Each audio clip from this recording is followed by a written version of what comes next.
chips. Now it's because it's 90 degrees in here.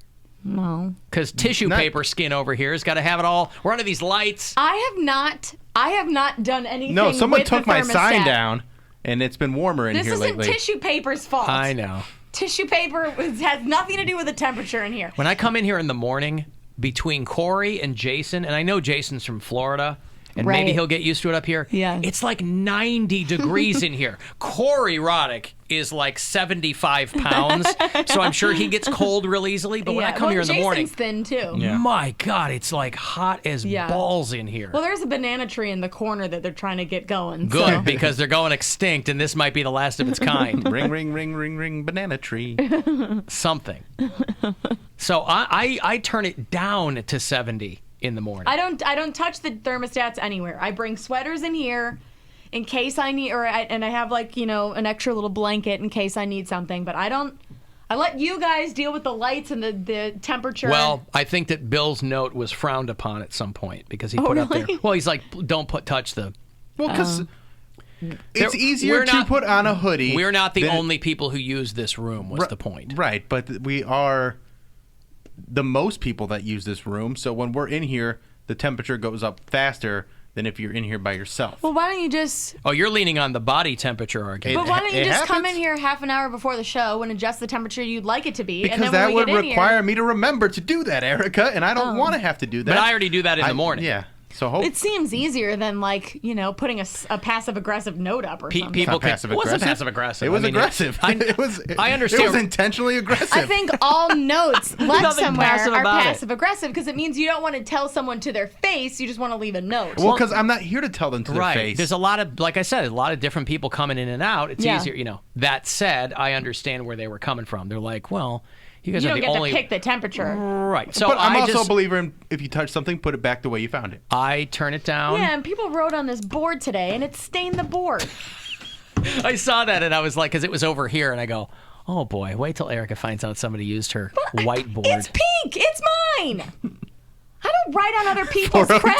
402. You're right, 402. That one's going to keep on giving, too.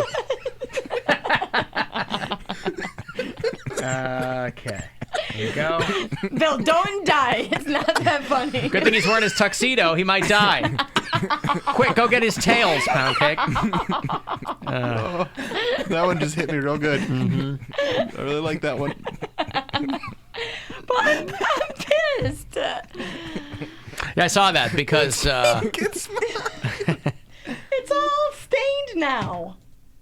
And you know how whiteboards are. It's like... They're if white. You leave it on, if you leave the black ink on for too long, it ain't ever coming clean. Right. If it hasn't turned red or puffed up, I probably don't need a shot. Mm-hmm. Now I got to figure out which one to Get your own replace. whiteboard, other people. Yeah. No, I really don't care that much, but it did annoy me kind of. Well, I didn't... And I don't have an eraser, so I just have to wipe it with my hand. I didn't... Use paper towels. Yeah, paper towels. I didn't erase it. I left it specifically for you to find. Yeah, I mean, whatever. Hey, man, we're all just trying to coexist here. You know what I mean? I don't use other people's stuff. We're all trying to coexist. I don't use people's personal belongings in this building. Maybe you should start. What's good for the goose is always good for the gander. Oh, Shayla. I'm just going to start writing on people's notebooks and like in their whiteboards in their offices. Just right. Erica was here. Love W-A-Z. Erica. Yeah. Have a kick-ass summer. H-A-K-A-S Never change. or whatever. Yeah. Alan, you can only imagine what I see on a daily basis. I work as a mortician's assistant in the state of California. Ooh. And I do extractions on pretty much everyone who dies in Siskiyou County. Ugh. All right. You don't want to hear extraction. I don't want to be extracted from anywhere. You know what I mean? Extracted. Yeah. Like the people who start to grow into the furniture. Yeah, No. fuses. You got to be there a Skin. long time for that, though. That's bad. I hope I'm found very quickly and clothed. Alan, I don't remember which comedian said it, but whatever outfit you die in is your forever ghost outfit. I truly think about this. There you go. That's amazing. That's what you're in for the rest of eternity. Yeah. So that's why they say I wouldn't be caught dead in that, because that'd be the Right, that's what you wear in your that's it. coffin. That's precisely why. I wouldn't be caught dead in that. But that's the coffin. But I mean, it's funny to think about the ghost is wearing the clothes that Right. they died in. Or think about the modern things, like, you got a long. Remember when like long tees were in, like when t-shirts would go down to like your kneecaps? People would be wearing long tees and baggy pants, or people who used to wear their pants backwards. Now Those I wanna long see tees those make you ghosts. look like a ghost. Sure. I think it's Dimitri Martin. Okay. That gonna- sounds like a Dimitri Martin joke. Yeah. We listened to him the last time I went to Chicago to a family wedding. We listened to like all his stuff He's on the way hilarious. there. Yeah, he's very funny. So funny. Yeah. Or Kind of off the beaten path, but very funny. Or if you're at the bunny ranch and some like one of the prostitutes dies, if they're in like a little G-string or something, they got to walk around as eternity in like a little G-string with the little nipple stickers on. But they were a stripper, so they're comfortable in that. But forever though, they don't get cold. Like ghosts don't get cold. I don't think ghosts get cold. Why don't they? No, because cold implies that your body's not keeping you warm enough, think and about- ghosts are dead. Think about So your- no, they're not getting cold. If you're walking down the hallways of the bunny ranch, you can see like at the end of the hallway, like The Shining, you just see like a prostitute with nipple stickers, nipple tassels just swinging, ooh, and then they disappear. Casper was naked. Yeah, know? that's why he was so friendly. He didn't seem cold. Okay. The Akron Fright Fest is in a lot of trouble. Uh-oh. I guess they fired a couple of the actors there because a couple said that they were part of the haunted house was a mock rape. Really? You know, two words you never want to hear in conjunction with a haunted house: mock or rape. Yeah. Instead of a couple of scares, what he got was an actor who threw him on top of a bed, held him down, and started thrusting on top of him. All right. Anywho, you certainly don't want to be. This is the we were talking about that haunted house in San Diego. They're getting more interactive. They're getting more Yeah. like you sign a Yeah. waiver and You they gotta throw push you in the a boundaries. box. Is And that some what of these this places, place is like? I guess, said that they fired a couple of the actors associated with it because a woman complained that she was being held down. They grabbed her ankles and pulled her legs apart. Damn. That's messed up. That is messed up. That is messed up. Yeah. And how do they not in this climate Well, that we're in? that's where you got to really have all your ducks in a row if you're going to do, they call these mature haunted houses. These are not for kids. There's more than one climate change too. There's the right. social climate change. That's right. There's you get a lot of physical contact from our actors. That's why you got to have everybody on board with what you're doing and what you're not doing. Yeah. And by the way, are they that exciting when there's so much more of a chance now that somebody's going to come out of these touchy-feely haunted houses and go, I didn't like that at all, or they Yeah. grabbed my ass, or, I was in a haunted house once, and there was one actor that was being just a little, like, not completely over the line, but getting close to it with my kids as we were going through, because it was one of those mazes, and we had gotten separated, and I could hear what he was saying to them, because they were like 12, 13 at the time. Yeah. And I found him. I go, cut that out. Don't talk to kids that way. And he's like, oh. And I'm like, well, I'm their dad, and you're gross. And they What was he saying? just talking about them. inappropriate. Like, yeah, inappropriately, yeah. Hmm. And swearing at them and stuff. It was not okay. Not necessary. Yeah. And again, he didn't go super far, but he was getting close enough to the line that I could see if there were other people in there and there wasn't a parent around, he would be real gross. To me, like a good haunted house isn't even about like the actors. To me, it's more like the setting and stuff. setting, the scenery. Like I love when they have those little like they get you through the tight spaces. They have the stuff hanging down that hits you in the face. You have to go through. So many. Just leave it alone. I'm trying to. Just leave it alone. The stuff hanging down that Like hits the you in the mirrors, face. the crazy lights, the sounds that Right. go off. Like I like that kind of stuff. Yeah. That's why I always liked going to the haunted prison because Yeah, it was because like it's such a scary it was setting like part already. tour of the Yeah. place and then like part haunted house. And Do not do a yes, haunted house high. Whatever you do, do not do a haunted house Why? high. Just because it would be trippy and For and obvious reasons, strobe probably. lights. But no, I went to 7 Floors of Hell last Friday. That was pretty good. I had never gone there before. Well, and the thing out here in Akron, like, it's not like the owner is hanging around the whole time. So the owner comes No. back, he's like, "You're doing what?" Yeah. Like he's donating money to like a rape crisis center now for PR, and I mean, that's obviously the mistake of the actors. Not A the owner. male patron said he was shoved onto a bed by an actor who said he was going to rape him. Tried to get up, but the actor pushed him back down and then started to hump me with force. God. Well, yeah, I think some people, if they're going to do these kinds of full contact haunted houses, they think they really got to go.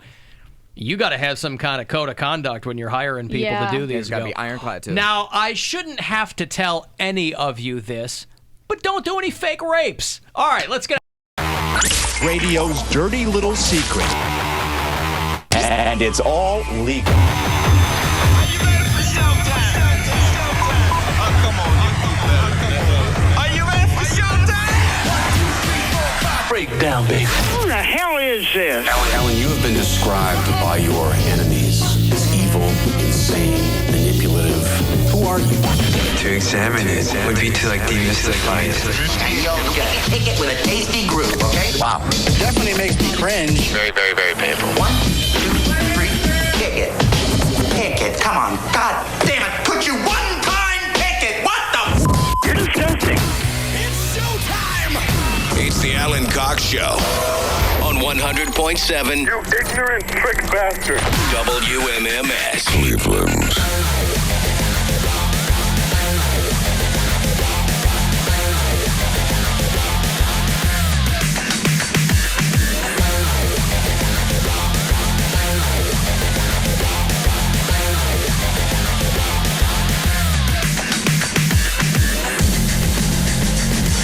Hey, what's going on, everybody? Good afternoon. Hi there. Greetings.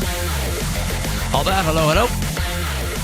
My name is Alan Cox. Thanks for showing up. Say hi to Bill Squire. He's right over there, too. Hey, creepy hugs, everyone. Thanks for listening to this episode of the Alan Cox Show, titled "This Is Sus." That was an Erica Lauren. That's going to make people... Now, will it be as tear-inducing as the hit television show This Is Us? Yes, but from laughter or lack thereof. Good. No crying, yeah. You've got to laugh before you cry, so you don't cry. Grandma says hi. Hello, Grandma. Pound Cake's back behind the glass. Afternoon, white people. Happy Monday. Yeah, indeed. Erica Lauren is out momentarily. We have power back on at Casa Cox. Yeah, you had you were out like all of Sunday pretty much, It's right? a long weekend. Yeah. Yeah. Why was your power out? Because of the The thunderstorm? He storm. just decided to turn it off. Yeah, I went outside. I go, you know what? It's time to get to some frontier living. And I cut all the lines that went to my house. In other words, obviously huge storms that blew through the area. Was it the like weekend. a lot of Bay Village? Because I don't think my power was like cut off. A lot of people had power, but about 38,000 people didn't, and I was among them. And I get the text alerts to Saturday night. It's just me and the little one at home. My wife's out with some friends, and so it's one of these things where it's real rainy, real windy, and the power starts to flicker. It goes on, it goes off, goes on, within the span of 45 seconds. And it just finally went out. And so, you go to sleep, you think maybe next day it'll be back on. They're usually pretty Johnny on the spot there with First Energy or whatever. Although I did hear that they had sent a lot of their people down to Florida to assist in hurricane relief or something, so I don't know. I heard that too. But I'll get those. But I heard it from you, so. Thank you. I don't know. I get those text alerts, that says, well, we expect your power will be back on, whatever. And it said 4 o'clock Monday. And I'm like, well, they probably just lay it way out there so that when it comes on earlier, you're like, oh, look. excited and happy. And They got it done. Hooray. Right. Good job, guys. that's right. But by the time I left for just the tip-off yesterday afternoon downtown, we still didn't have power yet. So we got it back a little bit later on. But That was a good time yesterday. it was a great time. It was Stop a by. lot of fun. Thank you for coming out. And it was a lot of fun. Yes, we gave away some Cavs home opener tickets. Decidedly less fun was the game itself. But we always have fun at the Clevelander. So, we started at 4, but it was still Browns time when I got there. So it was a good 35 minutes. And people were still excited, but then licking their wounds after the Browns game and hoping for a better outcome at the Cavs game, which they did not receive. No. So it was, No, they didn't. it I was there. a tough It was- Sunday it was for not- fans. It was not a fun game to. Well, How was the crowd? The crowd was. You're not going to believe this. There was considerably less people Seriously? than Oh, games I'd been to in the past. but they were still into it, and the game started off good. Those we are went the- up by like 10 or 12 and maybe even 15 points at one point, maybe 20. I don't know. Those are the diehard fans that are. We at were that doing it, and then they started to make a run, and then they took the lead by halftime, and then we just couldn't do anything after that. Like, that's how we started this whole season, is we have a nice start, and then we just fall apart in like the second and third quarter. Right. So, were we at least able to sell tickets like all together, or was the crowd like scattered around and you see all the empty seats around that? I mean, there was it's not like there were some it's always going to be scattered when they can't sell seats. But like I hate it wasn't like a half house show. Right, it wasn't a half house. No, like, it was pretty full. It was close to full, but it was definitely not the same thing when LeBron was here. I feel like they should start towards the court and then work their way up, and then like after a certain point, you shouldn't be able to buy seats way up in the nosebleeds if there's like a bunch of seats available at the bottom. I think a lot of it had to do with the fact that because the home opener was hyped up, people are going to buy those tickets and try and resell them on like StubHub or any of those sites. They still wanted premium seats. There was a lot of seats because I looked at tickets. Luckily, I got some for free, but on StubHub and stuff, they're going for like $200, $300. Yeah, and I don't think anybody's going to pay that at this point. I thought they put the kibosh on that. I didn't know that they could still sell things like that. There was from what I heard, there was no kibosh put on any of that. They're not dealing in any kibosh. But Loudville was packed. Like the whole like upper area was packed. It was just some of the club seats and stuff like that where Lower people bowl. They have season tickets and they're like, oh, I got these season tickets while LeBron was still here. Probably not going to use them as much this year. So. I see. Listen, Atlanta Hawks are tough. They got Dikembe Mutombo. No. They got Bob Pettit. It's hard, man. I mean, it's not an easy team to beat. That kid that they did draft, Trae Young, Yeah. destroyed us. 35 points, 11 assists. He was incredible yesterday. And our rookie, Yeah. 4 points or something like that. 4 points. Bunch of turnovers Yeah, and that's all right. some ill-advised fouls. That's so he okay. had a rough one. Yeah. Colin Sexton. But great shirt. Sexton Love and Rock and Roll. Okay. They're selling that at the team listen, shop. you gotta still the show must go on. I mean, this ball still has to roll down the court, down the hill, whatever. Although when we were at the Clevelander yesterday, and it was the tail end of that Browns game, and I'm watching all the people who are collected there, and many of whom were obviously going to the Cavs game after. Mm-hmm. And it is fun to be in a room full of people who are so excited because I'm just, whatever. I'm a fan. Right. I'm a fan. I'm not a screaming at the television fan. A lot of screaming at the television fans. That Browns game needed some screaming. I know. I wish I could get excited about anything as much as those people got excited screaming at those televisions. I mean, when things weren't going well. I get being excited when things are going well. And they tied it up. Great, right? The guy's screaming at the television when things are going wrong. Yeah, I don't get that. That's into it. hardcore fandom. When there's Chest a pumping bad call, and- like there was that really bad call where Baker had that big long run, and then during the tackle, he was hit in the head with the other players, like helmet to helmet hit, not allowed in the NFL. And they go, no, you can do that this time. That's basically what they said. Right. Most of the time, you can't do helmet to helmet. This time, we're going to allow it because it keeps the Browns from getting 15 yards closer. And, to the end zone. Spices a game up. Yeah. How much more fun is professional sports if the refs are just making it up as they go along? Yeah, it becomes Calvin ball. Yeah, you go, hey, whatever. We'll see, right? So it was a lot of fun, though, yesterday. So whatever. Whatever. It's one of those weekends. What do you want? I have Gabriel Iglesias tickets for you. What does he call himself? Puffy or Poofy or Fluffy? Fluffy, yeah. Fluffy. Poofy. I forgot. The One Show Fits All World Tour gets him out to the Roxino on January 26th. If you want to see that show, get you a couple of tickets coming back. 35192 if you want to text. AlanCoxShow.com for everything else. The Alan Cox Show on 100.7 WMMS and everywhere you go on our free iHeartRadio app. Energy from Trump. Like, I need his energy in my life. I didn't have a father figure. He's It's just- like, you look after Trump? Ow! I can't even imagine him being a good dad. He just My likes to ear get is under people's damaged. skin, and he likes to get people talking about him. He knows that being a hip-hop mogul and being on Trump's side gets him a ton of attention. and that's all he cares about. Yeah, no. All he cares about is I'm attention. not worried about that. It's just funny. Like I just imagine Barron just coming down and eating his cereal. Boy, you at never breakfast. see that kid, do you? I'm fine mean, with You don't see that. Melania really either. Wow. But like he's eating breakfast and Trump's just there. Like, yep, he's there. I don't. I think will he's, say like, that's the one thing that I parenting. probably admire a little bit is that they are kind of trying to shield their son from the spotlight. Melania is shooting the sun from the spotlight. Well, I don't think Trump would I think care. I think that's a good thing to do because I don't think the kid should have any involvement. If the kid in was what, he didn't choose for his dad to become president. Yeah, but if you he was know? 18, best believe he would have some role in the White House. But you know what? There have been sons and Secretary daughters. of Fortnite. There have been sons and daughters. Secretary of of presidents, Skate. Yeah. But they don't want anything to do with it. What did he say Most when of them don't. he's so good with the computers? The cyber? The cyber. Secretary Yeah, of Cyber. Oh, yeah. Secretary of Cyber, yeah. We've got $1,000 here for you to do with whatever you see fit. Good luck. Our $1,000 bribe happens every hour. Your shot at $1,000.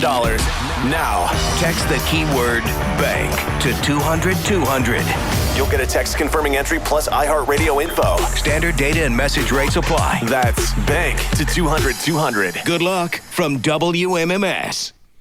Well, Melania's got that ABC News exclusive sit-down that's going to air tomorrow night, where she says that she is the most bullied person in the world. She is? According to her. That's what she says. Is it about social media? Because I remember you talking about this during the campaign. What happened to you personally, or what did you see personally that you thought you wanted to tackle this issue? I could say I'm the most bullied person on the world. You think you're the most bullied? Is she a flat earther? She said on the world. Yeah. What? Dun dun. Where is it? She thinks that she's the most bullied person on the world. This is great on her part because if we say she's not, then We would that be could be bullying her. construed as bullying. So we have to agree with her as to not bully her. Very, very clever, First Lady. Very clever. But yeah, she's not. Personally, or what did you see personally that you thought you wanted to tackle this issue? I could say I'm the most bullied person on the world. You think you're the most bullied person in the world? One of them. If you really see. I mean, sure, you could say that Yeah. if you were a dope, but why would you say that? That's ridiculous. Silly. It's absolutely ridiculous. What people saying about me. You're an adult. You say you're strong. Have you thought about what would this do to a child, to my son, to other children? That's why my Be Best initiative is focusing on social media and online. Why doesn't this guy go, what about your husband? Because it's a big get. Does he bully you at all? It's a big get. He doesn't want to offend her. She was nice enough to sit down for the interview. But when somebody says, I'm the most bullied person in the world, Or one of you them. can't just let that hang there. Right. No. When I mean, you're I know married to one of the biggest bullies in the world. On the world, Bill. On the world, Please. sorry. Yeah. And behavior. Don't bully me, Alan. We need to educate the children of social emotional behavior so when they grow up and they know how to deal with those They issues. don't become my husband. Maybe she is really trying to save the world. She's like, I don't want anybody to be like my husband. Well, she's doing I've a seen piss poor job of it if she is. So that'll be on. I wonder if she's going to answer what was up with that jacket she wore. What I really don't care or something. I don't care, do you? Yeah. Maybe she should wear that coat more often. Maybe they would help her get over all that bullying. Maybe the I don't care coat would help out. Hello, who is this? Yellow. Hey, It's Jesse. Change your track phone, bro. Track phone. He's gone. Jesse? Oh. Hey, no, he's still there. He's trying. Where are you, I wanted to bud? chime in on I just wanted to chime in on Kanye West and talking about Trump and how we need to support the president and everything, but yet he used to dog on Bush so hard. Yeah, George Bush doesn't care about black people. That's what I'm saying. But that was old Kanye. Dude's off his rocker. That was man. a Kanye who was getting attention for his music and didn't need to like make these wild. But that was the first time we saw Kanye do anything that got It's him the first time attention he Kanye'd. Yeah, that was the first Kanyeing. George Bush doesn't care about black people. Was that pre-Taylor Swift? Yeah. I'm gonna That let was- you yeah, finish. oh, yeah. Okay. Way before. So that was like the beginning of the end. That was the live Katrina benefit. He was standing next to Mike Myers. Yes, right. And Mike Myers' face in that clip is the best. Amazing. Where he goes, he just looks at him. He's like, "What? Okay. I'm Canadian." Yeah, and then he got boycotted off the radio after the Taylor Swift incident, and then I guess Obama called him out and said that he was a jackass, and then that's why he started hating Obama. So him and Trump are a lot alike in that aspect. Someone can't make a joke about them or say something about them, and them not want to seek revenge. Thank you, Jesse. Jesse. Now Jerome. Yes. Check it out. They're on tour. The Time. My ex-wife just went to go see him. It's time to give stuff away. Alan Cox gives stuff away. All right, comedian Gabriel Iglesias is back in town for the One Show Fits All tour, Saturday, January 26th at the Hard Rock Rocksino out at Northfield Park. Tickets on sale at Ticketmaster if you want more info. A couple tickets for you if you love Fluffy. Caller 13. Those are yours. Good luck. 216-578-1007 or 800-348-1007. Okay, so being called an audio hate crime by Ohio Quilter Magazine wasn't our proudest moment. The Alan Cox Show On 100.7 WMMS.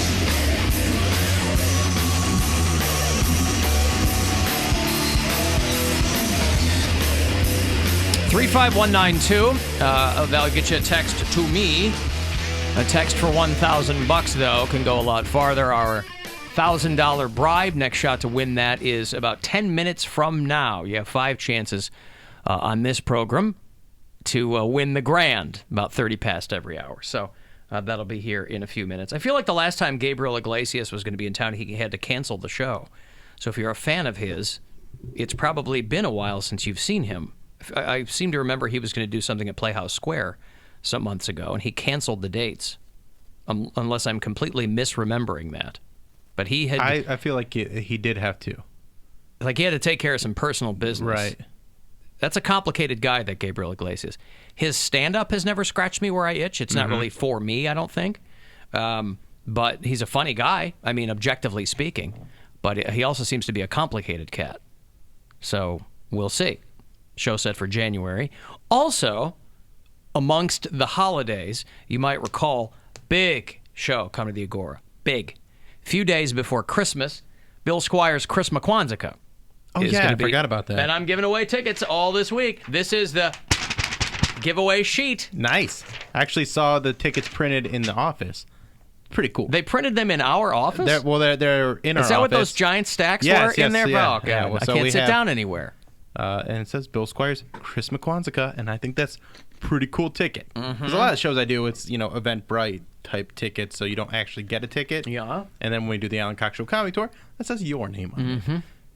I don't get to see my name on it. You've So never had a ticket with your name on it? I've had tickets with my name Yeah. on it, but it never gets old. It's like seeing your name in lights. Whenever you see it, you're like, that's cool. In lights? I like that. Yeah. Yeah, it's on a marquee, things like that. That's always... It's not something I've gotten tired of yet, because it's happened like 8 times. But it's I love cool. how you know the number is like 8.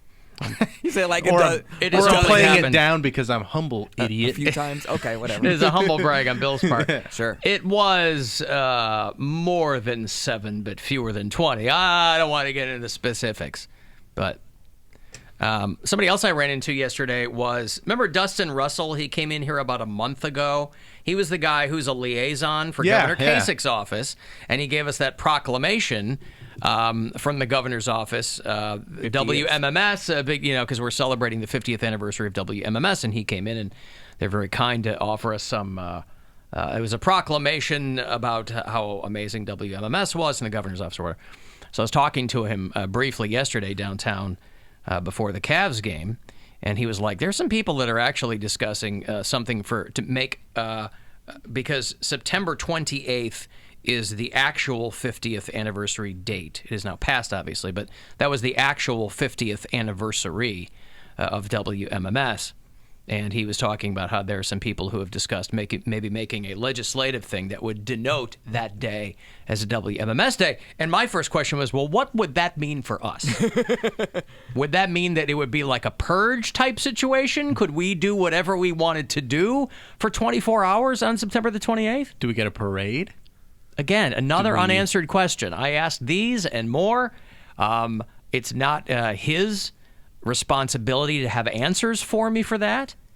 And I certainly would not have been surprised had he been taken aback by the actual questions themselves. But I got to be honest with you. I must tell you, I was very disappointed in myself that my brain immediately went into pound cake mode. And I thought, what's that mean for us? How do I take advantage of this? I mean, if something like that should come to fruition. We have privilege, okay? By the way, where is that I'm plaque? white. I already have privilege. I'm just talking about. It wasn't a plaque. It was like It was a certificate. A certificate, a thing in a folder. I sent it down to management's office. Oh, so we don't even I get to figured, look at it. well, because if I left it in here, somebody would take it and use it as a napkin or something. So Well, I'm not saying leave it out on the table, but we should have it like on the wall somewhere. You can go see it. It's in Sass Keith's office, I think. I gave it to him, and I'm sure if you. Well, what am I going to do with it? It's for the radio station, not us. I know. So it should be in management's office. No, I feel like putting it up in here would be cool. I mean, it is. Just put it on the wall has somewhere. the logo right there. Maybe they will put it in here. My inclination was just to at least get it out of my hands. Yeah, it's not so our I wasn't decision where it responsible for goes. Can we get a big ass banner like right above like the WMMS logo? You mean like the big ass banner that's above your window? You mean like this one with the buzzard Not in 50 years. in 3D relief? But not 50 years. Yeah. Like we need something just for that. I want a big ass banner. At least hang it for the remaining months. Yeah. And then roll it up, and we can use it as like a giveaway or something. Could you guys print us a big ass banner? You know what? Let me go to bigassbanners.com. See if they can print us We got one some up. stickers. You want a sticker? Yeah. You can put a little sticker somewhere. And I have plenty of those already. I bet you Big Ass Banners is actually a website. It's like Fatheads or something. Oh no, it's Hulk fanfic. Who'd have thunk? But it goes to some weird places. Yeah. Did you mean bigassbanners.biz? Oh. Yes, I did. They're on LinkedIn, and they're on Twitter. Now, I'm going to click this Twitter account to make sure. Okay, well, it's really you don't it's have really to be nothing. small at bigassbanners.com. No, but I mean, it could. I wanted to make sure that it wasn't a company making big ass banners. Yeah. You know? Either one is Then fine I'd be with me. interested. Yeah. Just It might walk in, be. you see the crack, you walk right into the crack That's as soon as right. you walk through the door. That's kind of what I like to unofficially call our Christie's Instagram hotties, the big ass banners. That's right. At There's some- AlanCockShow.com. There's some big asses on there today. Up there every week. But I've noticed that a lot of the hottest women on Instagram, their captions are all in Spanish. Yep. And I don't mind that. I just have to run it immediately through a translator. translator. That's right. You bother? Huh? You bother to Of do course. that? I want to know. Well, I mean, I know a couple of Spanish words. I know It translates it for you, though. hombres and, not in Instagram. On Instagram, it usually has like a blue letters at the bottom that says translate, and you click translate, and it turns it into English. Right. That's what I click. Oh, I thought you were talking about you like copy and paste it and put it into like a banner, Like Google Translate, yeah. on your phone. I mean, you can do that too, but I do like the girls though that are just trying to kind of they're pretending to play it cool. I've been working on my calves for a long time, but it's like a shot clearly of her ass. Yeah. That's I don't think we're paying attention to your calves. We don't really care if you've been doing a lot of wall chairs or whatever. There's a picture on there of Lindsay Palis, and I retweeted something that I did the quote tweet on something that she said over the weekend. It's the same caption that she has on that photo where it says, "The best you've never had." And I just made a joke, "You'd be surprised at what I've never had." And, a lot of people thought it was funny. But then people start talking about her, and I always get very confused and very kind of grossed out by the guys that like to pick apart these Instagram models. Like one guy was talking about like, "Oh, what's with that vagina of a belly button?" This is one of the... She's a beautiful woman, and they like to do that. Oh, more makeup than I like. That's really, sir? Really? Yeah. Is that well? If you give people the opportunity to comment, that's what they will do. I know, but I just never have understood that kind of mindset when you're on social media and you see like she's doing us a favor by putting her big, beautiful boobies all over the internet. Yeah, facially, she's too much. She looks like a cartoon character for me, but. Obviously, a lovely. Why don't you put that in the comments? You know then? what? I'm going to do that. Too cartoony for me. Well, listen, these people, I'm sure, assume that they check their comments, or else why post something, right? Mm-hmm. And so they figure they're sticking it to her. She'll read it, and maybe they'll play some small part in making her feel bad about herself, which is all some people really want. I know, and is that's to make another person feel bad and about that's themselves. just something that I find strange, because also this isn't the first time I've said something like that and she's liked it or commented back. We've had it back. What's the opposite of sexual tension? I know the two of you. I know the two of you go way back on Instagram. The Not really on opposite Instagram. of sexual tension. On Twitter, because she's Friend got a zone. lot less. Yeah, okay. So what's lower than friend zone? Because that's where I am with her. But she actually Acquaintance zone. Hiding there we behind go. a bush. Yes. Yeah.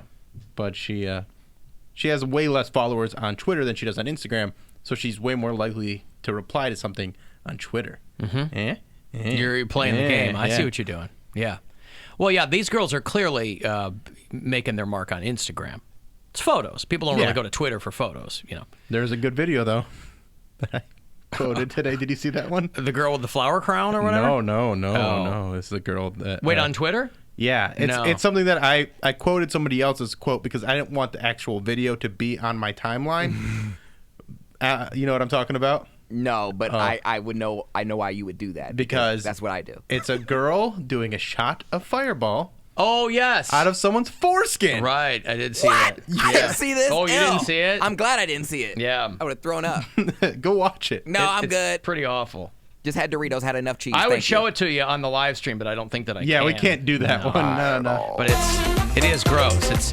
He pulls it up to make a little shot glass out of his... How does it not burn? And by the way, there's no way that video is from the United States. That's got to be overseas. Did the girl have an accent? Nobody really hear talks. anything. No, I think I think that's from here because It just seemed like something that like It's a a Snapchat Russian video. a Russian girl would do rather than some American girl in a club. I'm probably gonna be able to smell this video. That would chew on the tip. It's a. Did you find it? Stop. I'm gonna go there. Hold on 1 second. I'm just going to your Twitter. Did you say chew on the tip? On Yeah, it? well, you know, I mean, she was a little lighter, had a bit of a lighter touch than that, but it just struck me as something that, It's titled Russian girl would do. This shouldn't be seen, but I want all of you to watch it because I watched it and I don't want to suffer the trauma. I'm going to make him smaller here. I'll make Tiny Pound Cake come back. What do you think about that? Pound cake? Yes? Yeah. Can you see the reflection in my glasses on camera? Are they fogged up? No, but I was looking at it and I didn't know if they could. I don't think anybody's really going to suss yeah. that out from the Disgusting. reflection on your glasses. Disgrace. It is very Actually, unsettling. It's very unsettling, but I will give him points for creativity. Oh, yeah. Because that is the party trick to end all party tricks. If you're like, hey, put some Fireball in my foreskin. How does that not burn? I bet he's willing to live with whatever discomfort might arise from that if the end result when I was is younger, somebody going down there to take that shot. Lotion used to burn, and you're gonna put Fireball? You're gonna put alcohol in there? No, thank you. Ugh. I don't know what to tell you. If he's done it so many times that perhaps that whole area has just gotten numb. In the video, it says... and he was somewhat erect, too, which is... Yeah, and then he gets she gets into it. That's going to be the She name does of a my good job. autobiography. I will give her credit. She's a good egg. Like, I as weird as this is, I don't even think it's gross. I'm going to be honest. I don't think it's gross. She's a goer. It was very unsettling because it's such a weird thing to see happen. And it's a weird way to see skin pulled. It's like if you were to do a shot out of someone's loose skin after they lost a bunch of weight. Mm-hmm. And he actually had the nerve to say perks of having an uncut one. Like, that's not a perk. Did you? If you're a straight guy, that is clearly a perk. Yeah, I'll sacrifice. Clearly a perk. I guarantee you right now, there are guys going, boy, I wish I wasn't circumcised. You can do that with... I never thought about doing that. You can do that with a ball sack. Like, you don't have to have foreskin. You really can. True, but who's going to get down and underneath? What do you mean? Rather than just what this guy's doing, which is essentially creating kind of a baptismal font, if you will, out of his junk. Somebody else would have to go up and under if they were going to make a little sack pouch. The whole thing's very unsettling. It's very unsettling. It is worth but watching it's because it's funny. Yeah, at Bill Squire if you want to see it. Yes, it is funny. It's like the first thing on my timeline right now. Because why not? Why shouldn't it be? Well, I retweeted it back up there so people Yeah. can find it. Because again, it doesn't say exactly what it is. It just kind of alludes to it, and that's kind of the best part is people stumbling onto it and being like, "Oh, Bill," getting mad at me. Yeah, it's funny. Alan, in Philly, there's a place called Big Gay Ice Cream. All right, well, there you go. Next time you're in the city of brotherly love, Pound Cake, you can look for that. I've always wanted to go to Philly. I've got $1,000 for you to do with whatever you see fit. Our $1,000 bribe happens every hour, so I hope you win. Good luck. Your shot at $1,000. Now, text the nationwide keyword cash to 200-200. You'll get a text confirming entry plus iHeartRadio info. Standard data and message rates apply in this nationwide contest. That's cash to 200-200. Good luck from WMMS. You saw Ray Carruth got out of jail. Oh, really? He got out of jail, but Brendan Dassey's still in jail? Are you watching that, by the way? I'm almost done. I got Making like a 20, Murderer Part 2. I got 20 minutes left in the last episode, and we talked about it on Friday. I'm like, what is there going to be in this season? And it's actually been really, really interesting. That's it. It is still way too long. They didn't need to do 10 episodes. They could have cut it in half, maybe even like 4 episodes. But there's a lot of questions that still haven't been answered.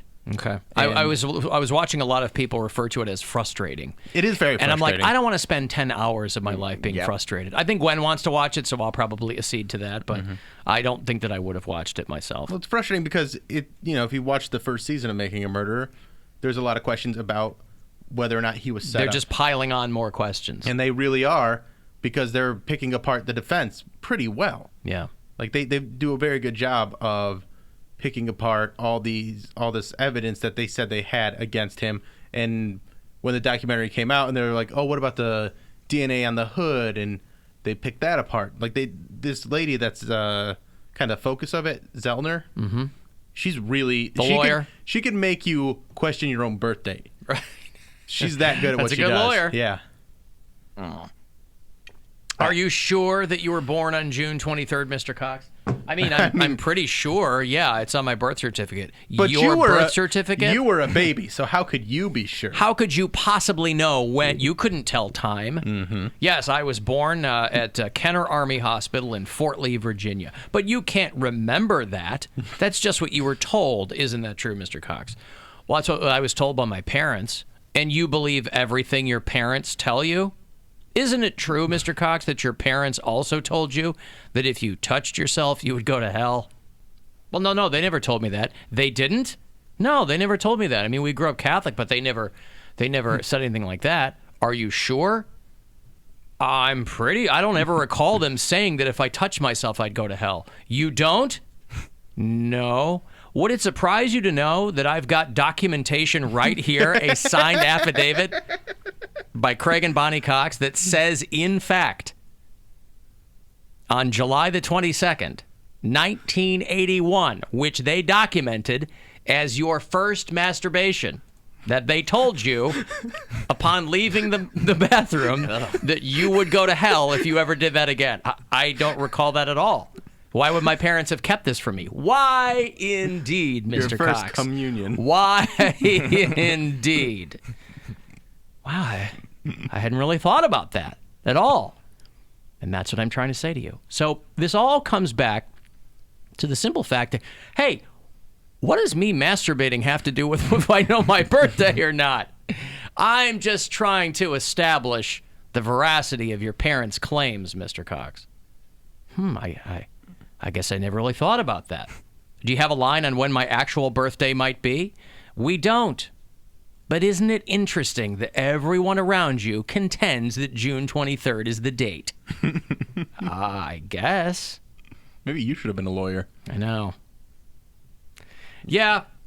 But it's a very interesting look at just the legal system in general, because there's so many different ways. If you are well versed in like the legalities and the law and all that stuff, you can just pick anything apart. So even if someone is 100% guilty, a good lawyer like this lady will get you off because she knows all those loopholes and all the ways to just create that doubt in your mind. Yeah.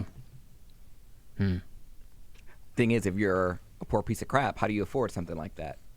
Public defender. Well, no, you. Oh, you don't get a yeah, public but defender. with a public defender, you don't get that kind of a defense. You get someone that is okay at their job. You get a.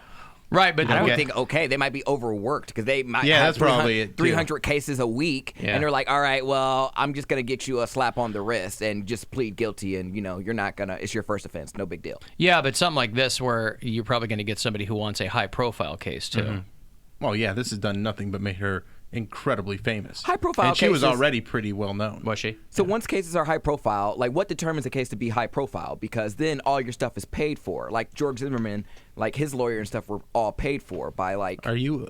Is this a question you're really asking right now? What makes it high profile? Just it's the public. Yeah, that's what makes it high profile. But you mean how does it become high profile? Yes, I know what controversy. Yeah, if it's a controversial case, I mean George Zimmerman. But aren't all cases controversial though? No, I think some are pretty cut and dried. I mean, the reason that people know who Michael Avenatti is because he's a porn star's lawyer who banged the president. Well, banged Donald Trump before he became So president. is he and paid then- for by the public then? No, Avenatti's paid by Stormy Daniels. It's a little unclear who's paying all of his. I don't know. There's some IRS thing that came out that said that he's got years of unpaid taxes, and Avenatti's a guy who rubs me the wrong way. Oh, I love him. Yeah, I know. A lot of people do. Not because he's hot, it's because he's smart. He just, well, he seems smart. If you're smart, he pays taxes. That's right. He wouldn't leave a paper trail that could be easily dug up the more you try to entrench yourself. That could have been his ex-wife or something. Like I don't think he has an ex. ex-wife. He is. He has. I Does think he? He's going through a divorce right now. Oh, I bet he is. He looks a little sus. Yeah, that's why you like him. Because you think, oh, come on, he's got those eyelashes. Who are you trying to kid? His eyelashes. He's Who are you trying preparing to kid? himself for TV. Yeah, come on. What? Come on. Okay. He's another one of these guys. I wish they would stop. Another one of these guys. Well, I'm not ruling out a run for president. Become mayor of a city first. Everybody wants to run for president all of a sudden now. Oh, maybe I'll run for president. The highest office in not only this land, leader of the free world. Well, maybe allegedly used to be. But still, these people are, they want the spotlight. They don't want public service. Prove to me that you can run something first. Or just help. It's not like Michael Avenatti is going to run for mayor of Milwaukee. Like, I get it. But these people are like, well, because they get some fame. They become high-profile people, yeah. I just hate and they're government adjacent or whatever. They're like, oh, I could do a better job. Everybody thinks they could do a better job. None of us are suggesting that we would run for president. So, God, it drives me crazy. I'm going to say this right now. I would not be a good president. Of course not. I'd be terrible. No. One thing among many that like I'm upset about with Trump is the fact that if I don't he's like gave me disbelief in Area 51 because before I used to think it exists, but I feel like if it did exist, he would know about it and he would tell us. Wait. When's this in So March? you believed When do we go protest this? You believed in Area 51? Yes, I totally believe. I mean, Area 51 is a place. But I want the government secrets as to like aliens and other. Oh, life you forms. believe that? Okay. Yes, I do believe that. I think it's You want the life extension technology, is what you I want. want the advanced life extension. I want to go to space. I want to see interdimensional travel. I want what God promised us, and I won't sit here and watch Satan steal it. Same thing with Pound Cake. He does not want Satan stealing anything. He says, get behind me, because I want to see what's ahead of me in Area 51. I do. I just think it's completely ludicrous that we think that we're the only life form in the entire universe. So I think the government is hiding things, and either they're not telling Trump about it. I think we might be the only humanoid life form. I don't think so. I think there's probably clearly there's life. No, on I the think there's planets, other humanoid, You think but I so? don't know if they're able to travel to other planets. I'm not saying that's nearly. I mean, that's such a difficult thing I'm not to saying do. that. I think other life forms have visited us, and either the government knows about it and they're keeping it hush hush, or like it doesn't exist because Trump. I don't believe that he would literally not say anything. He's uncovered stuff about the Kennedy assassination. He would tell us about Area 51. What did he uncover about the Kennedy assassination? He said Ted Cruz's dad took part in the Kennedy assassination. He unsealed documents from the Kennedy assassination, things that people studied for years. Right, but there was nothing controversial in there. It was just okay. Well, it's unsealed. I want the UFOs, all the sightings and stuff that the government knows about. I want to know. I'll tell you what I think. I think if you're really smart, you should demand to see Area 52. Right next to Classic it. rope-a-dope, you That's know? right. They were like, everybody was so focused on Area 51, it took on a life of its own. But the real stuff is one storage unit over in Area 52. That's where they got everybody so focused over here. Classic misdirection. Classic. They get rid of you. David Copperfield. Sinbad, when I wish I could have asked when Sinbad was in here. Sinbad, the comedian? Yes, he said he drove.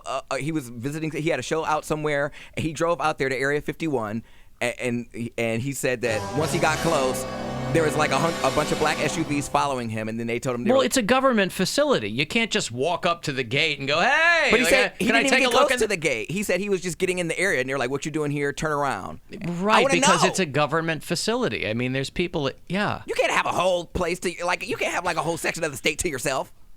Why not? Clearly they can. I don't know what to tell you.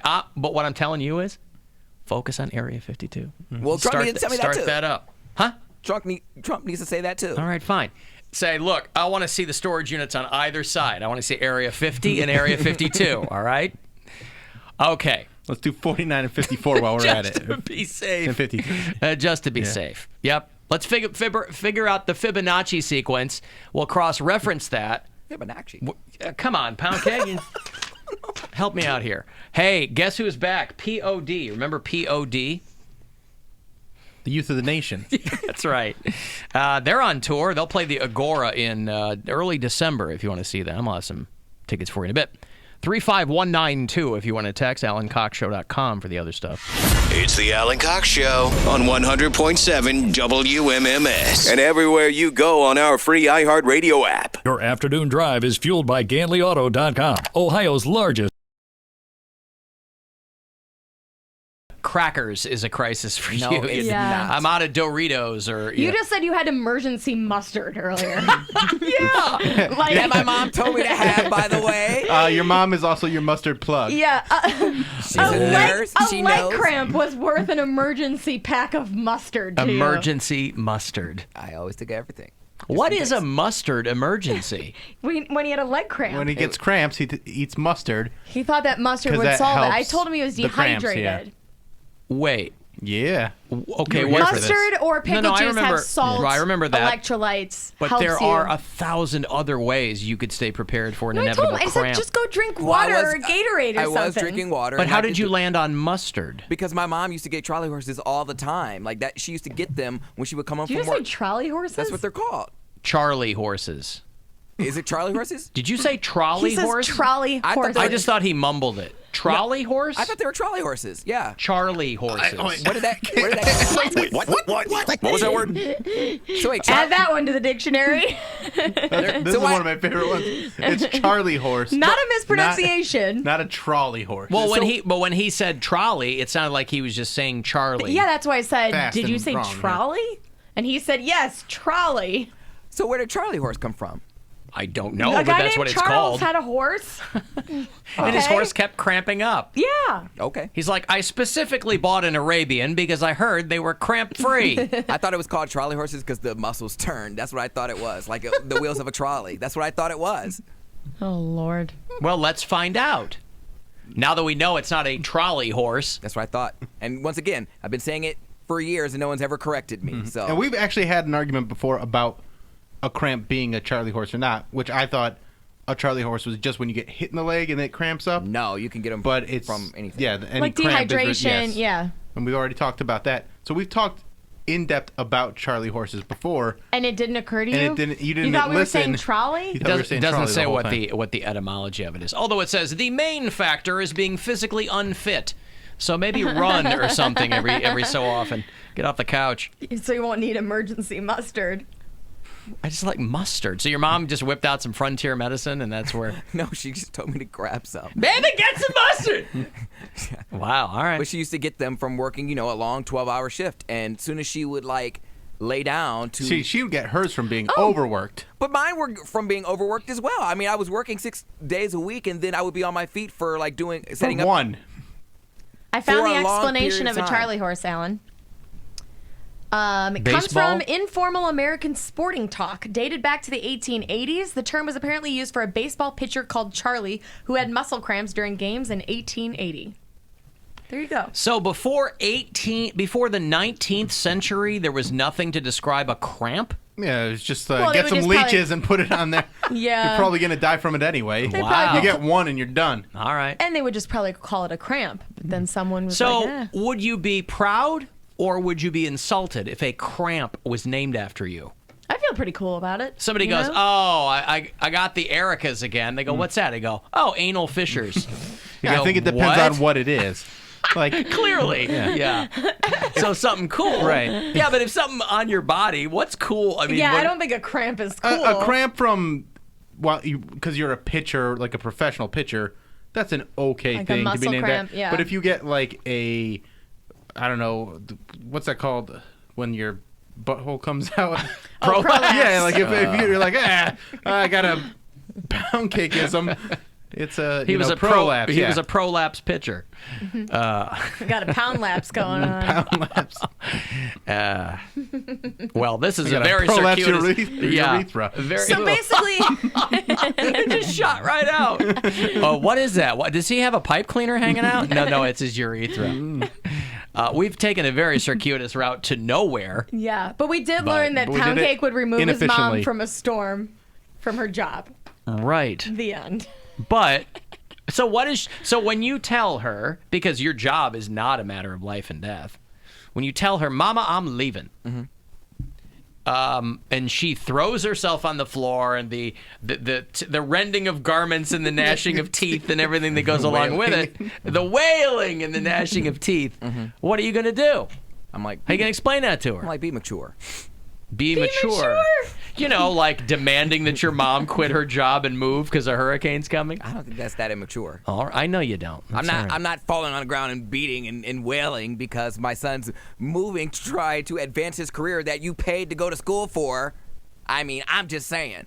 She can be a nurse anywhere. Alan, before 1880, they probably were called trolley horses. I literally Yeah, that's thought a good point. I thought it was like a trolley wheel, and you could, because when I did have that Charlie horse, I looked at my leg and I could see like the muscles like move. I was like, Yeah, it's the spasms. Yeah. yeah. So that's why I thought it was called a trolley horse. So damn, okay. Yeah. Learn something new every day that you should have learned Trolley. years ago. Yeah, it's a nice postscript to that you should have learned a long time ago. Right. All right. Well, now you know, right? Yeah. Now I know. For the thousands of people. It better be more than thousands of people or we're all out of work. At least 3 people are listening. Yeah, right. Okay. Well, yeah, good. Good for you. So next time you get a trolley horse, make sure you take a spoonful of... So how much mustard They said is the proper antidote to a cramp? I had a packet. So she said, just take So a packet. like a packet of mustard should do, should from do the trick. McDonald's or something? For That's not whatever. a real thing. It is a thing for someone And who it used to stopped... get-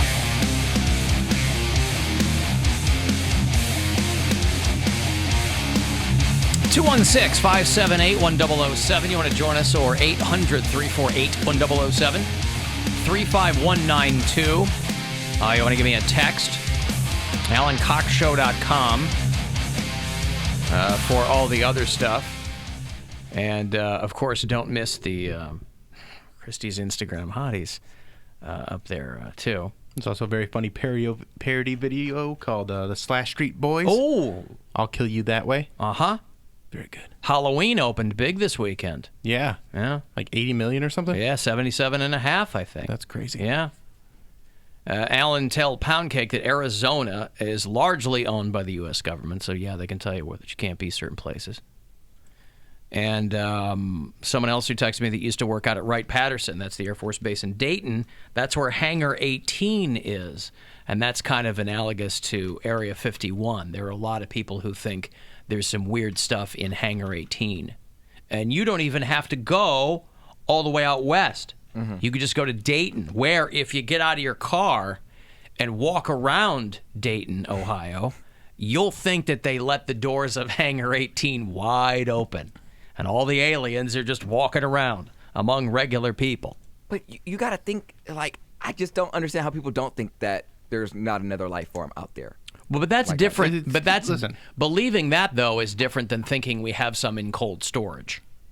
Right. I think there are other life forms, but them visiting us, is very far-fetched. I don't think so. But there are some people who believe that if a civilization reached the point where they had, but we're already doing it. Well, no. There are people who think that if a civilization got to the point where they had mastered interstellar travel, that they would be superior to any other race. So wherever they landed, they would probably just start taking over or whatever. Now, that's kind of a binary view of how things work, but I don't know. They could be right. What the hell do I know?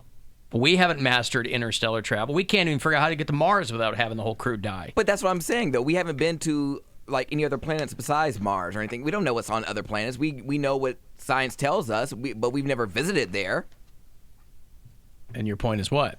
So I'm saying there could be life on other forms. It could just take another form of, like, it's obviously not going to be human because humans here on Earth, but it might be Jupiter life, and they might be made of gas. Jupiterians? Yeah, they might be gas. And, Jupiterians made of gas. Have intelligence. All right. They could be gas people, and we could be seeing like fogs of gas coming to Earth, and we're like, oh. Why does it stink? You're like, oh, it's climate change. Yeah. What if climate change are just these alien gas people taking over our shores? So it's not life as Maybe we that's know what it. you saw. Maybe it wasn't a ghost. Maybe it was one of the gas people. It could have been.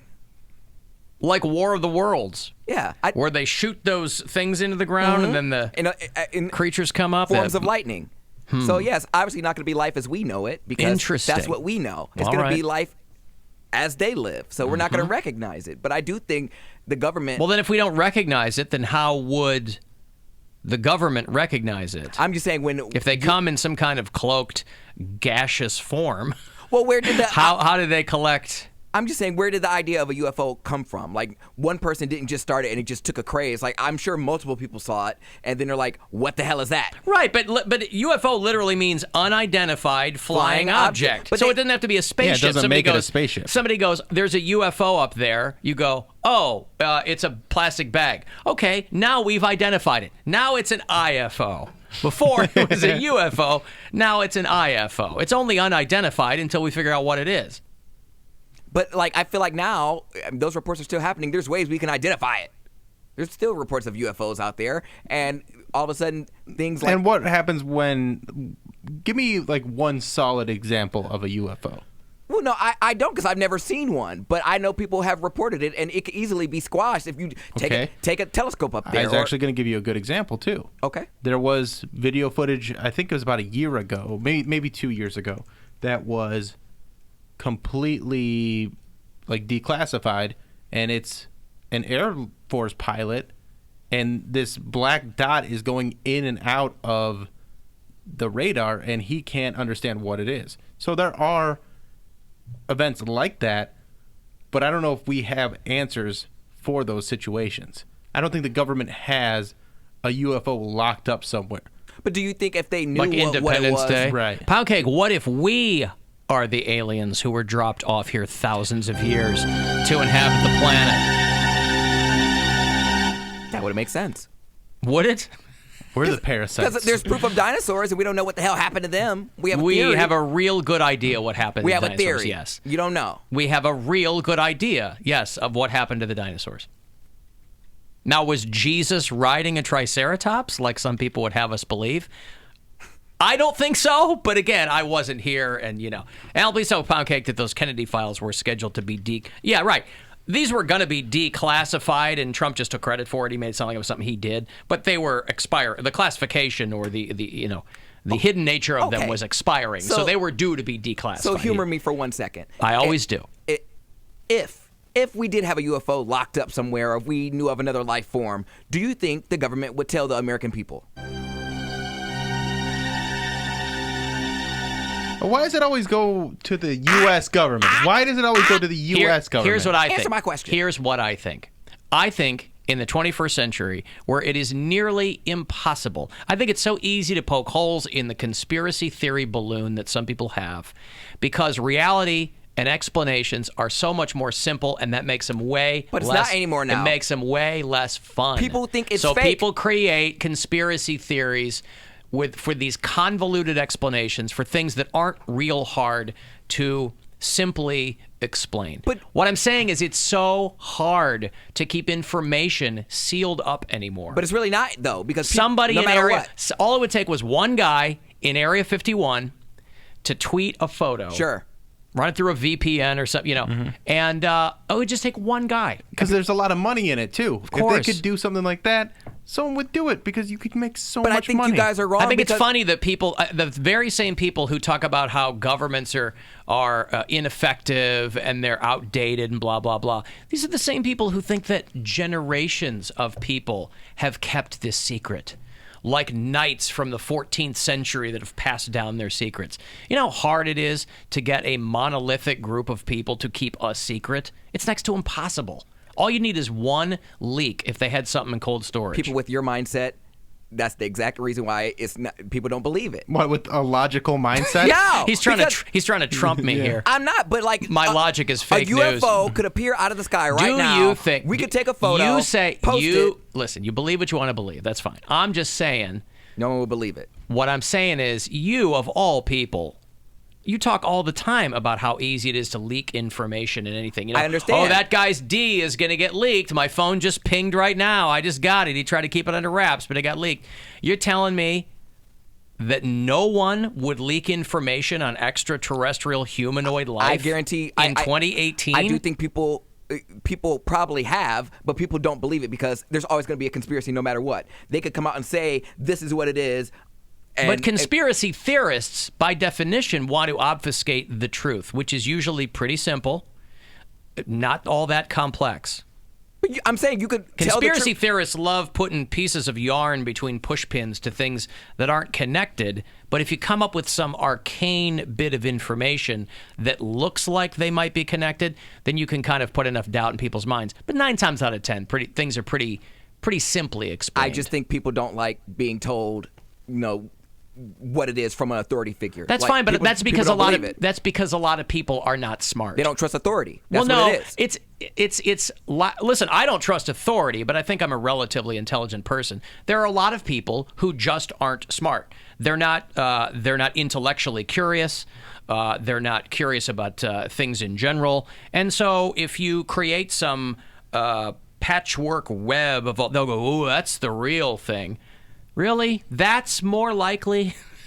This whole thing up here is way more likely than the guy over here there's nothing in there. Even now, I still think if a government official came out and said that 9/11, all the conspiracy theorists were right, 9/11 was a conspiracy, we did cover it up, people would be like, okay, well, what's the real story about that conspiracy theory? You're not obviously going to tell us the real story. What's the real story about what you say is the real story? So I don't even know what you're saying. No, right I don't now. What's the either. real story about the real story? People would think that people it's a still are going to conspiracy doubt him no matter what. Yes. Because there's always going to be people that doubt everything because they don't live in a world. They're not living in reality. They just want things to make work sense the way to them. To work the way they work because then they're not a lot of people that are really into conspiracies use it as a form of escapism. They say, my life's the way it is because all these outside factors that I can't control, and if I just spend all my time trying to piece all this together, then it doesn't change. Then I don't have to worry about the fact that my life isn't going the way I want it to go. I just think now in this generation, the fact that we have so much technology at our fingertips, it makes it hard to make people believe anything. But you are unwittingly right now making my point for me, which is with all the technology and means of communication exist, it is seemingly, I would think, impossible to keep a secret of that magnitude. Somebody would leak information about, Edward Snowden, all these whistleblowers who you can take a side as to whether you think those are good things or not. But the fact that those people exist and have the means to abscond with some information. It would take one person at Area 51.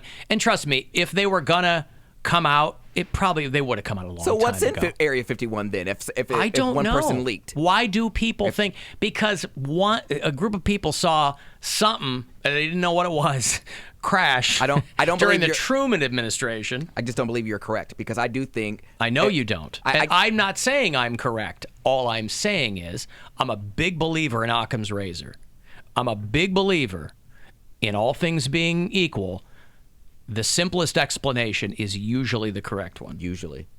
Yes, usually. 9 times out of 10. Those are pretty good odds. Usually are pretty good odds.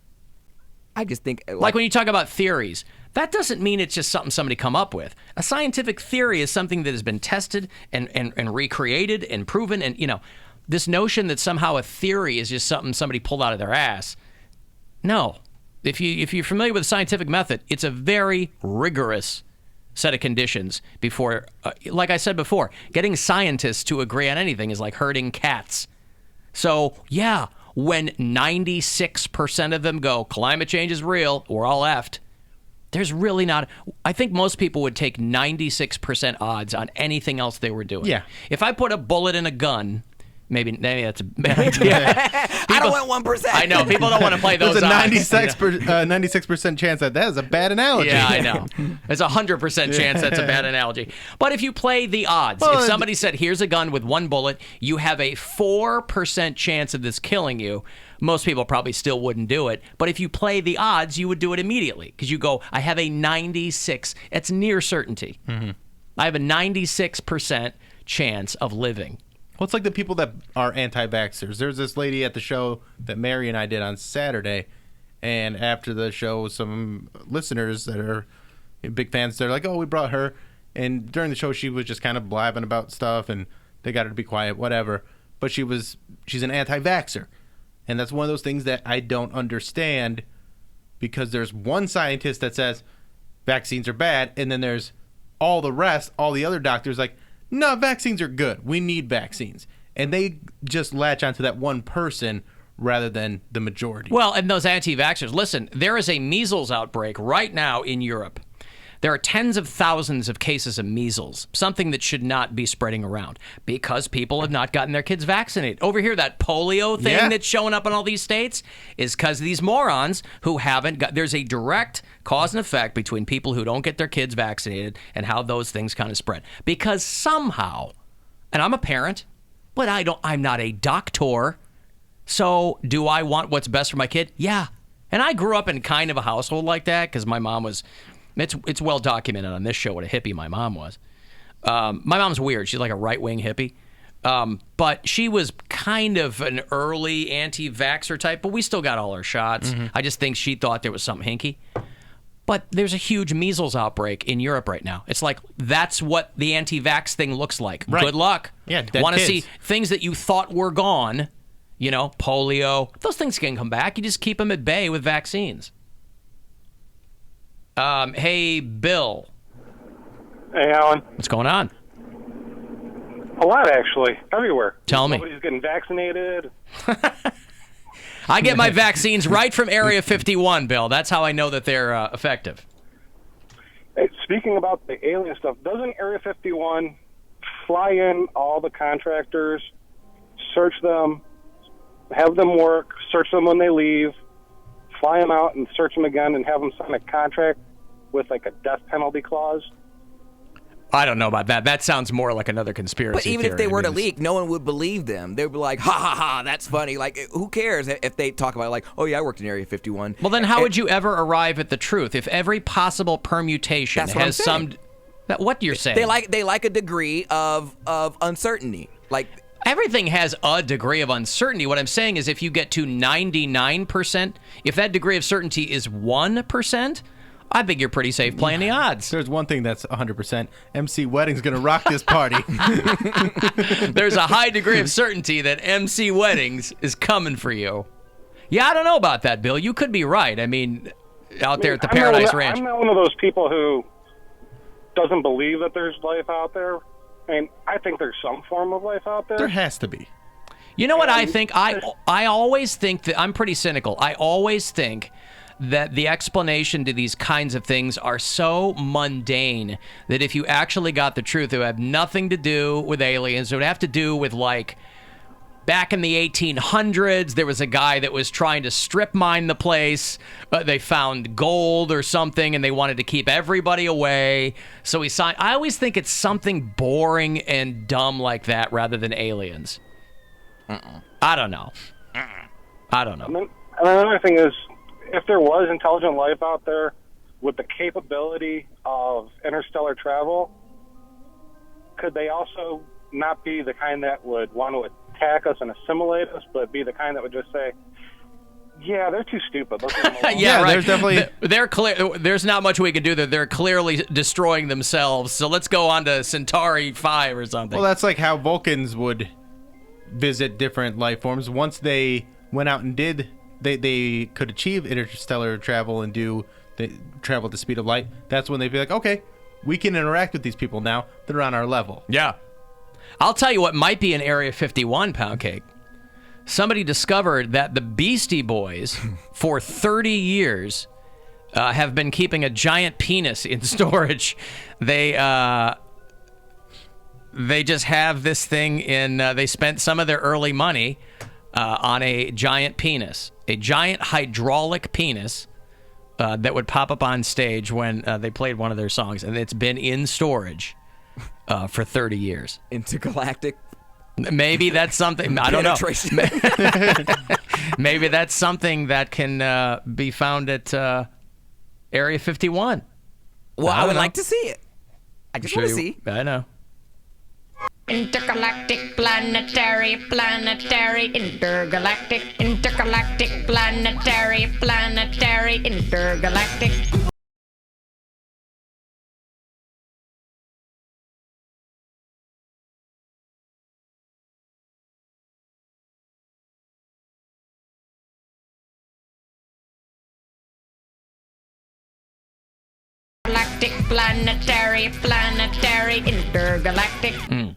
Literally.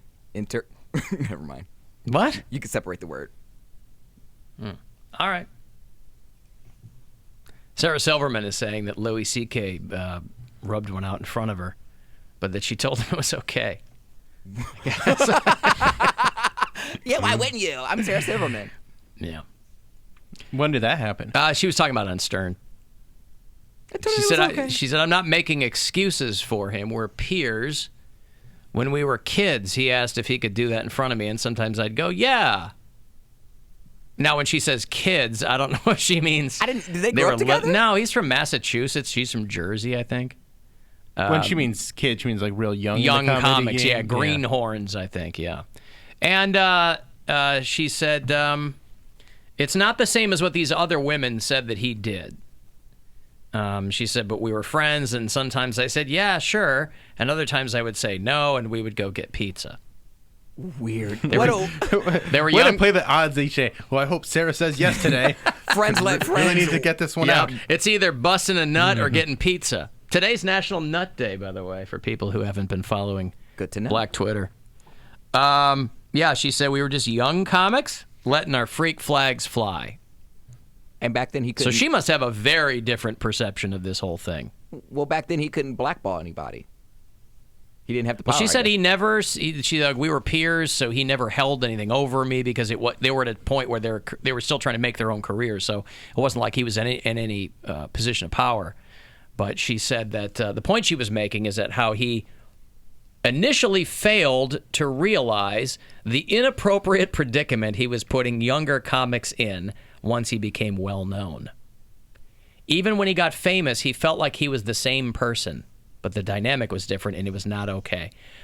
But to start from an admittedly weird place with her, why would you think? You'll note this is probably the one female peer of his he was doing this around. He probably didn't think it was weird, though. That's what she's trying to say, but how would you not? How would you not? It's not like he told these girls, I mean, if she's revealing this for the first time, it's not like he told Rebecca Corey or any of these other girls, I used to do this in front of Sarah all the time. She didn't have a problem with it. Anybody want to go get pizza? He may have said something like that. He may have. Yeah, I don't know. Now, did he always give that option? Do you mind if I crank one out in front of you? If not, we can go get pizza.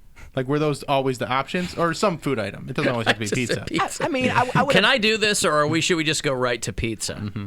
I would imagine there's just a certain level of I'm due to this because I've busted my ass and like I've worked hard. So if I want to wax one off in front of someone, like I should be able to do that. It sounds more like he just likes the idea of a woman watching him do that.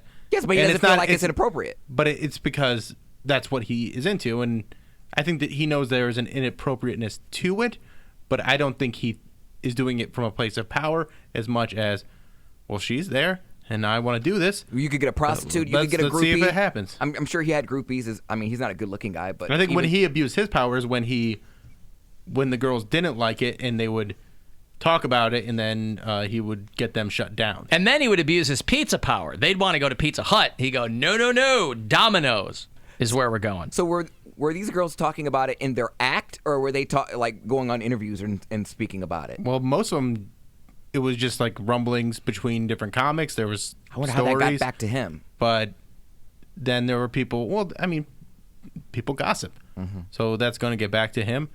That was his Area 51, Pound Cake, Yeah. and it finally, the doors blew wide open on Louis C.K. Among other things. All right, POD tickets, they're back to play the Agora. Yeah, first week of December, if you want to see them. 35192 to text for anything else. Another chance for you to grab $1,000 around 3:30. It's the Alan Cox Show on 100.7 WMMS and everywhere you go on our free iHeartRadio app. Alan is a guy who is uncut. I've had many compliments on it, which I'm sure they're shouting over their shoulder to you as they're running away at top speed. I'm sorry, but no. He said, I've also had many unpleasant comments, but the good outweigh the bad. Foreskin's the way to go for most women that I've seen.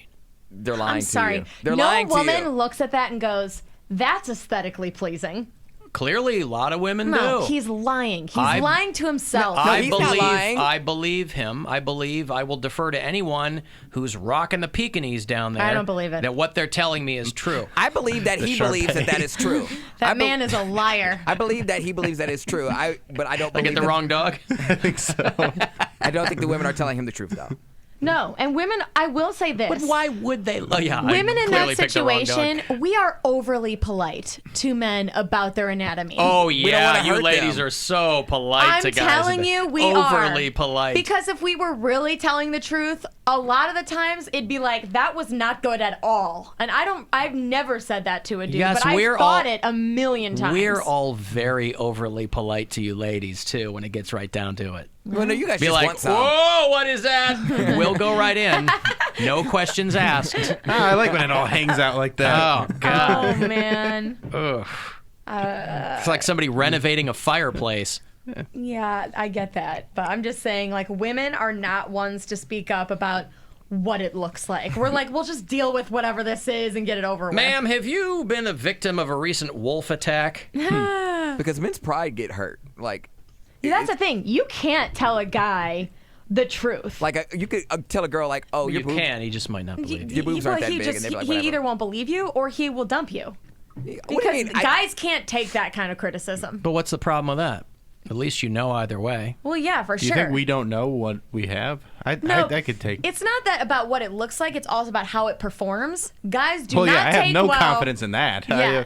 If a woman goes, "No, that wasn't very good," I'd be like, "Finally, someone just told me the truth." Yeah, I don't. She's a keeper. But girls are not. At least the girls that I know, we are not likely to say something. We'll tell each other. You'll tell every one of your friends, and most people operate in such small circles that it will get back to you. Oh, so and it's it like, does, of for course. sure. And then we'll lie and say, that's not true. Jenny's such a bitch. Why would she even say something like No, that? because we'll talk amongst ourselves, and then the chick will tell her boyfriend or husband, and then the husband will tell the guy and be like, yeah, that chick didn't like that at all. Yeah, just tell the person. But First of yeah. all, I don't know who's doing like post-game notes with somebody that they're hooking up with. I mean, sometimes- Anyone pound cakes with, they're writing it on his pillow. That's a piece of paper. I'm sure many people have talked about me. All great reviews, I might add, but still. he might add. You know there's at least one guy that said something about, like, bad breath or something on you. Perhaps. But I've had a lot of drunken sex, so I'm sure bad breath was tied in with that. And morning breath, too. Yeah. But whatever. Take your... It has to be real bad breath that I'm going to actively shut it down because someone's smoking or for drinking or me, stuff like that. It's a deal breaker. Yeah. Well, everything's a deal breaker for you. No, not everything. Women are nice to men about their anatomy because they don't want to hear the truth about themselves. That's not true. I know what I got. I'm good with what I got, and I don't have anything weird, so I think I'm Foreskin fine. is what I got.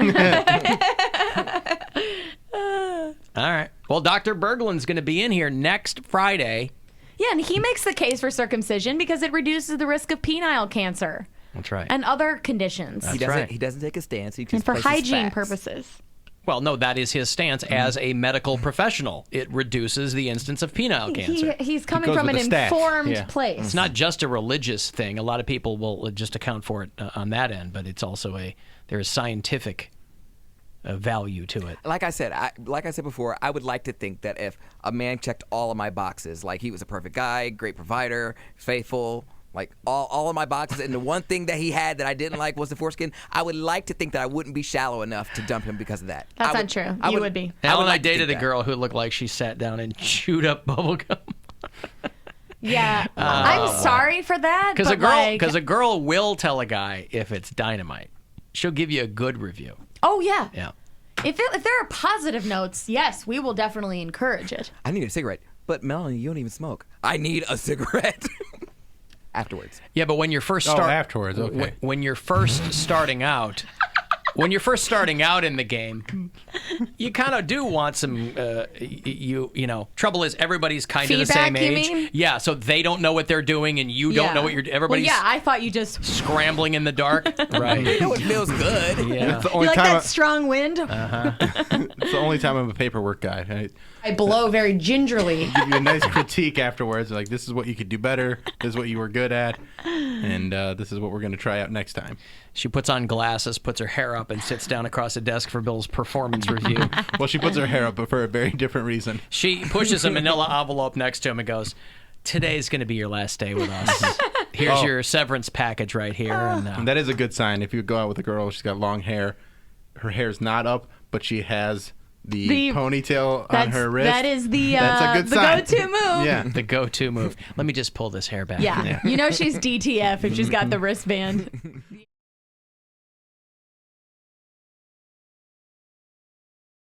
Stolia. Alan, after listening to your show, I've realized that Erica is a total square. Yeah, but Oh, you'll say that. 100%. Yeah, If she's anyone the thinks first one I'm to say cool, that. I'm sorry, because that's not true. She's the first one to tell you that, too. Yeah, I'm like a. I think because of all the dudes she was fingering in high school, people had this notion that, like, you were. But you know what I mean? Like, she you did were, have quite the reputation for fingering dudes. You were getting around in high school, and I think people have extrapolated that into your I've never adult life. hand-blasted anyone. Well, you missed out on No, a I lot. think, yeah, I mean, Oh, certainly. there goes Stinkfinger. Oh, God. Erica's nickname in Hey, high fingering school. doesn't just mean one thing. But you I know? said I was pretty much like a goody two-shoes in high school, and college I got drunk all the time, but then I kind of grew out of it, for a while. And then now, yeah, I'm real lame. I like crafts and cats and food. You've come full circle. Yeah, You I have to mean, be who you are. Yeah. You were always this person. I've never been more myself than right now. Good for you. But I'm fine with that. I'm okay if I'm a square. But I do find it funny when people occasionally think I'm cool, and I'm like, oh, how misguided you are. Because if you actually spent any time with me, you would know I'm the lamest person ever. And who you trying to impress, frankly? Nobody. And actually, that's what makes you cool, according to librarians and lunch ladies. It's not caring what people think. Wait, what? Yeah, that's what they always say in like back to school specials and stuff like that. It's like, oh, the cool kids aren't really cool; they're insecure. You're cool because you don't care what people think. That kind of crap. Well, I do care what people think. Well, we know that. Yeah, that's for sure. I, of course, care what people think. But I actually find that's a good quality than a bad quality. Huh. Because I want people to care what people think about them, because it makes them more likely to be accountable for who they are and how they treat people. It can. That's If you one way. truly don't care that's what one way. anybody That's one way thinks, it can go. Then you're probably an a-hole. If you genuinely do not care what anybody thinks about you, you're probably a jerk. I care what I think about myself. And so far, not good. That's what the lunch lady told me. All right, I got $1,000 here.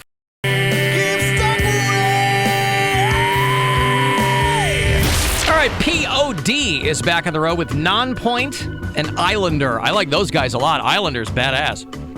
So it should be a good show. Wednesday, December the 5th at the Cleveland Agora. Tickets are on sale now. AgoraCleveland.com. The return of POD. The return of Nonpoint. And Islander. Caller 16. Those are yours. Good luck. 216-578-1007 or 800-348-1007. Nothing advances technology faster than sex. So fast that your head will spin. And no one is faster at sex than Alan. It's the Alan Cox Show. On 100.7 WMMS.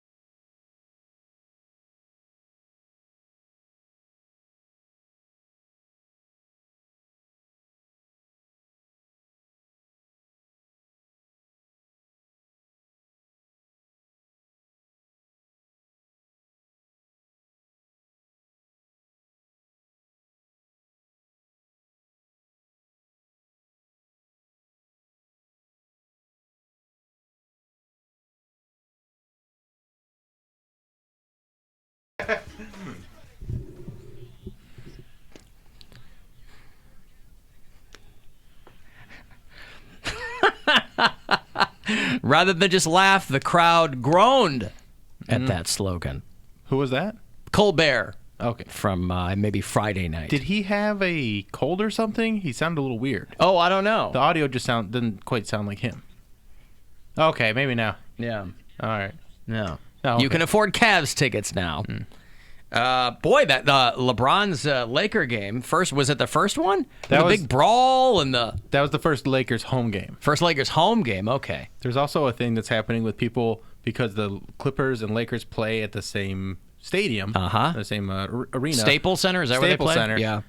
And they have all the Laker stuff up, and they have the LeBron stuff up. So there's people going to Clippers games and taking pictures with all the LeBron stuff like they're going to a Lakers game. I see. And posting it on social media like, hey, I'm here at Staples Center. Like, yeah, but you're there on the wrong night. But is it real hard to get Lakers tickets now? Yeah, of course. Oh, okay. Yeah. So Rajon Rondo and Chris Paul get into a fight. Anthony Kiedis of the Red Hot Chili Peppers got kicked out of the game. He got ejected because he was flipping off like one of the Rockets security guards or something. So they like Chris Paul, they walk Chris Paul up, they eject him, I guess. And as he's walking back into the tunnel there, Anthony Kiedis, now I imagine only Red Hot Chili Peppers fans will know this. If you're not a Red Hot Chili Pepper fan, you might not realize they're from California. I don't know if they've ever mentioned it. But that haven't, like, you have to go pretty deep with the Red Hot Chili Peppers to know that they're from California, because it's not something they bring up on a regular basis. They're from California. You got to go to like Fight Like a Brave or Catholic Schoolgirls Rule. You got to go. I thought they were from Louisiana. Black bandana, sweet Louisiana. Right. Duh. That's right. They are from Louisiana. Oh wait, no, Indiana. They were riding on some in the state of Indiana. I don't All remember. Around the world, Pound Cake. It's the, but they don't have to all be from the same place. I know. Chad Smith is from outside Detroit, but I think the other guys are all from California. They should mention that, I think, because it would clear up a lot of things. So anyway, Anthony Kiedis, a big Laker fan, he's like flipping the bird and he's screaming at Chris Paul. Again, I love, and I always feel like I'm being disrespectful to sports fans, and I really don't mean to be. It just doesn't hit me the way it hits other people. The grown men screaming at other grown men, it makes me laugh. Getting up, screaming at another player in their face and flipping them off. This is a millionaire who's there courtside, Anthony Kiedis, and it's cathartic. Gets ejected. Is it? Yeah. To yell at the guy on the other team? Because you're fired up. That's one of those things that. But I'd be fired up. I'd be happy that he was ejected. Yeah. He's but yelling you don't disrespecting your team.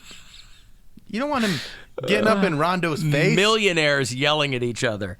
I love it. That's one of the best things. That's my Occam's razor, sport. Distilled down to its purest form. Millionaires yelling at each other. If some of the best stuff, like the best rivalries, happen because of celebrities, like Spike Lee and Reggie Miller going at it in the playoffs, is an all-time great NBA moment. Okay. Because Spike Lee's talking all this trash. and Reggie Miller's talking all the trash right back to him, and then But that's he back beats and his forth. team. Yeah. That's back and forth trash talking. Right. I take that as like a healthy part of the game. Chris Paul gets ejected. Anthony Kiedis flipping off a security guard who's just like, bro, sit down. And Well, that's screaming also- expletives. That to me is not trash. We got a rock star acting like a rock star. Come on. We're way past the sock on the junk. Kiedis is 55. I mean, God bless him, but I'm all for it. Okay. You keep doing your to me thing, is- Anthony. I guess. You stay young. You're only as young as you feel. Did Spike Lee get kicked out of Knicks games? No. Okay. Well, if I'm a fan, I want to watch the game. I don't want to get kicked out. Now they probably took him to a booth or something or a suite. Yeah. Probably watch it from a suite. They just got him off. It was almost over too. Was Like, it? The game was pretty Okay. close to end.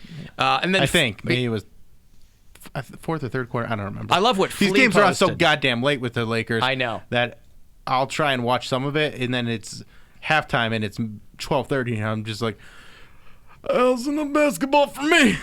And the Red Hot Chili Peppers, they've always kind of cast themselves as these Zen masters, so that's why it's kind of funny too to see Anthony Kiedis. That's great. Seeing someone that is so chill, because he's not a guy that I've ever heard anything about, like him freaking out like this.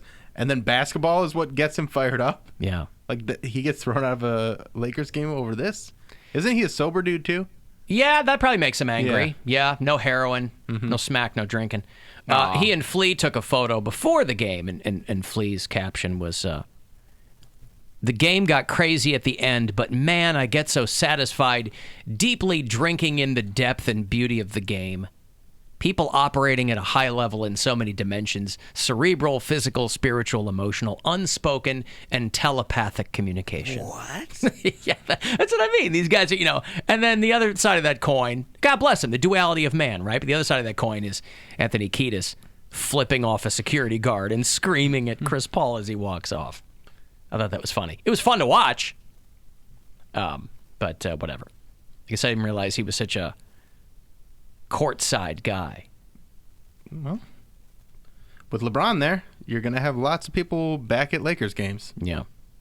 They're the hot ticket in town again. And God bless the people who were posting the video of that confrontation and somehow cannot spell Red Hot Chili Peppers. Band's only been around for 35 years. You don't even have to be a fan to know how the word chili is spelled. But they were like, man, if this guy was a regular fan, he would have gotten kicked out of the building. Which they're right. They are right. Mm-hmm. But he's not a regular fan. He's Anthony Kiedis. But I think they would probably paid $10,000. I was going to for a say, seat. I Yeah. think any regular fan who paid for those tickets Or would for be free. treated like somebody who, Probably got. I don't think celebrities pay for those seats. They love the promotion. I think there are plenty of celebrities who pay for those seats. I think so, Because too. if you can afford them, of course you're going to buy. There are regular people walking around who buy season tickets. There are, but those, I feel like those ones are like pushed back a little bit. Like they'll still be on the floor, but they'll just be behind. They usually have the courtside people courtside because they want to be in the frame. They want the people, oh, look, Usher's there. Oh, look, Jay-Z and Beyonce's there. So those people, they're right on the front line so they can bring more people into the game. Floyd Mayweather was sitting like 2 chairs over from Kiedis, And I think. of course, Floyd can afford the seats, but like he doesn't have to. Floyd can afford all the seats at the Lakers game. They roll out the That red would be carpet great for him. He just bought out one game. Yeah. And he was the only one there. Oh, that is something. Yeah, man. If I won the Mega Millions and I got all that money, I would definitely do that for one game and just be the only person in the audience. It'd be Austin Carr and that would be fun. And whoever. Campy? Not Campy. Who does it with Austin Carr? Phelps. All right. Yeah, Okay. but And just then me. I feel like those people just know people. Like they're like, oh, I know David who operates this whole arena, and he gives me the hookup every time I want to come in. And how far back, by the way, until the seats get kind of affordable? Like for regular people, if you're courtside, I could see you're paying for Lakers, 10 grand. they're expensive all the way. I mean, when LeBron was here with the Cavs, right? We'll assume that was a hot ticket, yeah? They were pretty hot. At the time? I think I was paying... Is it 4th row that you can get where it becomes reasonable? I mean, courtside at a Depends- Lakers game. You're talking about like a regular season game? Sure. Okay. I never even looked to see how much those tickets were going for because I knew I wasn't going to pay hundreds of dollars to go to a regular season game. But they Hundreds. were hundreds of dollars. Thousands. Yeah. Well, No, I mean a regular season game, they're probably $100 or $200. You're talking about individual tickets. Yeah. Season tickets, Season tickets are- courtside at a Lakers game now. Kiedis probably paid 10 grand, 25 grand. Oh, way more than that. Way more than that. Let's say 50 grand. for courtside season tickets for the Lakers with LeBron James. $50,000, and right? maybe even because that is such a hot ticket in such a big market. Yeah, where that's one of they might have. Like I know the NFL. I don't know how season tickets work, but I'm sure it was a lot. I mean, you could probably find it because I don't know. Courtside season tickets for the Lakers. See, this is all before LeBron. Yeah. So what were they then, though? They were $13,000 a seat for the they're season. Like 25, 30 now. So let's just say conservatively, probably doubled at least, right? Yep. So okay, so he spends that kind of money, $26,000, which is walking around money if you're Anthony Kiedis. But I wonder how. But that's courtside. I wonder how many rows back. If it happens quickly, or if there's a big change between first and second row. I don't know. Lower bowl is going to be very expensive, no matter where you're at in the lower bowl. As you go up, you're going to get things to be more affordable. But even like my buddy Grandma had season tickets, but like a package. Yeah. That was a few, like $1,000. Like a timeshare thing with other people? Yeah, it was like $1,000 just for, and that was for like half the games. Right. And that was a nosebleed seat. Yeah. But people want it. Only time I ever had season tickets, it was another sharing thing, was I had Pirates season tickets when I used to work for PBS in Pittsburgh. And we would kind of share them in and out or whatever. And those were, then the team stunk then, But they still weren't cheap. No. So, I got $1,000 here for you. I don't know what kind of tickets that could get you. I don't know. See for what team you could get season tickets for $1,000. Rubber Ducks? For sure. You can sit on the bench for $1,000. There you go. Ride the pine, baby. Get in the dugout. Yep. All right, good luck. Your shot at $1,000. Now, text the nationwide keyword LUCK to 200-200. You'll get a text confirming entry plus iHeartRadio info. Standard data and message rates apply in this nationwide contest. That's LUCK to 200-200. Good luck from WMMS. Harden fouled by Ingram. Do they count it? No. And I think another technical foul's been handed out. Now Ingram is hot. Now Paul punches a throw. Paul and Rondo throwing punches. Ingram comes in. He's throwing punches. There's going to be suspensions for this one as Rondo immediately heads back to the locker room. Ingram still jawing. Carmelo Anthony still jawing. Rondo was with the Celtics. He was with the Celtics. He was with the Kings. He made the rounds for a bit. He went to the Pelicans. He was on the Bulls for a little bit. Yeah, I remember that. Just signed with the Lakers. All right, there's the initial foul. Ingram's upset, pushes Harden. The technical foul. Then Ingram gets in the face of Jason. You know what? I think it was Harden behind Jason Phillips. That's why. And LeBron was like trying to split these guys up. Yeah, too. He's to hell. He's got Rondo, Lonzo Ball's on that team too. Yeah, his face? Chris Paul's one of his best friends. Okay. And the reason Chris Paul took swings at Rondo is because he said that Rondo spit on him. Right. So that'll get you fired up. I guess it would. That's a major disrespect to anyone, is to spit in their face. Oh, man. Spit in their face. By the way, LeBron's production company is talking about a reboot of Friday the 13th. I was reading a thing about the rebirth of the slasher film. That kind of the classic 80s slasher genre is coming back for some reason. I feel like every 10 years it comes back. Maybe so. That we've kind of moved out of the whole torture porn thing with Hostel and all those movies. And Saw. And because there was just kind of diminishing returns on those. And so a lot of horror movies now are more suspense-driven, but I think even with that, this is the other side of that. People are like, I don't just want jump scares. I want some blood coming back, So Halloween, which I didn't see, but I've heard mixed reviews. But that LeBron's production company might be rebooting Friday the 13th. Again, they just rebooted this thing a few years ago. And that wasn't good. And it wasn't good. It wasn't good at all. But they might be bringing it back. Oh. It's called Friday the Juneteenth. Excuse me. That would be. He says he's a big. He says he's a big horror film fan. So good. He's dressing as Pennywise the Clown for Halloween. A little creepy. So if you weren't appropriately creeped out by Pennywise, imagine him in 6'8". Oh my gosh, that would be so. Oh my! He's holding the balloon. I can't deal with that. Do we get the freak out because he's wearing whiteface? Mm-hmm. Well, if he's smart, they would shoot the Friday the 13th reboot right here in Cleveland, Ohio. There's all kinds of locations where they could make some scary stuff go down. All of East Cleveland. Well, no, you need a Camp Crystal Lake type setting. Uh-huh. Put-in Bay. Set it at Put-in Bay. Oh, I like that. Right? Friday the 13th, Put-in Bay. No, go to the... Kings Island. Where do they do EST Fest Kelly's every year? Island. Huh? The campsite where they do EST Fest every year? Oh, you're thinking of the ledges. They don't... Nelson's Ledges? Nelson Ledges, yeah. They can do it there. There's a lake there. There's plenty of trees where it looks hella creepy. You know, you're right. That actually would be a hella creepy. It would be a really good location. It's like because a campground. It is a campground, and it's very picturesque as well. Mm-hmm. They filmed scenes from, I don't know, some movie they filmed here 5 years ago or so. It was about like a coming of age kids, like high school Kings of kid. Summer. That's the one. Gwen worked on it. Yeah, that's the one. They filmed some scenes there. Alan, you could probably get season tickets for $1,000 for the Browns. Would Browns season? They wouldn't be $1,000. Not $1,000. They'd be more than that. Again, it all depends where you're sitting. It's a lot too. shorter season, yeah. though, too. Yeah, okay. But it all depends where you're sitting. Courtside at a Browns game, Bill. Courtside? Those are... You know what? I'll sell you some for $1,000. Hey, beautiful. You want to sit courtside at a Browns game? Give me $1,000. I'll make that happen. Right under the hoop. Yeah. I want to sit there. I got my thunder sticks already ready. Mm-hmm. Jack Nicholson spends $232,000 a year for Lakers courtside, Mike in Parma says. Okay, see? There you go. $232,000, which again, walking around money if you're Jack Nicholson or Anthony Kiedis or Floyd Mayweather, for sure. Yeah, that's why I don't think they're giving tickets to celebrities for free. There's too much money to be made. Alan Josh Klinghoffer is the only member of the Chili Peppers from California. Okay. Yeah, Kiedis is from Grand Rapids. Well, they sing about it all the time. Well, and they've been out there for 100 years. So, yeah, they might not be from there. Yeah, they've been a band for 40 years. That's almost. right. But they clearly are in love with California, as they should be. It's a fine, fine state. It's the world's fifth largest economy. Huh? If you like mudslides and fires, it's and a great place. I do. I would like to get there before everything's, Before gone. everything explodes? Yeah, I would like to visit. They've been saying that forever.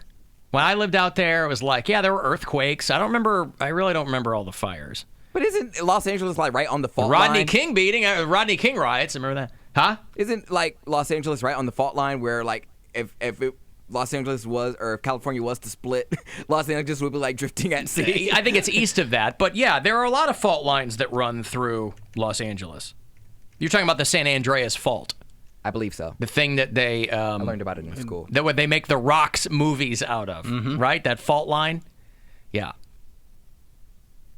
That runs for quite a long ways, yes. I never saw that, but that's the one where he just holds California from each end and pulls it back together. Yeah, he's so strong. Yeah. He puts a couple of carabiners in each side of the state, and then he holds them together with truck nuts. And then pulls them together. He pulls them together. And then does a couple more reps because he's The Rock and he That's can. right. Yep. He gets a giant hydraulic stapler, and he stitches the state together. And they go, oh, my God, The Rock, thank you. Okay, The Rock. All right. I'm going to take a quick break. I'm going to have Craig Ferguson tickets for you. Fergie Ferg is back on the road, and he's going to do a show at the Agora. Boy, everybody's coming to the Agora because it's so beautiful and renovated and whatever. November the 29th, just a bit after Thanksgiving, Craig Ferguson back on the road. If you want to see him, we'll hook that up in a bit. 35192 to text. The Alan Cox Show on 100.7 WMMS. And everywhere you go on our free iHeartRadio app. It's time for... I mean, we've all, by this time, everybody's seen the memes. Hillary deposed for 11 hours in front of Senate, and it was like Easter Island sitting there. This Kavanaugh guy's screaming and crying and whatever. Clapping back at people. Well, I think, listen, this Kavanaugh guy, I'm sure, was sold a bill of goods. They want him for a very specific reason, in that he's the guy who's been very explicit about the fact that he doesn't think that presidents should be investigated for anything, all right? Right. There's a whole list of conservative judges that you could have put on there. They wanted this guy for one reason only, right? So I'm sure they told him, dude, don't worry. We're going to sail you through. Then these women come forward, and this guy is sitting there like genuinely mad that they're just not putting him on the court. He's like, why am I not and his Must be an easy run for him. Yeah, his livelihood is gone because even Well, no, he's still a judge. He still has a judgeship. But his livelihood's not gone. It is gone. Even if he doesn't get this promotion, he keeps the job he has, which is a great job. But if he doesn't get the promotion, it would be because he lied, and if he lied, that's perjury. But So he still has a job, is what I'm saying. But you can go to jail for perjury. That means he lied on the stand, and they didn't find him credible. They're not. Listen. He could. If they thought he lied in the stand, they wouldn't promote him. But there's an FBI investigation now. Nah. We'll see. We'll see. I'm just saying. We'll see. You can't just go back to being your normal self. Once you're on that huge world showcase, you're not going to go back to having a normal life. That's why. We're not talking about normal life. You said that his career was over. It is over. Why? He's got a job still. Because he's not credible. He has that stank on him, and But they're not going to fire him from that job. Much like he won't. He's going to resign. Please, this guy will never resign. He hasn't resigned yet. He was screaming, "You're not going to intimidate me into withdrawing," and blah, blah, blah. But that's the whole reason why. Well, we'll see. We'll see what happens. No one knows what's going to happen. That's but all no, these. we know. He'll be confirmed. All these guys, I think you're right. But all these guys who are saying, well, she had a very poignant story, Dr. Ford, but she had no corroborating evidence, and we'd like to see evidence. And I get that legally, but Kavanaugh didn't have any corroborating evidence either. This guy, he had that calendar. It didn't say rape on it. Oh, please. Yeah, right. This Mark Judge guy who's out in the middle of nowhere hiding, he's like, I'm a cancer survivor. I want people to leave me alone. If this guy was your pal, wouldn't you come forward and go, hey, I'm happy to testify to say what a great guy this guy is? And your friend. He's hiding out. If that guy was your friend, you'd go, dude, please come in front of the Senate. Or maybe he knows something and he doesn't want to have to be put on the stand. They won't subpoena him, but he's on the hook too because they were saying he was waiting in line with all the other boys. But he's not in the hook for anything. Again, this is not a trial. This was a hearing to see if they're going to confirm this guy. And now. Yeah. But this is not a criminal trial. But nobody knows what's going to happen down the But that's why Senator Graham was so pissed off because he was like, I don't know why he was so pissed off. But he said it in his little rant. He was like, you guys ruined this man's livelihood and blah, blah, blah. These are guys who don't. But they're being dramatic. These are people who don't like having to listen to women complain about being treated poorly. Now, Lindsey Graham, you might notice, he's been a single guy his whole life. Wink, wink. Shocking. And so, I don't know what the story is with Lindsey Graham, but he did a very strange 180 from being like John McCain's wingman to now grab an ankle for the president. I don't understand that at all. I guess with McCain gone, there was maybe no... He's letting his freak flag fly now. Yeah, there was no kind of compass there anymore. I don't know. There's no big brother to try and impress anymore? I don't know. I really wish Meghan McCain was back on The View so I could hear what she says about it. Just because... Is she going back on that show? She's in mourning, but yeah, at some point, she's I'm gonna guessing. come back. Well, the show's on in the morning, too. M-O-U-R. Oh, that makes sense. Yeah, that makes She's sense. sad. Her dad died. That whole thing. Tell you what, there are reasons to follow, and I've said this before. I go, why would anybody follow Pledge Furniture Polish on Twitter? Every brand's got a Twitter account, right? I mean, if I was going to follow any furniture polish on Twitter, it would be Pledge. That's true. Mrs. Myers might get me. I was going to say, it wouldn't be Johnson's Minwax or something like that. It wouldn't be oil soap. Come on. Oh, Murphy's Oil Soap? Murphy's Oil Soap. Maybe Murphy's Oil Soap, but probably Pledge. But the most woke tweet of 2018 came from Steakum. Strangely enough. You see that big long Steakum thread? It was great. Going off on social media, giving people attention that they love, and people are living with unchecked personal mental health problems, like a dozen tweets in this thread. Steakums, which I haven't had in a long time. They're delicious. I do like the fact that they're so self-deprecating. My new favorite phrase that they call their own product, beef sheets. It is what it is. Is there a top beef sheet? Yeah. I tweeted them. I DM'd them to ask them about top beef sheets. But I don't know. So, yeah, and I love, too, the people who feel compelled to clap back at Steakum on Twitter. Like, people are responding to them angrily. The Steakum Twitter account. Steakums. Yeah. Where do you get off? All natural beef sheets. Not enough in the pack. The unmitigated gall that you have. He's been practicing that one for a long time. Has he? Unmitigated gall? That's his phrase. That's Once the only thing he knows. We're not practicing. Once he gets it out, I think he feels No, comfortable it's rehearsed. using He said it multiple times on the show. But so what? I say a lot of things multiple times on the show. That's the way I talk. That's true. That's my Right. candor. That's true. Unmitigated gall is your candor. That's right. Going back to the Candor. Steakums tweet real quick. Yeah. They say people are struggling to make ends meet, but they spelled it M-E-A-T. Yeah, I know. It's still on brand. No. I love it. Love it. Promotion. Make ends meet. But I love beef sheets. Frozen sheet meat. Sheet meat is great. I haven't had Steakums in a long time. I just remember that it took I you. had him after we talked about him on the show the one Yeah, I night. remember you saying that, but I just remember back in the day, like, you had to cook up a box of them to make a sandwich. I ate the whole pack in one There's sitting. 14 beef sheets in there. Yeah. And they shrink up to the size of a postage stamp. Especially since I like them crispy, fried in the pan. How else do you cook them? My husband just microwaves them. Ugh. Oh, but I'm the jag-off for microwaving hot You dogs guys are once in a both while. jag-offs. Anyone's a jag-off for microwaving meat. Especially raw meat. Well, they say 100% beef, but is it? There's got to be some. Steakums isn't raw, is it? No, but there's got to Yeah, be some. it's raw. There's got to be some fine print. It's frozen raw meat. Oh, I thought it was already like pre-cooked. No, it's you got to pink, cook them. Yeah. Yeah, it is pink. Okay, that makes sense. But it is beef. I mean, Yeah, partially. And fats and, Well, it's beef Pig- has fats in it. cow beeholes and whatever. yeah, right. Yeah, there's a lot of parts of beef that are just different parts of the animal, right? Based out of Reading, Pennsylvania. Oh. So it was born out of trying to replicate Philly cheesesteaks. Gotcha. Yeah. I mean, it does kind of have that taste. And also invented by the guy who invented popcorn chicken. Well, So that's there a you go. smart move, too. All right. I love popcorn chicken. Me too. Damn. Yeah, but you don't know what it is. I don't care. It's It not tastes chicken. delicious. It's chicken. It's There's- 99% breading, and then you that's don't great. know. It's like I look at like that kind of stuff as like a peanut M&M. There's a lot of chocolate. You don't peanut M&M. It's peanut, right? Yeah. You get popcorn chicken. You get popcorn shrimp. I don't know what's at the center of that. Okay. I don't believe that's really chicken. Well, damn. That's chicken. I'm going to KFC. I love when you get just a breading piece and no chicken in Listen, it at all. when I was in the Philippines, they sold just breaded skin by like the Alexa to play WMMS on iHeartRadio. Now back to the Alan Cox Show.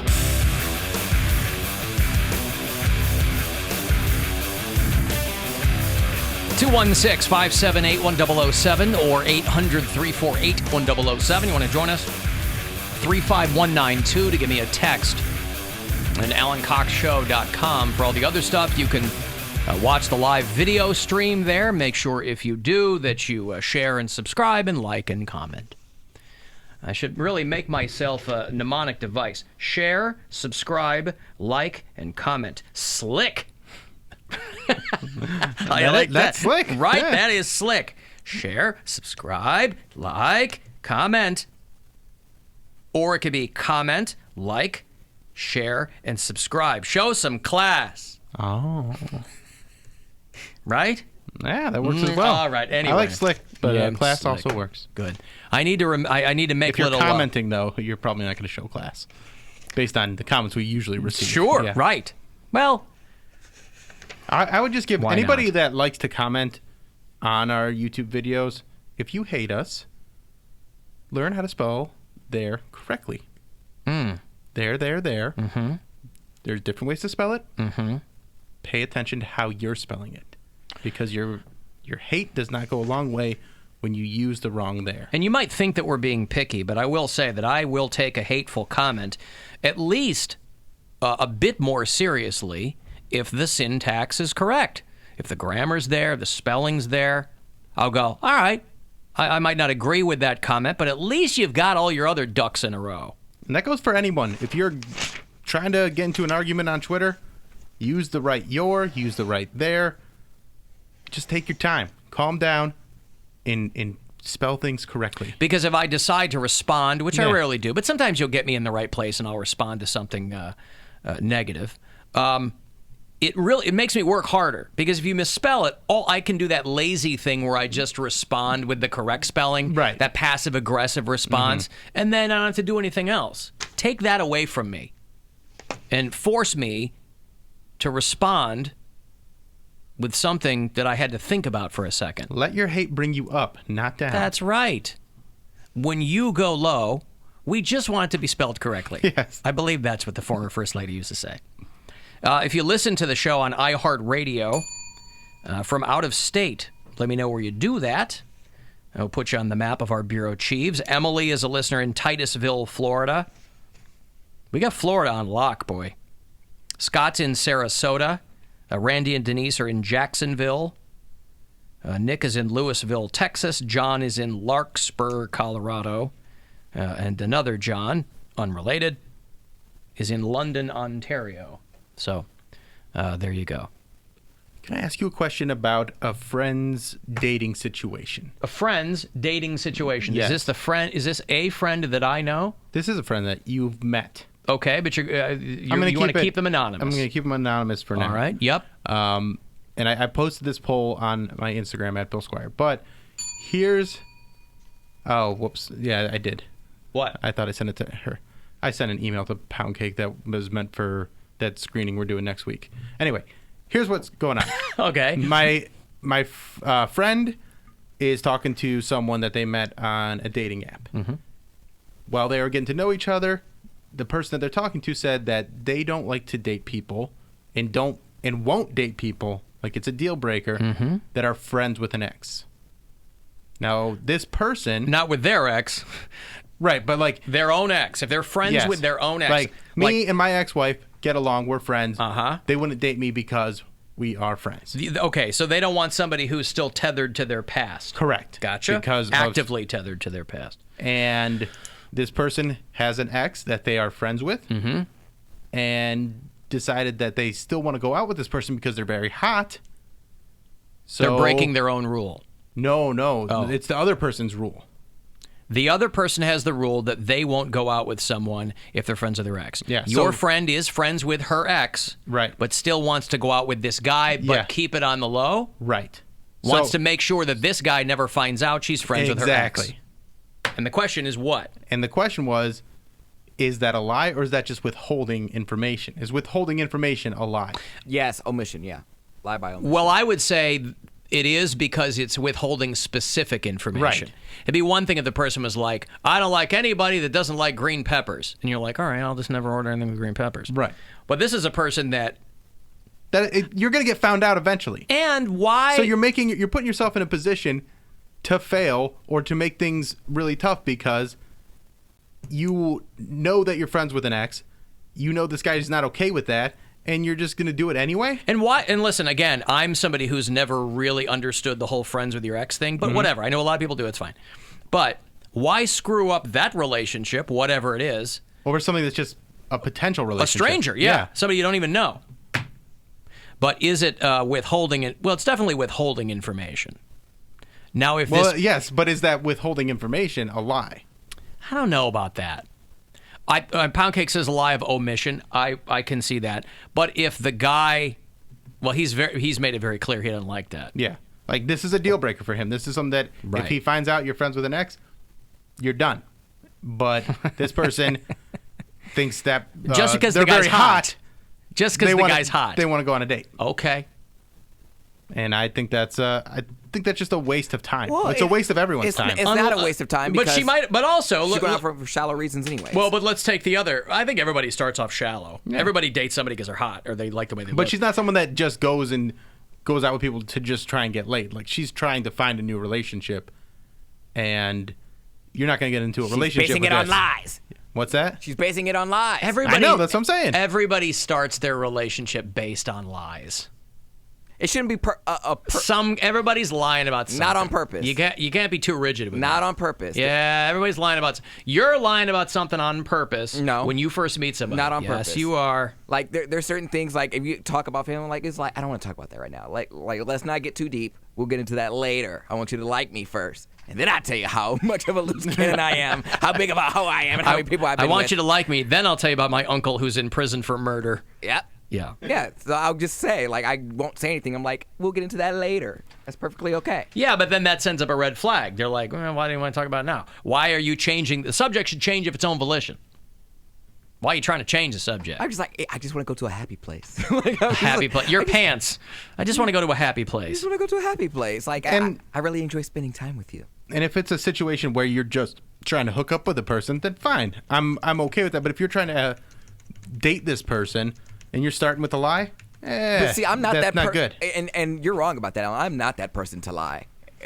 Yeah. I'm one of those people, like, if you don't care, I don't care. Like, Alan, regardless of the situation, the person with that rule is insecure and jealous. And Do that's not date another them. thing. Yeah, if they're like, clearly they're trying to set some kind of boundary where they're like, I don't even want to run into somebody. I don't want to hear that you're hanging out. You know, this is a person who doesn't want to get Mac Millard. Right. I get it. Aw. They don't want to get Mac Millard. Because I wouldn't want to die either. That's right. I don't want to. If any of your exes have overdosed, right. Hello. Hi, Hi. Erica. You all right? Did the show start already? It did. Yes. About 2 Almost hours late. hour and 57 minutes ago. Sausage party, no more. That's Sorry right. about that. That's all right. like your sweater, though. Your turtleneck. Thank you. Bill was just telling us about how you're secretly on a dating app, and there's a guy that you were talking to who's real hot, but he doesn't want to date anyone who's still friends with their ex. I'm not gonna lie. I've considered putting my picture on a dating app just to see, like, Pardon me. You're insecure. if I get any responses. Of course you you're gonna are. get You would responses. You are sick in the head. But Ian and I would both do it, and just like we'd have a competition, like who could get the most DMs. You're like my straight friends who are like, I just want to go on Grindr and see how many compliments I'd get. I'm like, bro, You're not curious? Or how I many know. or how many awful comments you'd get. That's a flip side of that coin. Why does Yeah. everybody think, I just want to see how many people would. I'd be like, what if it's vastly outweighed by the people who are like, ugh.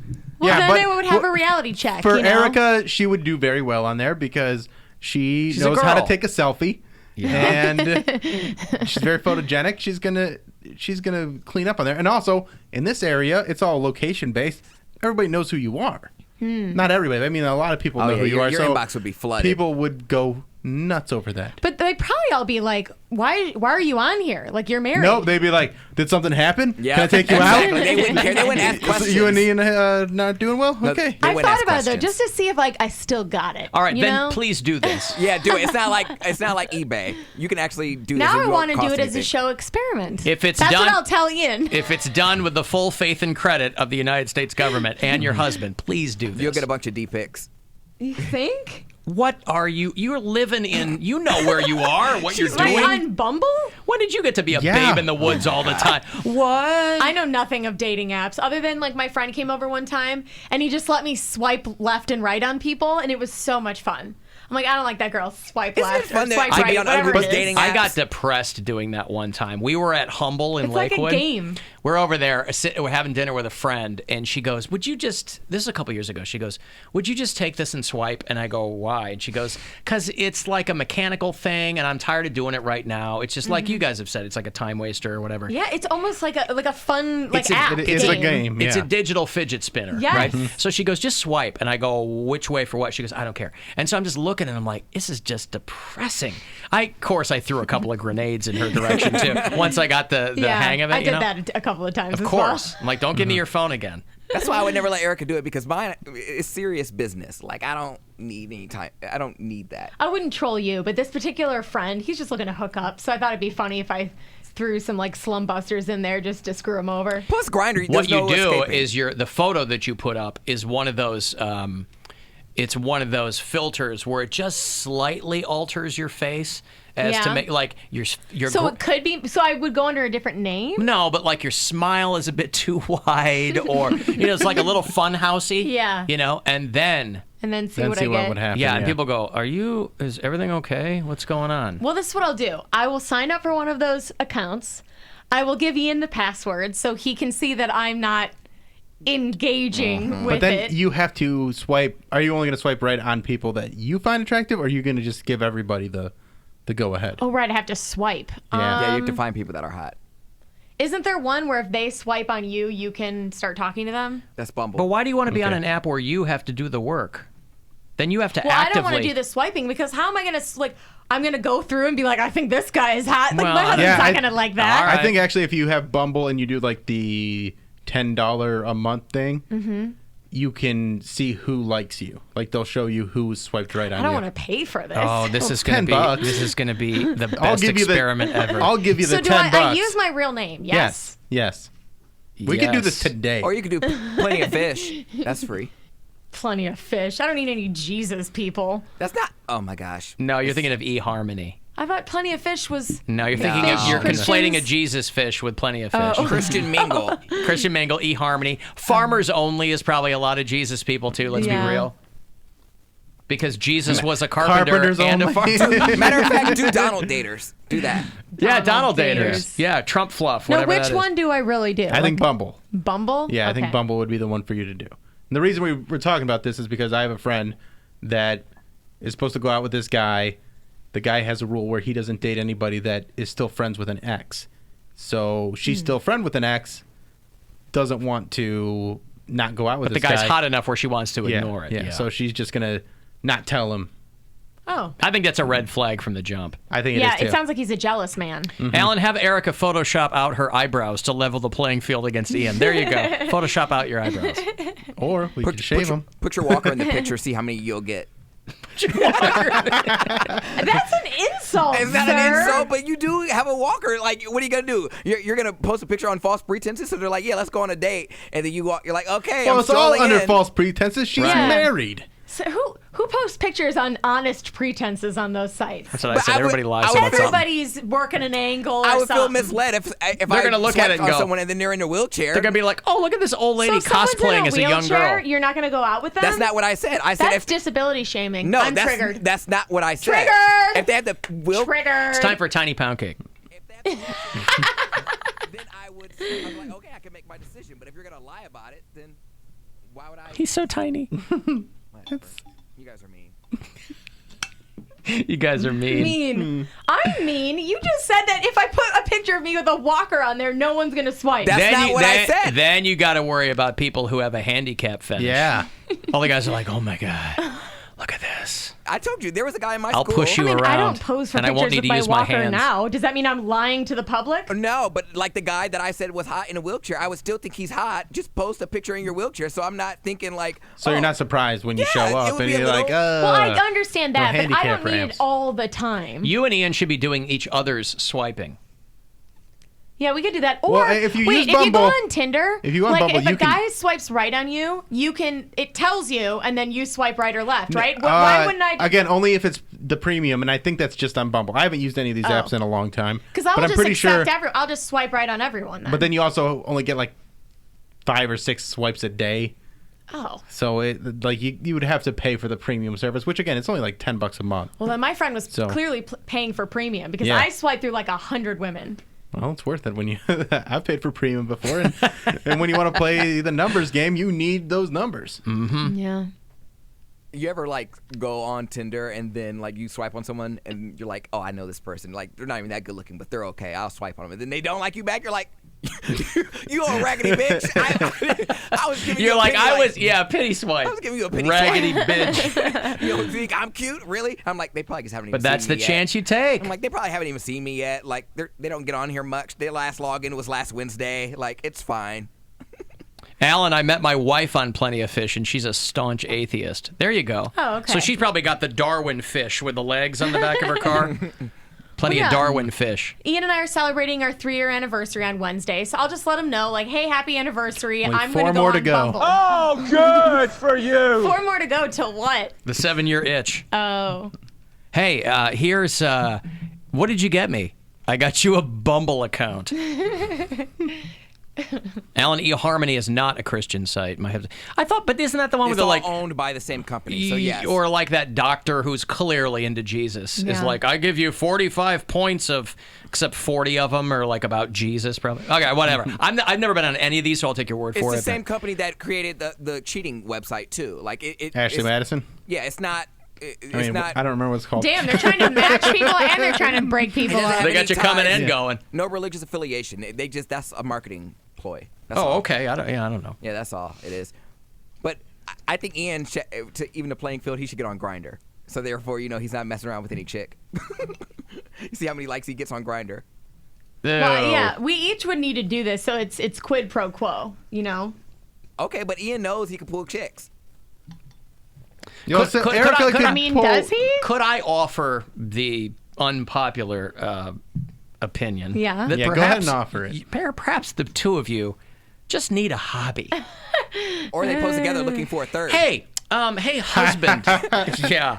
Do that. Let's see which one of us gets more swipes, even though nothing's going to come of this, and it's just a competition between you and me.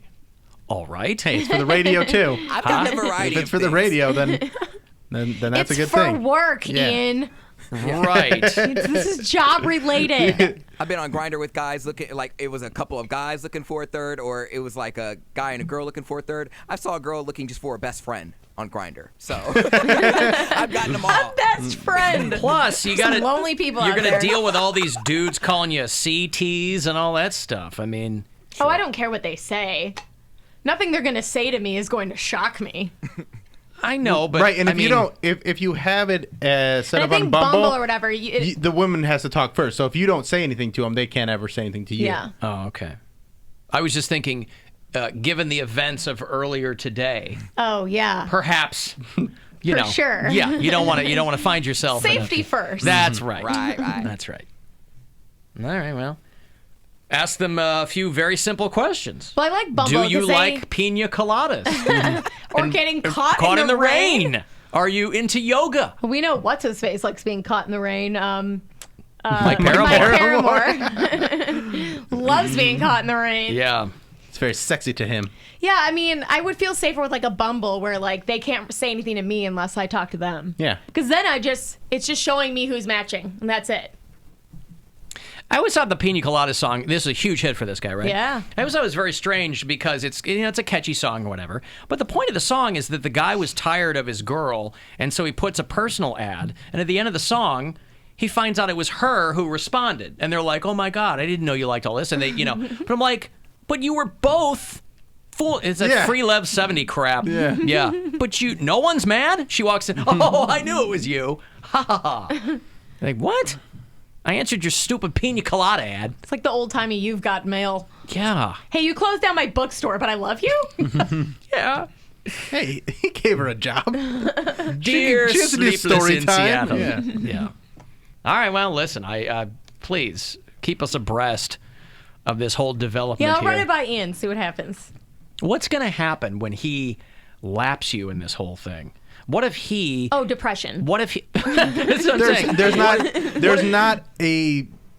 I could dress up like a girl and get more attention than any dude because that's just how dudes are. What do you mean? Like if I were to make a Bumble as a girl with like a beard Bill, and everything, yeah. Well, I would I'd really try. Okay, yeah. I put I some see. effort You let in. me do your makeup I'm or saying, something? I'm saying like girls just get way more responses than dudes, no matter how good looking they are. I will bring in my Halloween photo from about 15 years ago where I did full drag. Yeah. And I'll post that, and then we'll see how that gets. Yeah. There we go. I have my hair up. We should all have an account and see who gets the most out of the show. Again, you're going to win by so Yes, much. Yes. Let's keep it. Let's limit it to you and your husband. You said doing that this though. You said that fakakta for the scheme. eBay auction and Pound Cake won. Remember? That's different. But that was Which you didn't different. technically win. trolling. Like But that's, I'll let him have it That if was he different. needs it. I don't need it, but it's nice to have. and again, What if you go on Grindr to create an account for Ian and you find out he's already on there? Happy anniversary! You just got to enter in your phone Honey, number. could I? He's like, oh, somebody's using my picture. Be a super awkward dinner at Strip. Yep. All right. Yeah, I think if he was on one of those, people would alert me like immediately. Immediately, I yeah. think just women have an inherent advantage in these situations. Just an Yeah. immediate advantage. Yeah. But it's nice to know sometimes you still got it, even if you don't want it. Alan Bill would be a beautiful woman. Someone said, "There you go, a beautiful woman." You are a very pretty man. maybe after I lose some more weight using Nutrimost. Okay, Oh. Blanca. Right now, Did you just call him what'd you call me? Bilanca? Blanca. Instead of Bianca. Bilanca. Yeah. All right. Or Wilhelmina. I'm going to Paloma Blanca. Oh, God. All right. Craig Ferguson is back on the road doing stand-up, and it's going to get him to the Roxino. Or Roxino? No, the Agora. Yeah, November 29th, he'll be there. So you're going to go see him. He's great if you've never seen him live. I'll hand those off coming back. 35192 if you want to text. The Alan Cox Show on 100.7 WMMS. And everywhere you go on our free iHeartRadio app. Rover's Morning Glory. I'm going to win this Mega Millions And jackpot. then once Gonna October get a hits, you'll switch to Spooky. If you listen to the show on iHeartRadio from outside the friendly confines of the Buckeye State, let me know where you are. Matthew listens in El Paso. Jeff and Elizabeth are two new listeners in Atlanta. I don't know if they know each other. They should get to know each other. They should, yeah. You know, when Rover does Rolling Glory 1, they go to these cities and they have little meetups. Mhm. I know we did that in Phoenix a couple of years ago. Kind of, you know, unofficial, but those will be fun. Mm-hmm. John is a new listener up in London, Ontario. Another John is in Larkspur, Colorado. And Nate is a new bureau chief in Vegas. So thanks, gang. Let me see here. B.B. King's granddaughter lives right here in Cleveland. She's a Mansfield native. She's a local banker and a singer. I came across that story. I thought that was quite interesting. I'll tell you what my favorite part of the story is, though. B.B. King was an inveterate swordsman, too. This guy got around, right? Good for him. She's real pretty. Val B. King. I don't know if they all have B as a middle initial. I don't know. That's weird. It's a nice sign of respect, though, I think. She works for PNC Bank, and she's going to perform at their 6th anniversary celebration for something this weekend. She's a blues singer, and it's in her blood. And, of course, they go into the whole story. She's V.B. King. V.B. King, that's right. They used to have, I don't know if B.B. King's club is still in New York, just off Times Square, but you used to go, and I remember friends being genuinely pissed that B.B. King wasn't there every night. Like, no, it's just his place. You don't know who you're going to see when you go there. And you haven't heard of him. Guarantee that. Whoever's there. You know a lot of jazz people? Well, yeah, some of that. The first time I went, it was... Well, you know jazz stuff, but I think... It wasn't even jazz. People... No, they book rock acts. Oh, do they? All kinds of stuff. Yeah, right. yeah. I think of it as I think it was called B.B. King's... I don't know what it was called, because like in Chicago, there's Buddy Guy Legends. Yep, I used to live right next to it. Right. That's, I think, strictly jazz, blues. Like It is, yeah. So like Ryan Gosling's jazz club? In La La Land, sure. No, it's black guys. Where's the part of... Okay, so anyway, this is his granddaughter who grew up in Mansfield. Her father, Robert Edwards Sr., is the oldest of B.B. King's 15 children. Wow. B.B. King had a lot of kids, right? Yeah. Here's my favorite part. None who were born to his 2 wives.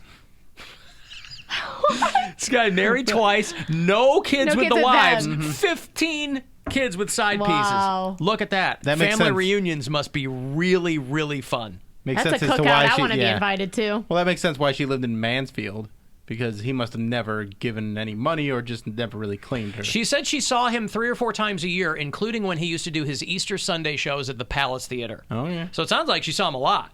Well, 3 or 4 He would times just a year. invite him to the gigs, you know? Hey, family reunion at my gig on Easter. Yeah. You can have a free ticket, but your plus one's got to pay. That's right. 15 kids, none of them by your 2 wives. That's insane. If you're the wives, you go, what's going on over here? You get alimony, and then other people get child support, so everybody gets a check. It always goes to money for him. Immediately goes to money. He's Sure. obsessed with money. I'm not obsessed with money. It's never like, wow, what an interesting dynamic that would be. No. Let's put ourselves in the mindset of someone who might be one of 15 grandchildren let's create a scenario where we're walking around the B.B. King family reunion. He goes right to the money. How much was he worth? Right to the dollars and cents. What was his net worth? Split 15 Still on the ways. money. 15 ways. Well, I think before he died, like, he was fighting people, because I don't know that he ended up with that much money. I think he was paying a lot of people. Yeah, you're paying a lot of people if you got Right. 15 kids and Yeah. a couple of ex-wives. But boy, imagine that. You're one of the wives. So weird. How come I ain't got no kids with you? Tired of having kids. Trying to keep all these other chicks happy. What do you want me to do? He's on the road all the time. So 15 kids. So divide 40 million by 15 kids. Did he have $40 million? They said his net worth was around $40 million. And he said he had to pay out a 40 lot of million. lawsuits and a lot of disputes with, babies' moms, like I said. Right. And so child support and back taxes and stuff, Oh, he only died 3 years ago. I thought he'd been dead for longer than that. Everybody gets your cut. 2.6 mil a kid.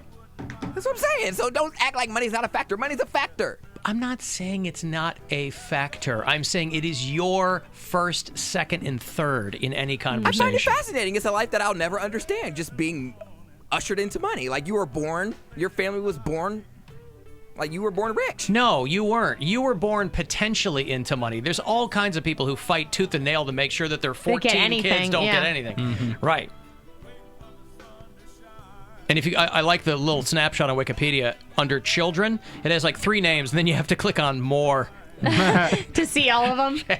And Patrick always thinks like his end sum was $40 million. That's not how much he made over his entire career. That's Sure. not how much he was making. So you can't just say, they say he was worth $40 million. That means every kid gets 2.6 million or whatever it was. But I'm not even thinking that. I'm thinking, he's got a life insurance policy. So, I mean, he's, that's By a the pretty way, hefty life insurance. but they get to those figures by potential music royalties, sales, assets, properties, Right. things like that. They figure royalties, and like his family gets a piece of that, right? Only 11 of his kids are still alive. 4 of his kids have died. So they get to split it, more. I'm not even gonna say it. See, never mind. He does. He goes, oh, let me redo the math. I mean, that's a lot more. How was that? 2.5 million. Now it's Let me redo the math. How much would that be? And now there's 4 of them that are dead. And The then money may have gone to their families, kids' families that died. just the kids. I'm just saying, just the kids, because the other one's a baby mom. I'm confused. But yes, I'm sure the money was split up somehow. And it wasn't even a matter of he had like 3 kids with one woman. I think he had 15 kids by 15 women. No, really? That's how you keep having inspiration to write blues songs. Yeah. Is you have things like that going on in There your life. must have been a method to the I madness, mean, he but was I don't know why you feeling would... the blues every time he had to pay a new child support check to The somebody. only blues he wasn't feeling was balls. Yeah, that's right. I don't know why you'd keep having kids that are going to cost you money. Because you can afford it. You hope you can. At a certain point, I'm like, whatever. People have raised kids with less. Like, whatever. I'm not saying that. I'm just saying, well, we've had this conversation with athletes a million times. Like, even if you have $50 million, why would you keep just having more kids? Yeah, it doesn't Your make any legacy sense. lives on, and Your also- legacy lives on with the first male child, by the way. If you have a boy and a girl, like before I have my daughter now, before Gwen and I had our daughter, my legacy was set. I had a boy and a girl, right? Yeah. Done. The name's going to continue. Whatever is going to happen is going to happen. Everything else is gravy, right? That's why I call my daughter Man Gravy. That's her little nickname. It's all gravy. Man gravy. Nah. She call loves her that. She doesn't know what I'm saying. As long as She you loves stay out it. of her face. I know. She loves it. She does. Tells me to get out of her face because I'm an old man. Get out of my face, oh man. That's right. Anyway. And I love the Gwen little laughing. Gwen laugh in the background. Yeah. The fruits of her labor, teaching our daughter to turn against me. All right, here's $1,000 as promised. 30 minutes past every hour, you got a shot at the $1,000 bribe. Good luck. Your shot at $1,000. Now, text the keyword BILLS to 200-200. You'll get a text confirming entry plus iHeartRadio info. Standard data and message rates apply. That's BILLS to 200-200. Good luck from WMMS. Now, Pound Cake, let's say someone wins that $1,000 and they have 15 kids. How much does each one of those kids get? I don't know. I couldn't even do the math with 40 million, let alone 1,000. They each get $66.666667. There you go. If you have 15 kids. But you already had it on the calculator. I couldn't do it right in my head. I didn't ask you to do it in your head. Okay, I didn't think I had time to draw on a calculator. Ah, boy. But I also like how he said, I couldn't even do it with 40 million. How am I supposed to do it with 1,000. A It's less. significantly smaller number. So many fewer zeros. Like I said, I'm just fascinated with people who are born into a fortune. And why are... Away, away, Alan Cox, baby, give big stuff away. Give stuff away. All right, you want to see comedian Craig Ferguson, the former Late Late Show host, is back on the road. A new hour plus of stand-up. It's going to happen Thursday, November 29th at the Agora. The tickets are on sale. Go to agoracleveland.com. All the info on the show is there. A couple tickets for you if you are caller number 14, 2 for Craig Ferguson. Good luck. 216-578-1007 or 800-348-1007. Voice call received. Put this on the air, dumbass. You think you know it all? You're just nothing but a piece of shit. Talk about dumb shit that you don't have a clue about. Another satisfied customer of the Alan Cox Show. Just shut up and play the fucking music. On 100.7 WMMS.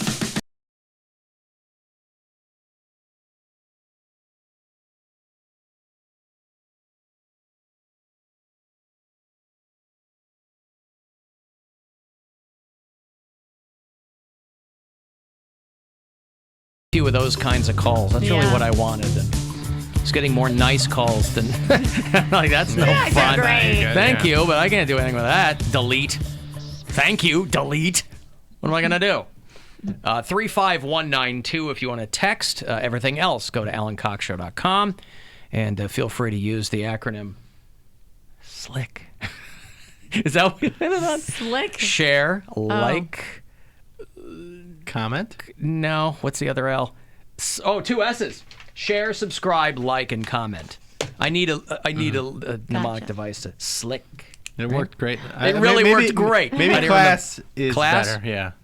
Show some class. Be the first bit of class Comment, shown like. on this program. Comment, like, share, and subscribe. Well, either way. I think class is it. AlanCoxShow.com is where you'll find the live stream. I think my son was concerned that me knowing he was listening and watching and being in the chat room might somehow throw me off. And so he said, if you don't want me to be in there, I don't have to be. I go, I don't care what you do. Yeah, just mind your P's and Q's, Just and hopefully everyone will be nice to him. Whatever. and- Everybody's already cool to him when he's in there, but I'm Yeah. like, it's not going to throw me off. No. You know, I got to do what I got to do. It's not like you're clocking into the chat like, hey, what's happening? I used to. I mean, we first started doing that. I would kind of look every so often. I was like, I can't. I don't have time for that. You know, I'll still because I would feel compelled to like jump in every so often. I'm like, I can't. I keep an eye on it. I know. Bill's that's And his milieu. I wonder if your son was listening today when we were talking about the foreskin shot. Yeah, foreskin shot. There are things that I cannot unsee, and No. that is one of them. You can staple your eyes shut, and you'll still see that. Yeah. Yeah. It was like a cannon, just. A cannon. Yeah, it was just like Oh. like in the cartoons where like it gets all big and then it shoots out. I will be honest with you, if you're a woman and you've had interaction with one, you're not going to be sipping anything You out of ain't that gotta extra be a skin. woman. Yeah. Or a man. I'm sorry. I didn't want to exclude you. I'm sorry. It's not just me, but Oh, that woman that was a anti-vaxxer was also anti-circumcision, and I was just like, you got to get away from me because I can't handle people like that. Where was this at? This is at the Dave & Buster's on Saturday. Oh, okay. So, like, How'd you find that out about her at a 'Cause- Dave & Buster's? Because we were doing a show, and it was after the show, like, her friends were like, yeah, don't ask her about circumcision or vaccination. Don't ask her about circumcision. 'Cause she was playing a video game Yeah. called Circumcise the Goat. She just was a little loud during the show because she didn't understand that it's kind of a one-way conversation. Yeah. Sure. And Mary kind of put her into place, and then I had to say a thing or two to her. And she was wearing a button that said, ask me about circumcision. Yeah. So, hey, you're pretty funny. You ever thought about circumcision? What about not vaccinating your children? What a weird thing to Yeah. just get into ask me about at my a show. wiener. Yeah. Do you want to mutilate your child? I'm like, I don't have one to mutilate right now, but I will just to make you upset. I did also do the that wedding on Saturday. How was that? That was great. Congratulations to Kate and Colin, a couple of listeners. And I mean, I wish I had like crazy stories, but it was just a real cute little wedding. You officiated the And wedding. I officiated the wedding. Yep. Got lots of laughs. Got a little touching at moments. So you threw some jokes in Yeah, there? I mean, Did they give you a framework, or would they say just go They and gave me a framework, but they also wanted me to do what I do, which Build was it up. make it enjoyable and funny. And so I just said some quick little things, and kind of roasted the groom a little bit, and not like hard. I know but it's your wedding day, but I'm going to roast you. just like, but it wasn't like I wasn't even like making fun of his looks. I was saying everyone in his in the grooms, like all the groomsmen, look like him, like a chubby dude with a beard, and like the same haircut. And then I was like, I even kind of look like you. So, Kate, I don't know. Do you know which one of these guys you're with? Like, it was, That's funny. just stuff like Like that. Russian nesting dolls Yeah. standing up for the guy. It was real. The whole family was nice. Everyone was having a great time. And I haven't been down to Cuyahoga Falls in that area. Like, I'll go down to the Funny Stop all the time. But Do you I haven't stay for been the there. festivities? I stayed for about like 40 minutes afterwards, Mhm. and just hung out and chatted with people. Had a drink, and it was nice. Good time. Took some pictures. When I was doing just a tip-off at the Clevelander yesterday, Mattitude was there with me on the team, and I asked him how the night before went because I had he and MC Weddings over here. That's right. Had done a gig, and I saw more of MC Weddings than I did of Mattitude in the Insta story. But looked like everybody was having a good time. They had a blast. Yeah. They're a really cute couple. You just constantly jump, like and Well, I'm not that's saying his that. That's how I dance I when know. I'm sober, though. Like that's sober dancing pound cake. So it's very different. And than a drunk. lot of the lip syncing selfies. Yeah. Yeah, I don't enjoy those. I that's just me. I Really? don't. Yeah, I don't. Well, Maybe you haven't seen the right one. I assume they're for someone, or he wouldn't do them. But I kind of zip through to I see don't how. think anyone looks for those. Like, no matter who it is. I don't know what people look for anymore. It's just a thing we do when we're drunk. We're like, I'm singing this song that I love so much. Post. You said it's for someone. Yes, for me. Just like how you say you do this show for me, or for yourself, and you hope other people listen. That's. Wait, Alan, you do the show for pound cake? Yeah, I do the show for pound cake. Well, no, those are different. Those are not the same thing. I mean, you're setting those out. You could do that without filming yourself. I mean, you know what I mean? I know, but I wanna see you could just myself. put that on your phone, right? You could record that on your phone and go back and look at, I'm cute or whatever, right? And that's exactly what he does. Right, but you're posting it specifically so other people can see, and like two Look how much or fun I'm three windows of that. So I'm like, okay. I mean, again, it's your thing. You do whatever. But I kind of was looking to see like what the party looked like. Everybody was rocking. Interesting. You don't like his singing selfies, but you still follow him on Instagram, so there's that. I follow you on Instagram. I know. I'm just joking. I'm saying, I don't Yeah, do that you got all no the leg time. to stand on anymore. I mean, literally. You got no walker leg to stand on. I thought here. you said that you were going to stop following me again. I did say that. Yeah. I did, You're but then still on board. under duress. He doesn't want the headache. Yeah, that's right. I realized what happened the last time. I go, you know what? I'll play past it. I'm an adult. I'm a semi-mature grown up. I can play past it. Besides, I have a lip syncing selfie. I will not once a follow week. pee on me, honey, or whatever that thing is. Oh, that's fine. That's not for me. No. You know that. It's literally 98% women on there, so I wouldn't expect any of you to follow that anyway. Although Bill does, and sometimes comments on the things. Mm-hmm. Like she. But actually, you Rugs. appreciate the recipes. Yeah, that's. And I know? also just like to know what you're doing. You Yeah. appreciate the recipes. Well, because she does a lot of keto recipes, and I'm I in brought that phase him- where I'm doing that. So I brought him a keto dessert today. and it was really goddamn good. Yeah. I haven't So, had something you like know. that in a while either. So that really hit the spot. So thank you, Erica. You're welcome. So the Thanks, only show sister. So the only people who get these desserts are people who follow that account. Well, he's then? look at the desserts. You have to follow to get the dessert. No, I don't. Yeah, That's he the just follows. desserts of following pee in my honey. It's just that It sounded pee like on it was my a- honey. That's right. You just described a very direct cause and effect relationship. No, there. the cause is that Bill has reached out to me a couple times asking about the recipes. Hey, I saw you made that. That looks good.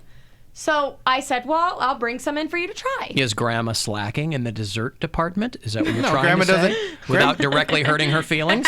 Grandma doesn't mess with anything newfangled when it comes to desserts. The desserts that Erica's doing. She's making haggis pudding and things no, like that? she just does ice cream. She likes doing ice cream cones, but I'm not having What's ice the matter cream with cones. ice cream cones? There's nothing. He's I being love healthy, Alan. I can't eat that right now because I'm on Nutrimost. What's in her dessert that she gave you? Well, it's Swerve. So it's Yeah, I got my Swerve on. It's a sugar alternative that's derived from plants and fruits. So it's like Sucrose? stevia, but it's healthier than that. Uh-huh. So Healthier than stevia? because they say stevia Perish is not the that thought. good for you anymore. All right. But yeah, it's actually like a good sugar substitute. It's low carb. So the entire dessert I made him like a jar of strawberry cheesecake. And this was a recipe that you put on there? I put it together and I put Mm-hmm. it on my. And why didn't you make it? Well, because I'm not going to make it. You asked her to make it for you. I didn't ask her to make it for me. She volunteered. She I said it looks good. She brought it in You for me. know what that means.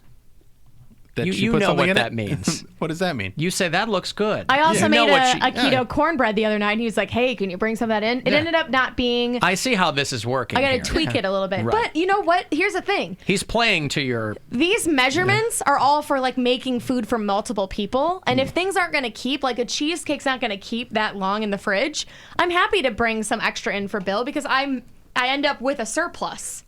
You know, so and my husband's not going to eat it, so I get the benefit, Mhm. and it's good. Okay, and I like it. Okay, so leave us alone. I'm asking questions. I just want to know. Yeah. But I've been accused of not following. When I do, I damned if I do and damned if I don't. I can't win. if anyone else would like to try any recipes, I'll bring some in for the entire show. It's just that Bill had taken a particular interest, and I thought, well, let me reward him. It was good. It was I very did good. bring you guys all donuts, You keto did. donuts. You did. So you know. Thank Those you. were good, too. Those were good. Yeah, they are good. They're good, like super fresh and hot. A couple of days later, they're like me. So so what I'm foreseeing is the next time I'm going to put this to the test. I'm gonna make sizzling fajitas in the office. See where the rubber meets the road here. Next time I'm running late and can't get food for lunch, or I haven't made a lunch, I'm gonna hit this one up and be like, "Oh man, that looks really good." Hit me up. Uh-huh. What do you want? Keto chicken salad? No, my wife's doing Ooh, that. that I get sounds that stuff at delish. home. Keto Well, chicken salad. I'll make you a dessert. I got them at home. Well, then what do you just said? What I was saying was a direct response to what you just said. No, I'm telling you, he's playing to your. He's playing you on that. He goes, "Oh, it looks really good." Well, it did look good. I don't feel played. For that, for if she's posting recipes, you could make it in your own home. I could, but she brought it in, Mhm. and so it I had worked out for me. extra. Yeah, she brought it in because you said that looks good. I don't even know if I said anything about What the did he strawberry say? shortcake thing. No, I Or think the he asked cheesecake. me about another recipe, and I said I've been making a really good strawberry cheesecake recipe. Next time I make it, if I have extra, I'll bring some in. You didn't bring any for pound cake. No, the only reason is because Bill and I were talking about the diet thing. Mm-hmm. But if he wants to try a sugar-free dessert, I'm more than happy to bring it in. I'd certainly enjoy that. Okay, well then I'll bring in some more. Wow. I don't mind. Look how this is I know working she out doesn't for mind. him. All right. He's fine. I bring him. What do I not bring you food at least multiple times a Yeah, week? she brings me cornbread and pita and all types of Whatever, stuff. like bread that comes with a meal, like a salad I've ordered or whatever, I always give to Pound Cake. You know I love a good cornbread and a good pita. Yeah. So he gets food. You from know me. I love a good pita, this man says over here. he's the You know I love a beneficiary. good pita. I've heard him say he likes a good Peter. I've never heard him say he likes a good pita. This is not established information. Maybe he got an accent. Very clear. You know I like a good pita. All right. Family Guy. I got $1,000. You prick. All right. For our $1,000 bribe, good luck. Your shot at $1,000. Now, text the nationwide keyword money to 200-200. You'll get a text confirming entry plus iHeartRadio info. Standard data and message rates apply in this nationwide contest. That's money to 200-200. Good luck from WMMS. Everybody see Paula Abdul fall off the stage the other night? No. Nobody did see that you have it queued up on I the do. compuur. If you're watching And the I- live stream, I had I'll to show really it to you. squint to see what it was, and I read it, and I was very excited about this all day. I'll show you this here. Oh my God. This was in Biloxi, Mississippi. What's that stage at the setup? Hard Rock on Saturday night. Oh, she's playing the Hard Rock this week, by the way. Oh, she's here on Friday. So if you're running the In studio? Roxino, no. In town, in Cleveland. That's right. So if you are in charge of the Roxino, make sure you put some mattresses in front of the stage or something, because Paula Abdul is going to be here on Friday night. And I'd hate to see this happen to her again. Again.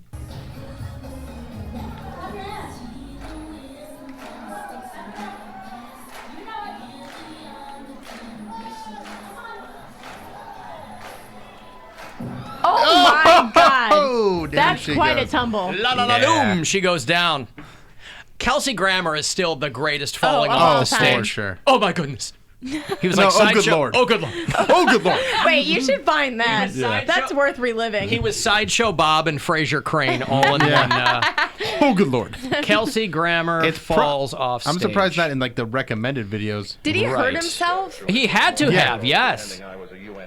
So I don't know what he was doing. This was a while That's ago. I karma think. right there. Yeah. I like Kelsey That's Grammer. for cheating on his wife. She just got remarried. She's She fine. did. Yeah. And the guy's hot. Through It's a Small World, pretending I was a UN interpreter.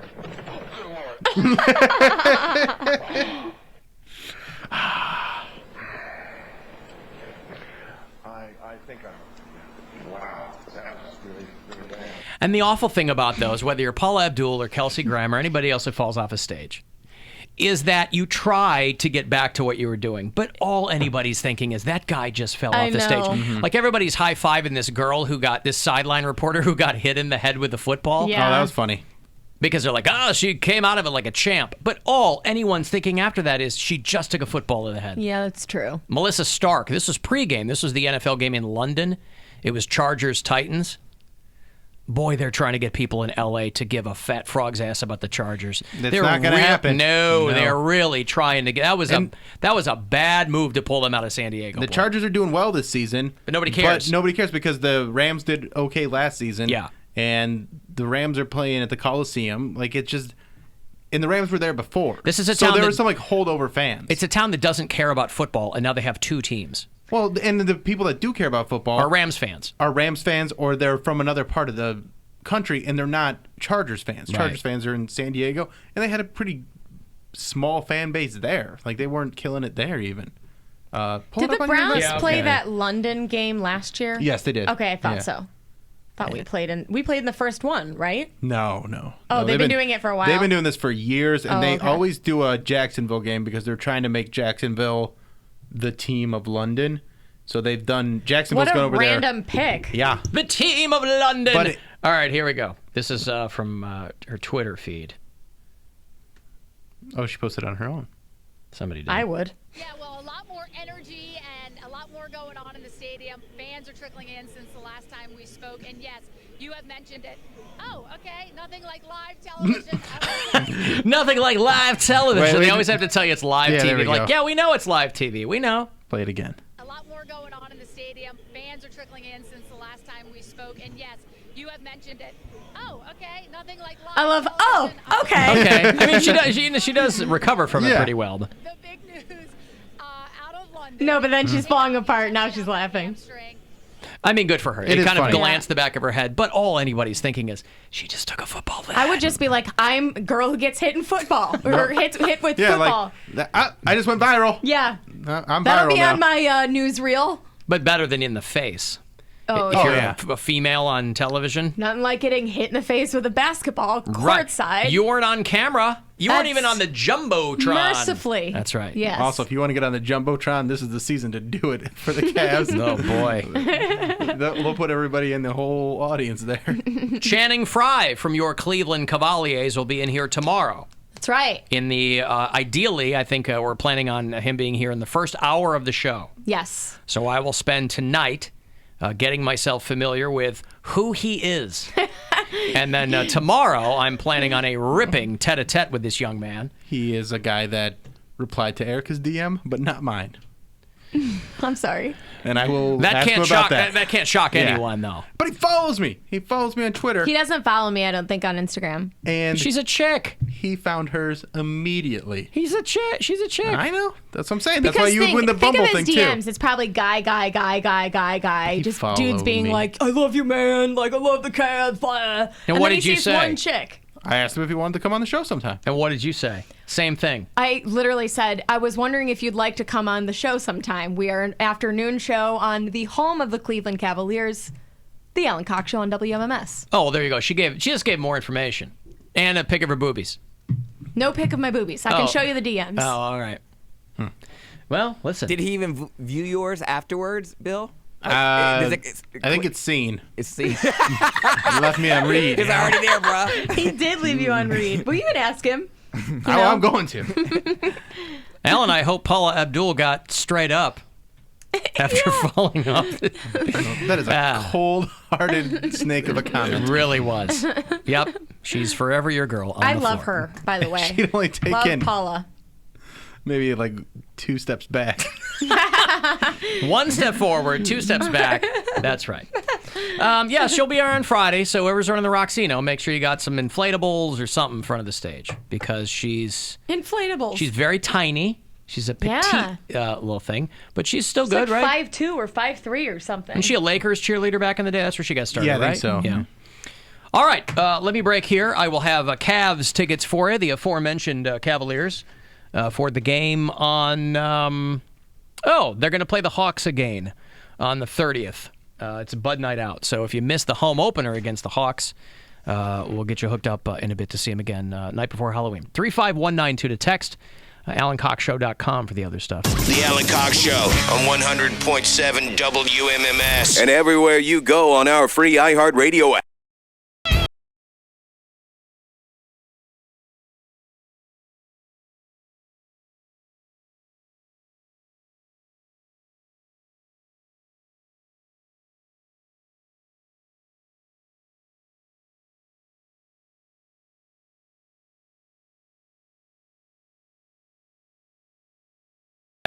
He just did one studio album in Seattle, and apparently he just paid for everybody to come and jam with him. So it was the Wilson sisters from Heart, and he got Joe Walsh, and he got Derek Trucks, and he got one of the Neville brothers. I want to be at that recording session. Yeah, it was called Paul Allen and the Underthinkers, and they sent it to me about 5 years ago, and I look at it and I go, oh, it's some rich dude's vanity project, right? Mm-hmm. But the guy could really play. Mm-hmm. Really Anyway, shred. yeah, Paul Allen died of youngish, 65, of cancer, a cancer that he beat about a decade ago, but he died. He owned what he owned. He owned the Seahawks. He used to own, or no, maybe he still owned the Trailblazers in Portland. Just a really rich guy. He and Bill Gates founded Microsoft, and he kind of went off and did his own thing and spent a lot of money. And he had a bunch of orgies all the time. What else does Pound Cake think rich people do constantly? Well, a lot of rich people probably do those things.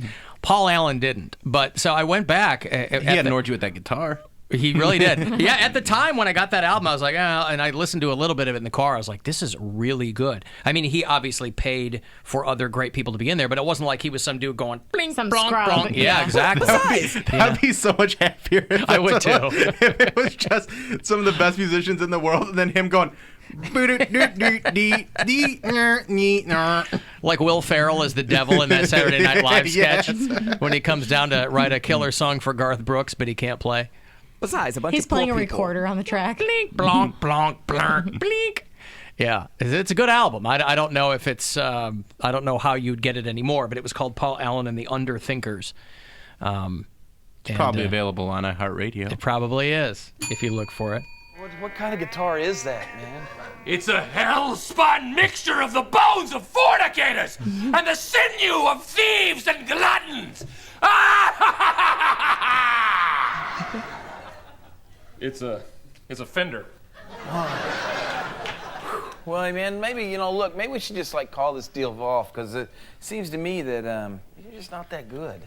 Oh, really? Then where did this tasty lick come from?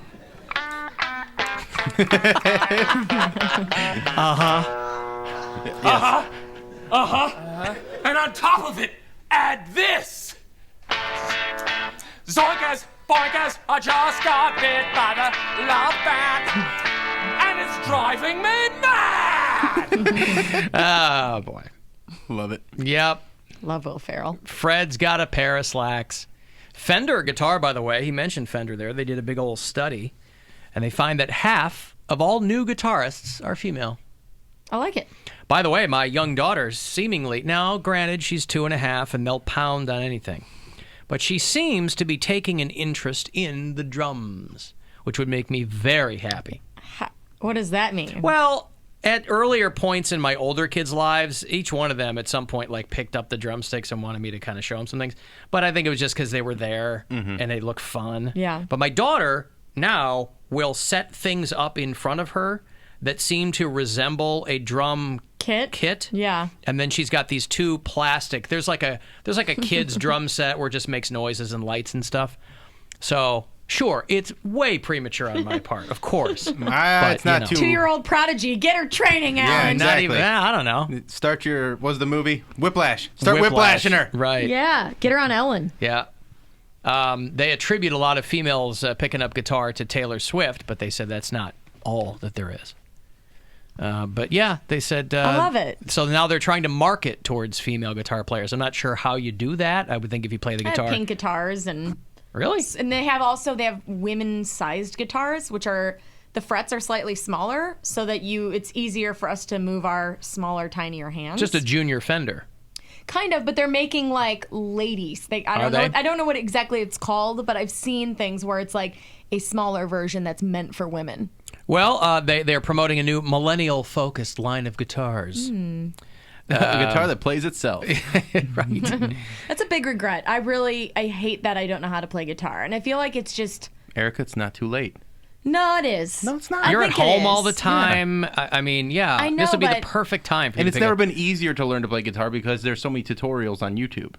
I know. The thing is like I took guitar lessons in high school, but I was not picking it up. I was not grasping it then. And that was when I was a little bit more malleable, you know? I bought a guitar. The first guitar I bought was a guitar at like a yard sale or something in college. And I'm a lefty, so I'm like, okay, I'm going to have it restrung or learn to play it upside down. Yeah. And I opted for the latter because I played drums right-handed. So that was never any issue with setting it up, backwards or whatever. But I'm a lefty guitarist, and I just didn't. My dad plays real well, and I just didn't take the time to learn. Does lefty guitarist means the stock goes on your right hand side? It go So to you'd my play right, it like Jimi this? Hendrix. Yeah, I would play okay. it backwards like this. I feel like that might be more comfortable for me. It might be. So You look very comfortable that way. Yeah. But yeah, it's never too late. We bought my son. My son's he's 17 now, but when he was 10, he wanted a guitar, and we were so excited for them to take an interest in any musical, that we're like, yeah. So we bought him a junior Fender. I don't think he played it 3 times. Now he plays the saxophone now real well. Yeah. So we definitely got our money out of that. Well, you're training him for cockstock, so. Well, I haven't even told him about. I'm going to spring that on him. You Guess better what, not do son? it too late because he might be too big. I know. You don't want him to be above cockstock. I have already registered the domain cocksandthecause.com in anticipation of that. But my daughter went through a phase. She wanted to play guitar. Well, she wanted to play ukulele. And I'm like, why don't you get a guitar because it's more versatile and you can learn to play more songs, and then it'll be easier to learn the ukulele once you know how to play guitar. So she's like, yeah, that does make sense. Got the guitar, did some lessons, was pretty decent at it, and then just set it down and never picked it up again. Yeah. And kept canceling the lessons. I'm like, what? We got you this guitar. You were doing it, and she's just like, yeah. God damn it. Yeah. Well, my older daughter has taught herself to play guitar and piano, and so she does that a lot. And the thing with YouTube is great, but the only problem with YouTube is it will essentially teach you to replicate what they're doing. Right. It doesn't really teach you to learn The music. proper technique, yeah. So much. You kind of just. I mean, I could read music, so overall, if I actually, hunkered down and really tried to learn. If we get her a pumpkin spice guitar, she'll know it in no time. A Fender Pumpkin Spice Junior Lady Millennial guitar. I could do it.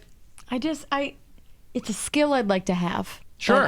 But I just don't have the time for it anymore. And it's not hard to learn chords, and it all comes from there. The thing is, I know chords. Yeah. I can play a few chords from my high school days, but not very well and not, very fast.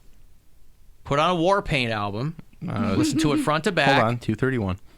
What'd she say? Not very hard, not very fast. All right, I'll go back for that one. Yeah.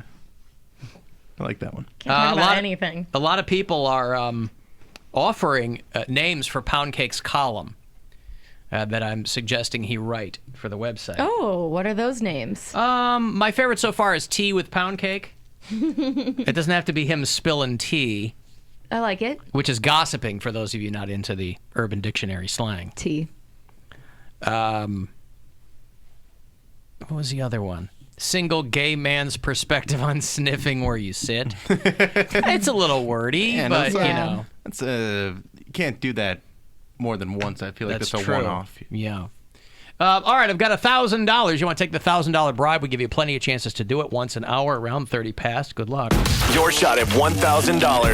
Now, text the nationwide keyword bank to 200-200. You'll get a text confirming entry plus iHeartRadio info. Standard data and message rates apply in this nationwide contest. That's bank to 200-200. Good luck from WMMS.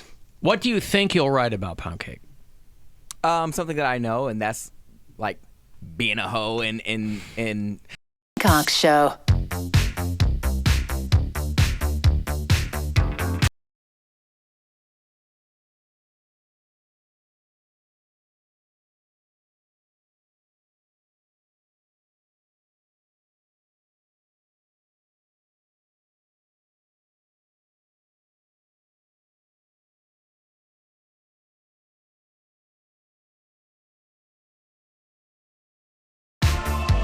For all the other stuff, the Christie's Instagram hotties are up there.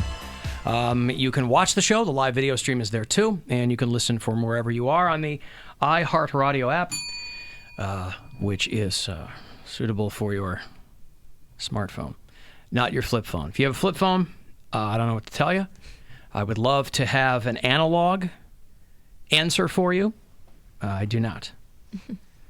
Well, maybe you have a tablet. Grandma doesn't have a smartphone, but she has a tablet, so by the way, she'll use that all the time. Yeah, that's good too. And I think it would be only fair if you don't have a smartphone, because a lot of people, my parents included, to the best of my knowledge, still relegated themselves to the flip phones. You should be able to get regular radio on a flip phone. I think you should have regular radio True. on a smartphone too. You also can get the iHeartRadio app on your TV. Just throwing that out there. I've got an iHeart. My television, the iHeartRadio button is on the remote. Yeah, same with mine. They got premium real estate on my remote. Mm-hmm. My buttons are, the top buttons are Amazon, iHeartRadio, and Netflix. Mm-hmm. So, good for them. I got one that has apps that don't, like a Blockbuster button. My Roku remote has a Blockbuster button on it. Pound Cake and I went and saw A Star Is Born yesterday, and iHeartRadio had product placement in there. How was the movie? The movie was excellent. Yeah. I really enjoyed it. The only thing that took me out of it, well, there were two things. One, you can barely Lady understand. Gaga's bad acting. No, she was actually really good. Get that Oscar, bitch. I think she should win an Oscar for her performance. Really? Yes.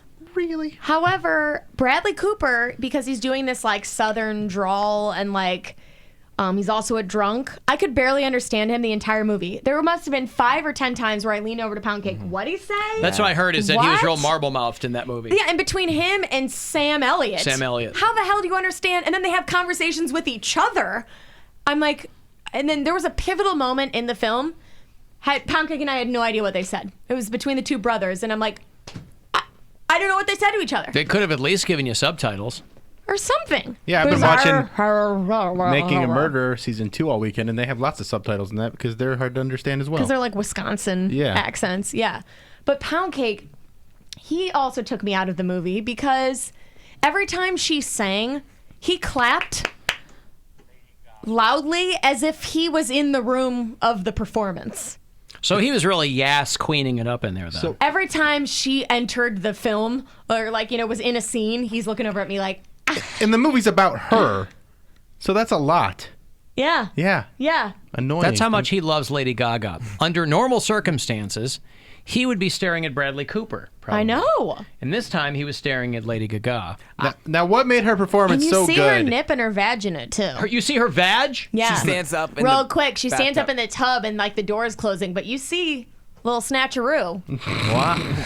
All right, Andrew Dice Clay over here. Is, Oh my! By the way, Andrew Dice Clay is like he's her dad in he's this. so fun in this. Yeah. Like He's a great actor. I like it. I'm bummed they canceled his show, but Did they? he's Oh, the Dice on Showtime. I'm not really like a fan of Thursday. his stand-up, but I really liked him in this movie. I liked his gaggle of limo drivers, or the drivers that he's friends with. They take center stage a couple of times And throughout the movie. Chappelle's in it, and Chappelle has a really quick role, there's a- which I thought was unnecessary, didn't you? Yeah, I mean, There's no reason for Chappelle's character to be in the movie at all. There's a lot of people that are in that movie that they just make cameos. I leaned over. I was like, Why are there all these like? As far as Pound Cake is D-list concerned, celebrities? everyone other than Lady Gaga was unnecessary. Yeah. in this movie. No, I will say, like, in fairness, like, Chappelle's fine in it. It's not like he's, like, terrible. It's just that the character does not need to exist at all. Mm-hmm. Like, there's this whole subplot that doesn't add to the movie. It has nothing to do with Maybe the plot. they just needed a black guy. There are other black guys in it. Are Were there? there? Looked like a really white movie to me. Yeah, maybe not. A Maybe Latino not. guy like Gaga's friend. Oh, yeah, and then... So Gaga and her friend, okay, without giving anything away, they're like this... Yeah, don't spoil this for Bill, because I know. he's... Well, I'm really thinking about the listeners. He and I are camping out to go see this. Gwen's already seen it. Well, I just, him and Gaga in the movie, her best friend and Gaga in the movie are Pound Cake and I, like to a T. There's a moment where they get to go on a private plane, Boy, now I can't wait to see it. and and Art imitates life. I know they're on the private plane, and her friend is losing his mind that they're on a private plane. And it would be Pound Cake and I. I'm like, Erica, go lay on the couch over there. Let me take a picture. Like, dude, act like you've been here before. Was this a full theater? No, we saw it at 11 a.m. It was yesterday. 11 a.m. Okay, so it wasn't annoying him clapping every time she showed up. Well, kinda. But were the other people in the theater? Did anybody give him the eye roll, the half turn? And Well, we're in the reclined seats, so I didn't see like. everybody's in the reclining seats. But there I were- see what you mean. There were people over to the right of me that were like looking over anytime he was like. Because why would you do that? Why were you clapping? I was taking. I was. I'm like, bro, I she don't know. can't hear you. You're not a part of the wasn't even performance clapping. I was audience. like- Just act like a human being when you're in no, public. you went I guarantee you I don't did. remember doing real that. fast like I that. don't remember that. It's like I could picture him acting like he was surprised to see she was in this movie. Like, she's in it. Like Bill said, it's about her. Yeah. She's the star being She born. did She sing slayed very some well. moments. Yeah, she did sing very well in the movie, and I heard a different side to her voice. That I Yeah, don't she normally sings hear. really well in real life. But I don't normally like her music. I think she's a little like, like I don't know. I don't typically like Little the too sound Broadway, of her yeah. voice. Yeah, but in this movie, it's a lot softer. What made her performance so special in this movie? It's very real. Like it was for a moment there. It's like you're. You mean she wasn't She's playing it over the believable. top? She wasn't he didn't she's discover a her in a singer. maid dress? This isn't. She didn't play the character over the top. It was just. It felt like a normal girl, and I related to it. Okay. It was like you were watching little Stephanie Germanata. Kinda, yeah. And it has that's who parallels she to her is. story. But that's what I'm saying. Like, and this isn't Because she's even talking shots. about her. People told her nose was too big and to this be a isn't performer. shots at Lady Gaga. This is shots at when they hand out awards. Leonardo DiCaprio winning for whatever The Revenant. The Revenant. Mm-hmm. He's just that movie. He didn't act at all. He just walks around, and they're like, "That was his best performance." Because he got raped by a bear. Did she get raped by a bear in this? I mean, was there any bear rape? Can't confirm or deny. Are you sure? So I don't like, wanna spoil anything. I don't All think right. her acting like some version of herself is all that great when it comes to acting. Now, when someone They does do something, say that acting as yourself is very hard, though. do People, they? yeah, because people go, "Oh, she's just playing herself." I remember when Courtney Love was in The People versus Larry Flint. Yeah. When Woody Harrelson played Larry Flint, and she might have. People at the time were like, "She might get a nomination for this. She may have, for all I know." Yeah, I don't know. People were like, "Oh, she's just playing herself." A, she wasn't really. B, that would be harder than you think it would be. They I still think, have lines too. So even if Well, you're yeah, I playing know, but- yourself, you have to like deliver the lines in a way that sounds and natural. I'm saying that, but I'm saying there are people that become completely different people when they are acting in movies. Like Bradley Cooper, even if you didn't like the way he mumbled through some lines, that's not how Bradley Cooper is all the time. Lady Gaga is a version of herself in that movie. That's true. I will say, like, if anyone deserves the Oscar, if it's one of the two of them getting an Oscar for their performance, it's between the two of them, even though it's not, I would give it to Bradley Cooper over her. Well, I bet he'll get nominated for directing. Exactly. Yeah, that I was told his my first mom, I think directing she'll thing. win for Best Actress and he'll win for Best Director. Well, I don't think she'll win. I don't think think she'll she'll get win. No, nominated. I think she might win. Huh. Honestly, it's really good. I will say, too, to their credit, it didn't get sad till the very, very, very end of the movie. And I was glad because I didn't want to be weeping through the entire movie. Does it end with him finding another star to be born? Like, oh, you're 32 now. Beat it. No. Get out Only of get a here. 22-year-old. No, every iteration of this movie ends kind of the same. Yeah. They kind of change the way, but it pretty much ends the same. But Yeah. I want to see it. I thought it was actually very well done. Yeah. There's a couple, like I said, there's a couple of scenes I would delete. Like, no offense to Chappelle, but his character completely unnecessary. And Bradley Cooper, I know you're playing a drunk guy, but like, you could still enunciate a little. I'm gonna have to rewatch the movie and go, what? What did he say? And I thought it was like going deaf in there, but then Pound Cake didn't know what he said either. So. But here's a clip of Bradley Cooper, what she's talking about from Star is Born. They know man with a little squirt gun. This dang old aforementioned antiquities pursuant to the public domain title 970 of state resource code. But I tell you what, man, it's airtight. That is a little difficult to tell what he's saying. Very solid performance, though. Yeah, it really was. Well, it's like Brad Pitt in Snatch. Yes. Couldn't understand what he was saying, but he was saying everything just right. Yep. But you loved it, Pound Cake? Oh, it was great. She's going to get that Oscar. I can't wait. Nah, she probably won't, though. I think she might, honestly. Very solid performance. I think at the very least, it smacks of Oscar bait. So I think at the very least, she would get nominated. And she'll get another film, and then she'll get that Oscar. And I think there was something chilling about the height of, like, kind of the music industry right now. We've had Chris Cornell and Linkin Park frontman Chester Bennington commit suicide. Like, it's kind of like... She commits suicide? Career suicide, Bill. It's an interesting time. So it's just a good time for this movie to come out. Yeah. So that's why I think it's Oscar bait. Well, I mean, it's Oscar bait because it is like a drama. Like And that, I they're haven't trying to seen make a lot it. of good movies this year. Have you? Well, you've been to like 4. No, but I've seen a bunch on. I saw Black Amazon. Panther on a plane. But I mean, Oscar. Can you think of any Oscar-worthy movies you've seen this year? I mean the movie was Black Panther on a plane. I misdialed the. I didn't realize what I was getting, and I was like, God damn it, this isn't the superhero one. This is Sam Jackson. No, actually, mother trucking Wakandans. They couldn't even get Sam Jackson, so they got Delroy Lindo. For when you can't afford Sam Jackson, Delroy Lindo. Steps right in. That's right. I feel like I got Keith David when they couldn't afford Sam Jackson. When you can't afford Delroy Lindo, you get Keith David. Okay. Yeah.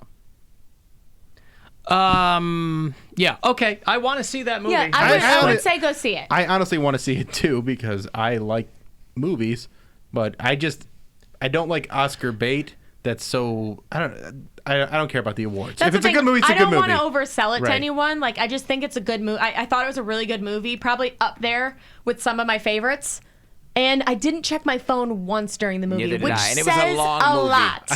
It was a long movie. Honestly, that's my rating. That's my Rogers and Ebert rating. Is like if I don't check my phone during what is it, Siskel and Ebert? Rogers. Sure. Who's Rogers? You're thinking of Richard Roper. Oh, Roper, It was yeah. Ebert and Roper for a while. Siskel and Ebert. Uh-huh. That's my review. Is like if I don't check my phone. Zero phone checks. Yes. Give it 0 phone checks. 0 phone checks.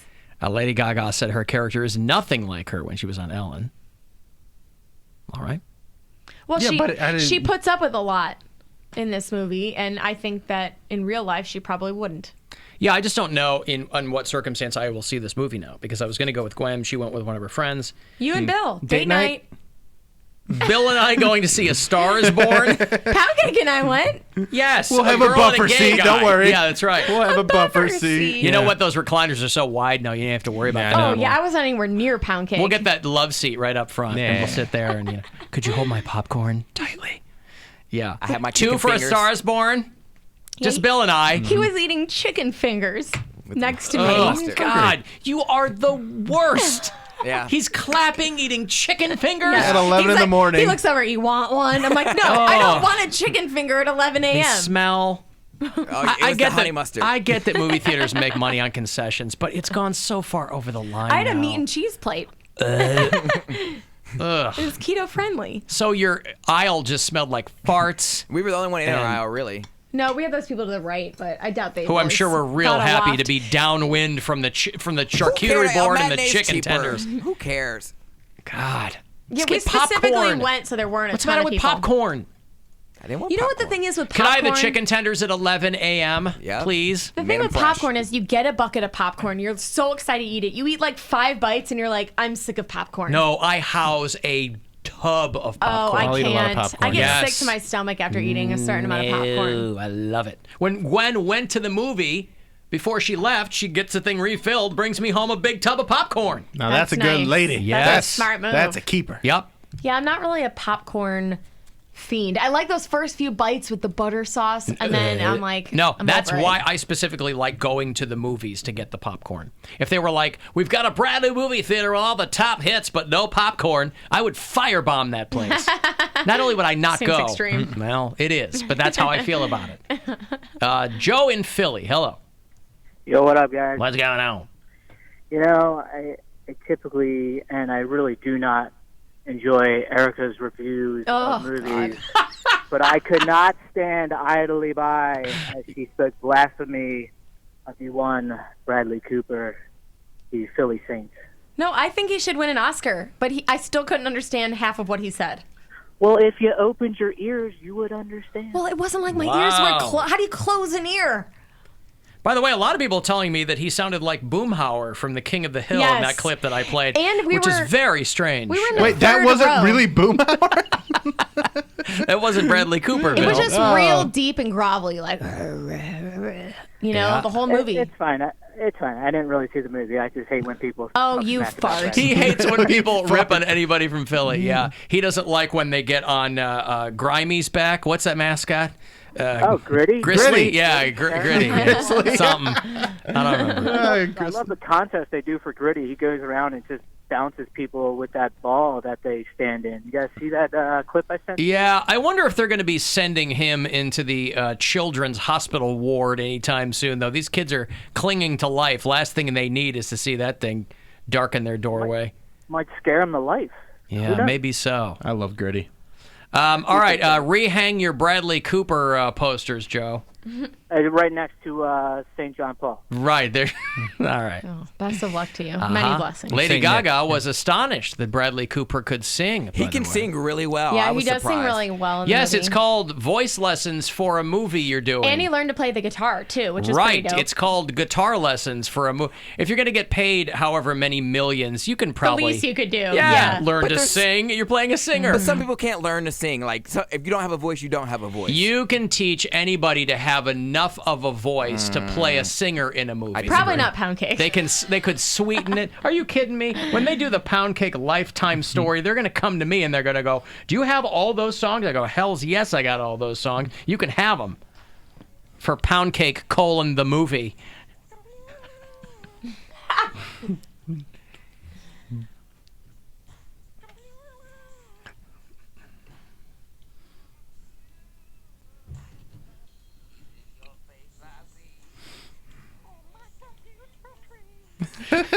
Now, when they give him the Jerry curl wig for Zap, the Roger Troutman story, that'll be him. He'll play him. I'll have to take a few more lessons, I think. That's right. Couple more. This is what's going to keep Shaka Khan out of the Rock and Roll Hall of Fame again. This woman should be in.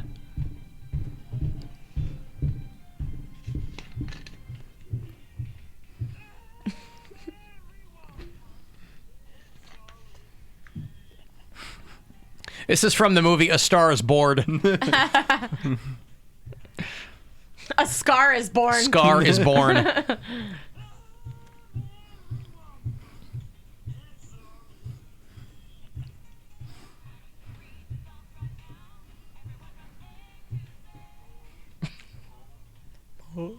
Where's all your lip singing now? Uh-huh.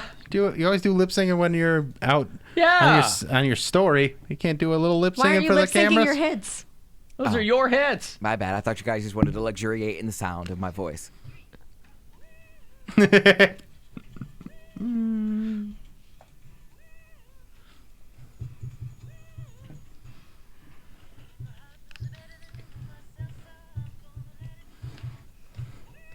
That's not really him, though. He's going to get a role, and then they're going to take it away when they hear Turd Burglar in Paradise.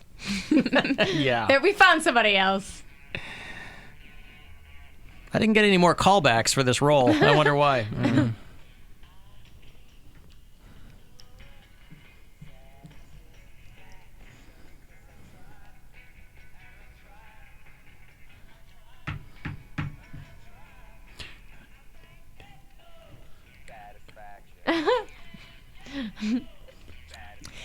His audition lacked enthusiasm. Cody Brown lights up the silver screen as he plays Mick Jagger for the very first time. Gotta tell you, though, when Bradley Cooper and Lady Gaga sing together for the first time in the movie, it was like beautiful. I had chills, actual goosebumps on my arms.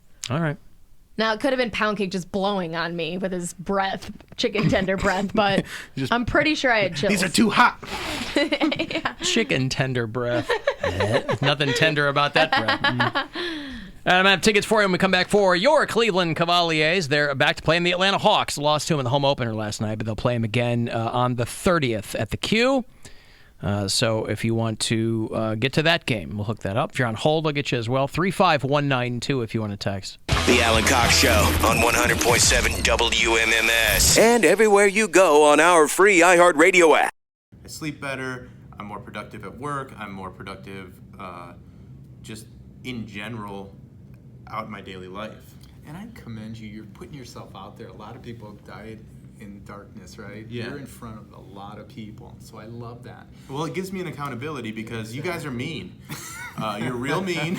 And when I gain weight, you tell me real fast and often. So I want to get back to a point where and I'm not doing it for you guys, I'm doing it for me. But I like showing you guys the results because I know there's a lot of people that had the same struggles that I've had where you've gained a lot of weight or you've yo-yoed with weight over the years, and I just want to show you that it's not impossible. It is something that you can do, and that there's people that care about it and want to help you do it. And it's a biochemical imbalance in the first place. And so if we can, the first 40 days, we guarantee that you're going to lose at least 20 pounds. We know that. You lost 39 or 40. Yeah.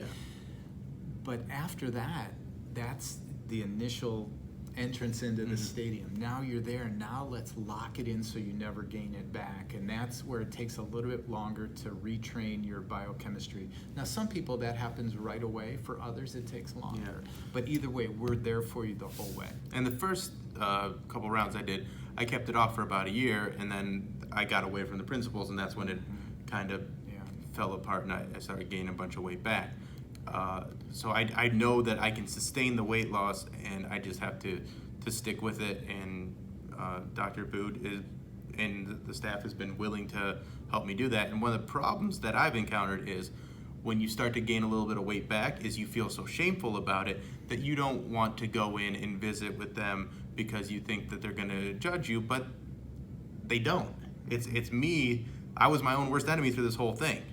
So I'm to a point now where I know that if I do gain 5 or 6 pounds back, I'm getting in there and they're gonna say, Bill, let's get back Draw on a track. line in the sand. Yeah. To catch it before it's 10 pounds or 12 pounds, it's harder to fix. And I love what you said. It's not just weight loss. That's just one thing. But when you lose weight, and you balance yourself biochemically, you think differently. You think happier, clearer thoughts. Your mind is not foggy.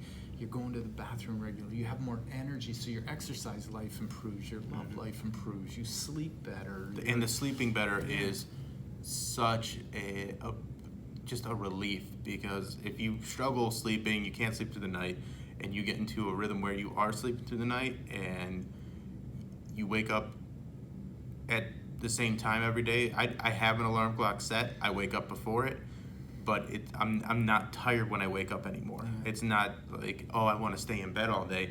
You wake up and you're ready to go. The energy increases. The crazy thing is, when you're out of sorts, like you were out of sorts for the past year, you feel like, I could never do what I did before. It seems like such a huge leap. I know when I was out of sorts, I would be like, okay, I can't eat. Oh my gosh, I can't even watch a Browns game without getting up 4 times to get something to eat. But once your body starts balancing, usually after 4 or 5 days, all of a sudden, boom, I don't even need to eat. It's crazy. Yeah, and that's the thing, is you get to a point where you're not doing those destructive forms of eating, the bored eating, the emotional eating, the social eating, because it's just... it's not top of mind anymore, and it's lost its appeal. It's lost its tenacity to hold on. Yeah, it literally you've broken the chains that were holding you back. I love it. Yep. Well, thank you for coming by today. That's awesome. Thanks for all your help. And if you want to try out Nutrimost, you can call 440-248-5888. 5070. Or visit slendersaloon.com or hit me up on social media at Bill Squire on Twitter, Instagram, at the Bill Squire on Facebook, and I will answer any questions and point you in the right direction because I've done it with tons of listeners that have signed up.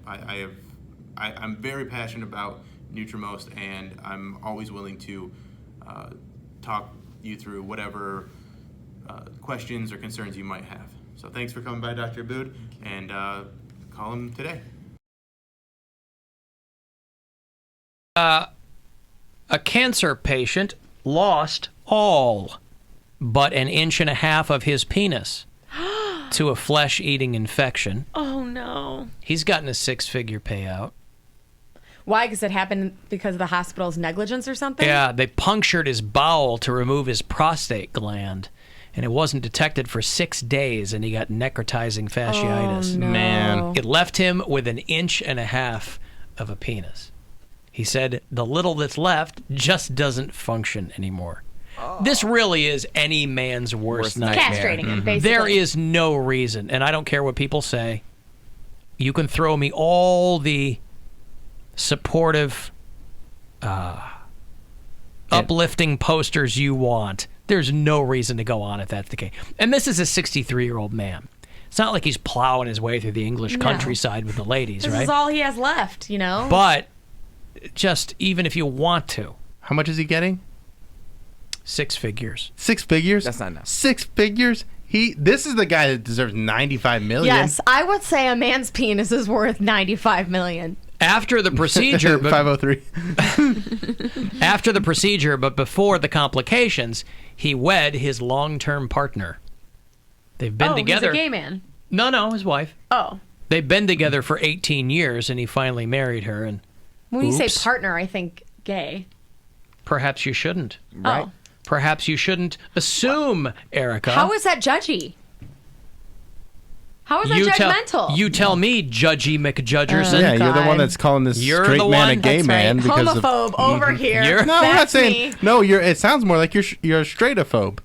Sounds like you're a heterophobe. Yeah. Oh, you're straight shaming, Erica. I am afraid of straight people.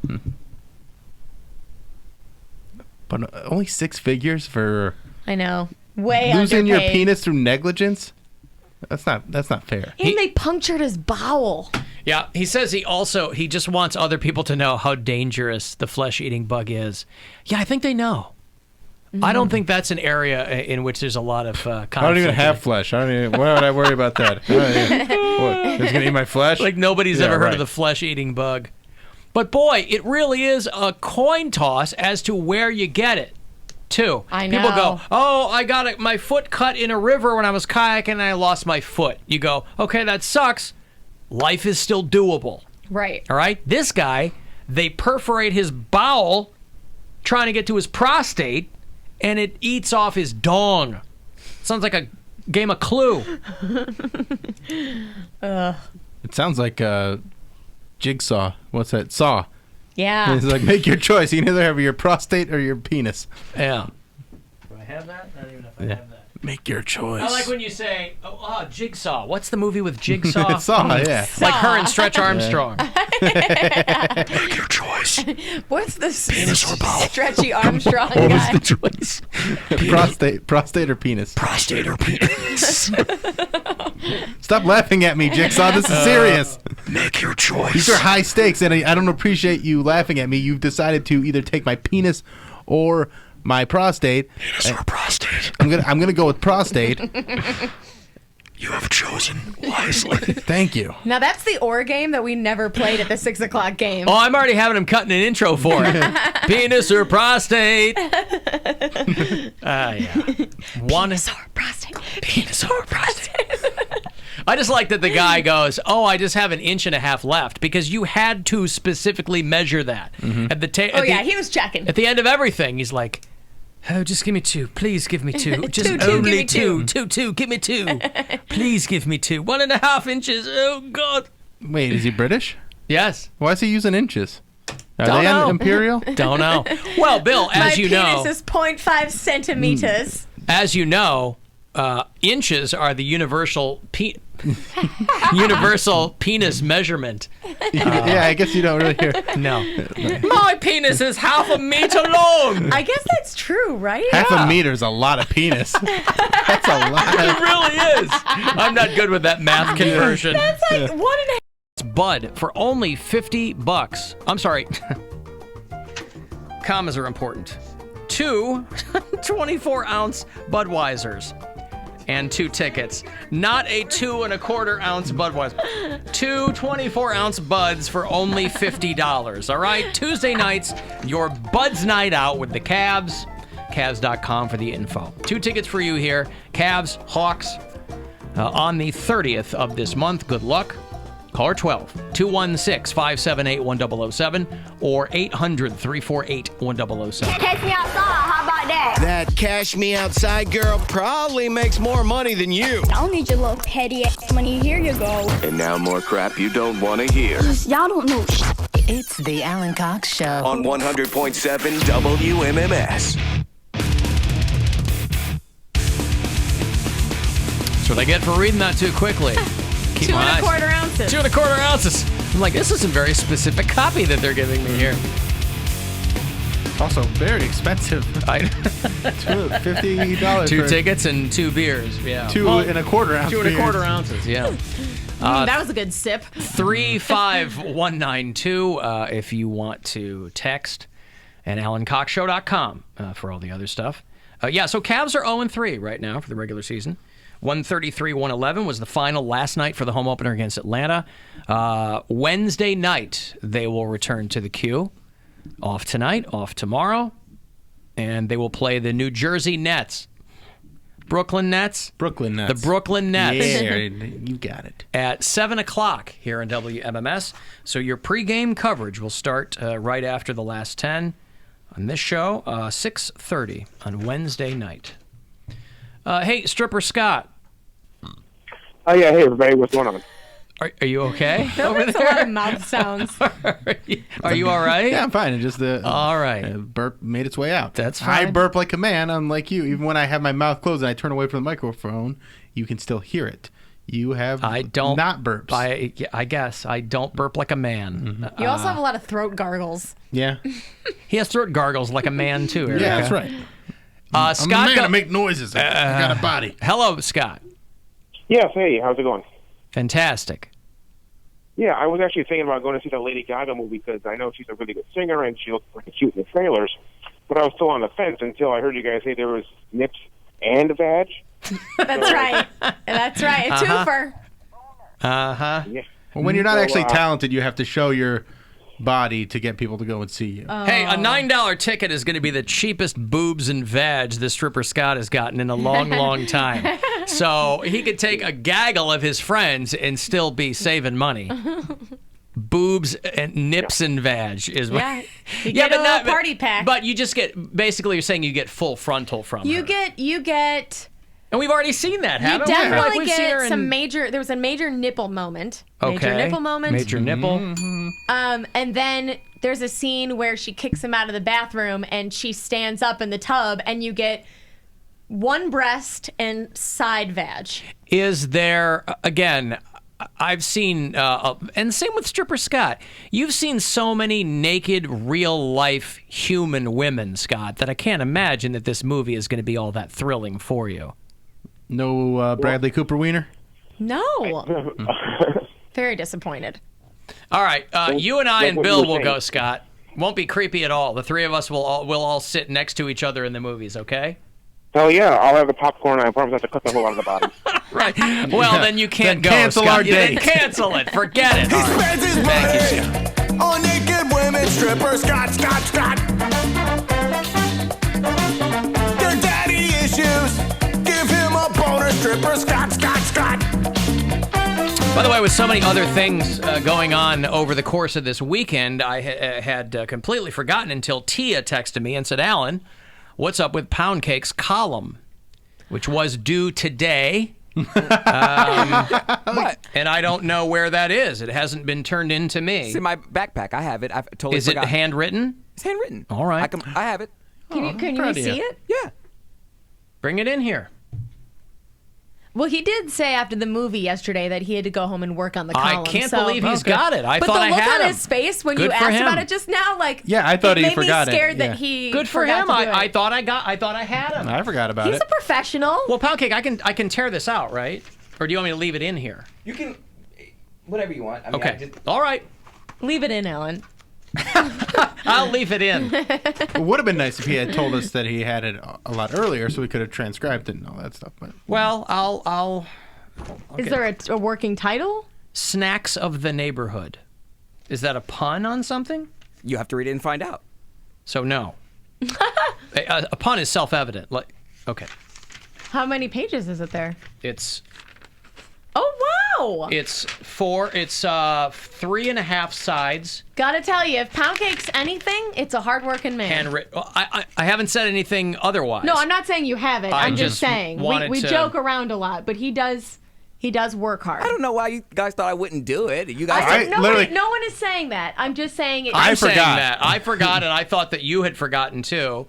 I forgot to turn it in, but I didn't forget that I I knew did that it. he was planning on doing it because that's why we went to the movie early so that he had time, and I had to put together my Halloween costumes. So Matter we of had fact, other things to do. Like I completely forgot. I was like, I'm sure I probably have old notebooks from college like left around the house. Not a notebook in sight. I'm like, damn it. So I had to run to Walgreens. I was like, well, I do need new lube too. So I was like, He had to throw that in, didn't he? He needs new lube. But I was could like, have just said I a needed 2-for-1. some other. it's okay because he already tweeted it out, Alan. That's So I already knew he needed lube based off But his I tweet. never see his tweets. I don't either. You tweeted that you need new lube. He said all he had to do, all he had to buy at the store was a notebook and lube. And the guy on the look I on gotta the get guy's out of here. face. I gotta get out of here.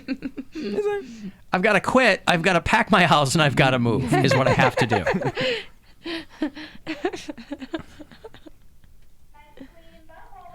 Oh, I need new. And did you find the lube? Yes, I got it. All right. Do you have a preferred brand? Astroglide. Girl, you guessed it. I'm a girl now too because I Hey, guessed. girl. Yeah. Gee, who would have ever guessed Astroglide? But there's there's the oil-based version and the water-based version. So I have both. Right. He goes all in on lube. You know, I get the drum with the pump for Casa Cox because you never know. Mine's like my Alexa. I've got some in every room of the house, so no matter where I am, and if Gwen's You need it on hand. if Gwen's within arm's reach and I'm feeling randy, there's lube right there. Randy leaves, and then I've got lube right there. I don't see Alexa, what- lube me. If only she could. Alexa, order more lube.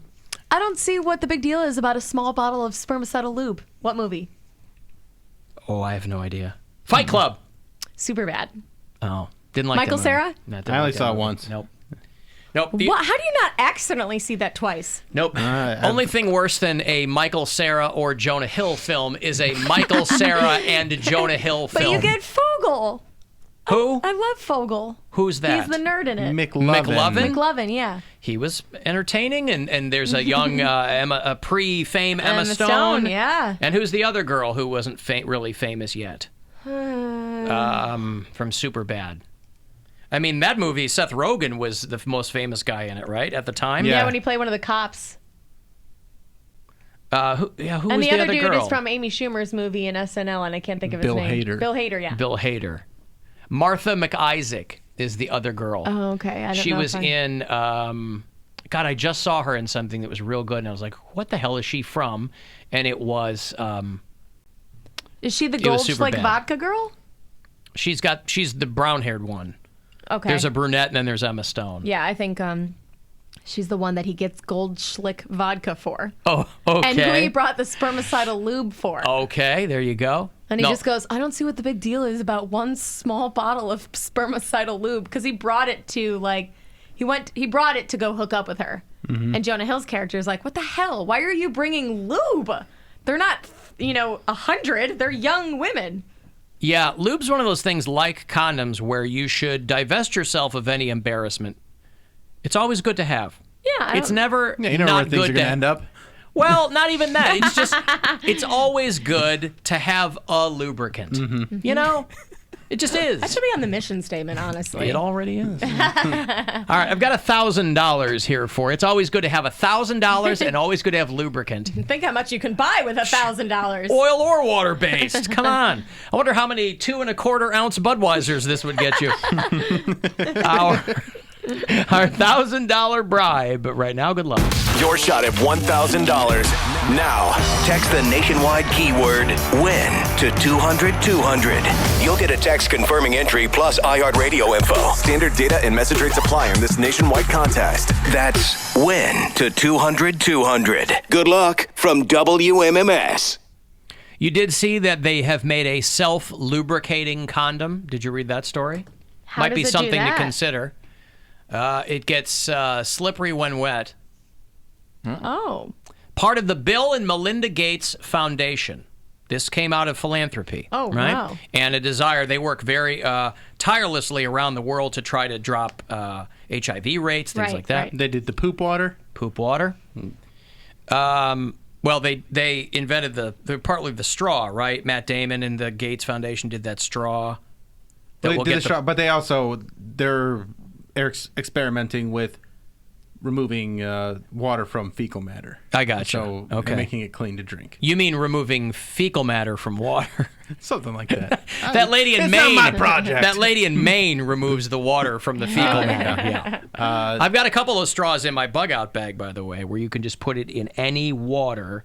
And it will filters it? filter out the impurities. Yes, I could I put need it one of in an those. Amazonian river, and I could drink So it. it's like having a Brita without It's having like to put it through that container? heavy duty Brita. Yeah. I would I'm like not a big. that. I'm Could not you a use big it like Brita that video believer. that's on my Twitter?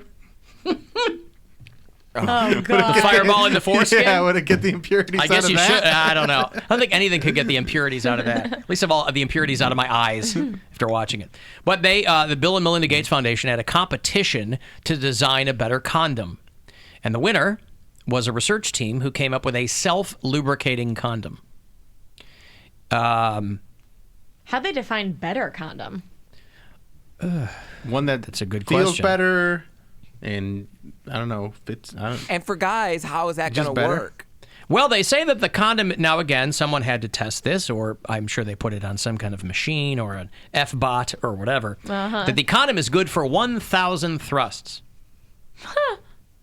1,000. So, so you can reuse it. That's awesome. Yeah. That should last you 10 years at least.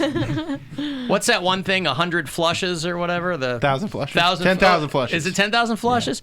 All right, so you get the 10th number of thrusts from this, then you would get the flushes from that orange or that blue The thing you puck. stick in the bowl? Yeah, you put it in there. Now, they're assuming a rate of 1 thrust per second. So, you get 16 straight minutes of something, right? I don't know. And then you got to switch it out? You switch it out. The artificial lube will wear off. At that point, you're probably going to see some smoke, and that's when that's when the lady knows that it's time to It's the burning bush. got Got swap it out. 5 alarms. Uh-huh. What's the smell? What's that sound?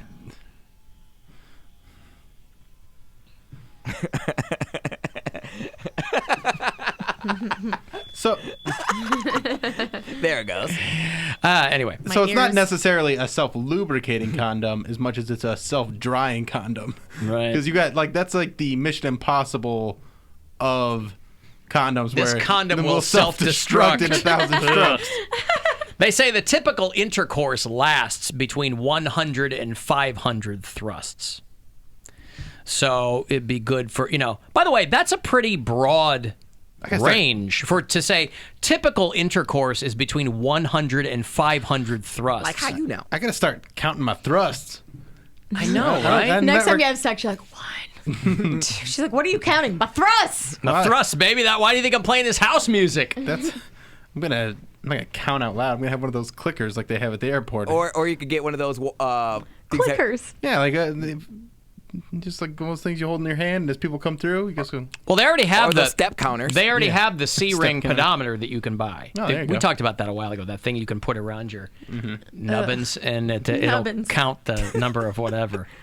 But no, obviously It's they like a don't. Fitbit. Yeah. a D-bit. That's They right. don't want you to reuse this. But, if you're counting your thrusts, be a good thing to have. I want to be sure you know how to use a condom, rubber, a raincoat, a boner bucket, party hat, squirt skirt, love sock. Love sock. Kind of like a squirt skirt. Somebody in Kansas City stole a 10-foot-long inflatable human colon. That's definitely worth stealing. I'll tell you something about Kansas City. It's a good mascot for a party. I don't know if this was the Missouri side or the Kansas side. Nevertheless, this is a $4,000 colon. This is a teaching tool that they would use to educate people on what doctors look for a colonoscopy. How big is it? It's 10 feet long. It's a big old inflatable colon, and somebody stole it. Can you book it as a bouncy castle for a different party? It's a tunnel. I don't know if you Oh, can yeah, get there to you walk go. through it. Ooh, Yeah. maybe Can you imagine you show up to slip some and kid's slide. birthday party, they got a giant inflatable colon? Yeah. Mom, I wanted the colon, not the bouncy house. That'd be good for like a poo emoji party. That'd you be know? good for like a just in general to teach kids about the body. Is you'd get to do what's that TV show, the Magic School Bus, where they went into the body. Mm-hmm. You could do like yeah. an entire human. That's That'd be just some inflatables. terrifying inflatables. Basically, But great. it just looks like a big pink walkway. You know, it's not a full tunnel; it's a Walkway. semicircle. The Cancer Coalition has shipped this around the country for people to talk about the progression of colon cancer. They shipped their colon? Does it have a prostate? When you get to the end, it's got a little mistletoe up there. Yeah. You tickle that, and then so the University of Kansas Cancer Center. Boy, there's a mouthful. University of Kansas Cancer Center doesn't know who stole their giant inflatable colon, and they don't really care. They just want it back because it cost them $4,000. As I get closer to 50, I'm in that range where I'm supposed to start getting the finger, Bill. Yeah. Dr. Berglund, when he's in here, More than that. he's always hitting me up. More than the finger? We have to get a full colonoscopy. I My know. dad had to get another one recently. Well, I had one years ago. I had one in my early 30s when I was having all kinds of stomach and GI issues, and they couldn't find out what was wrong with me. And those are not fun, boy. Yeah. So that's It's why not too bad, though. I feel like I've been. had a colonoscopy? I'm dragging my feet. No, but my dad just had one. He's like, it's fine. He's like, I did weigh myself before I had to start taking the diuretics and after, because it was a fun game for me. Well, they knock you out. But yeah, he's like, Yeah. for the actual procedure, I was not aware of anything. Well, right, So because it you're was knocked. like nothing. You're knocked out. Yeah. He wouldn't be aware of anything. Right, so it really wasn't that bad. The worst part was just, pooping your brains out the day before. Which I try to do anyway. Yeah. So, here's Dr. Dan Dixon on the inflatable colon. We're live inside the inflatable colon, Dr. Dixon. Can you walk us through the colon and tell us what you're seeing here? Sure. So welcome to our inflatable colon. Welcome. And this is used to illustrate to patients what they might be seeing or what their doctor might be seeing when they undergo a colonoscopy. And in the majority of people that get a colonoscopy, what will be observed is normal colon tissue. It'll be smooth and pink and have a shiny appearance to it. But in about 30% of people, what the gastroenterologist will see will be a polyp. This guy kidding. Sure. The gastroenterologist will see there'll be a polyp. Oof. Polyp to me is a word like moist. Yeah. One of those words people hate. I hate polyp. Remember when Reagan was president, he had some polyps removed.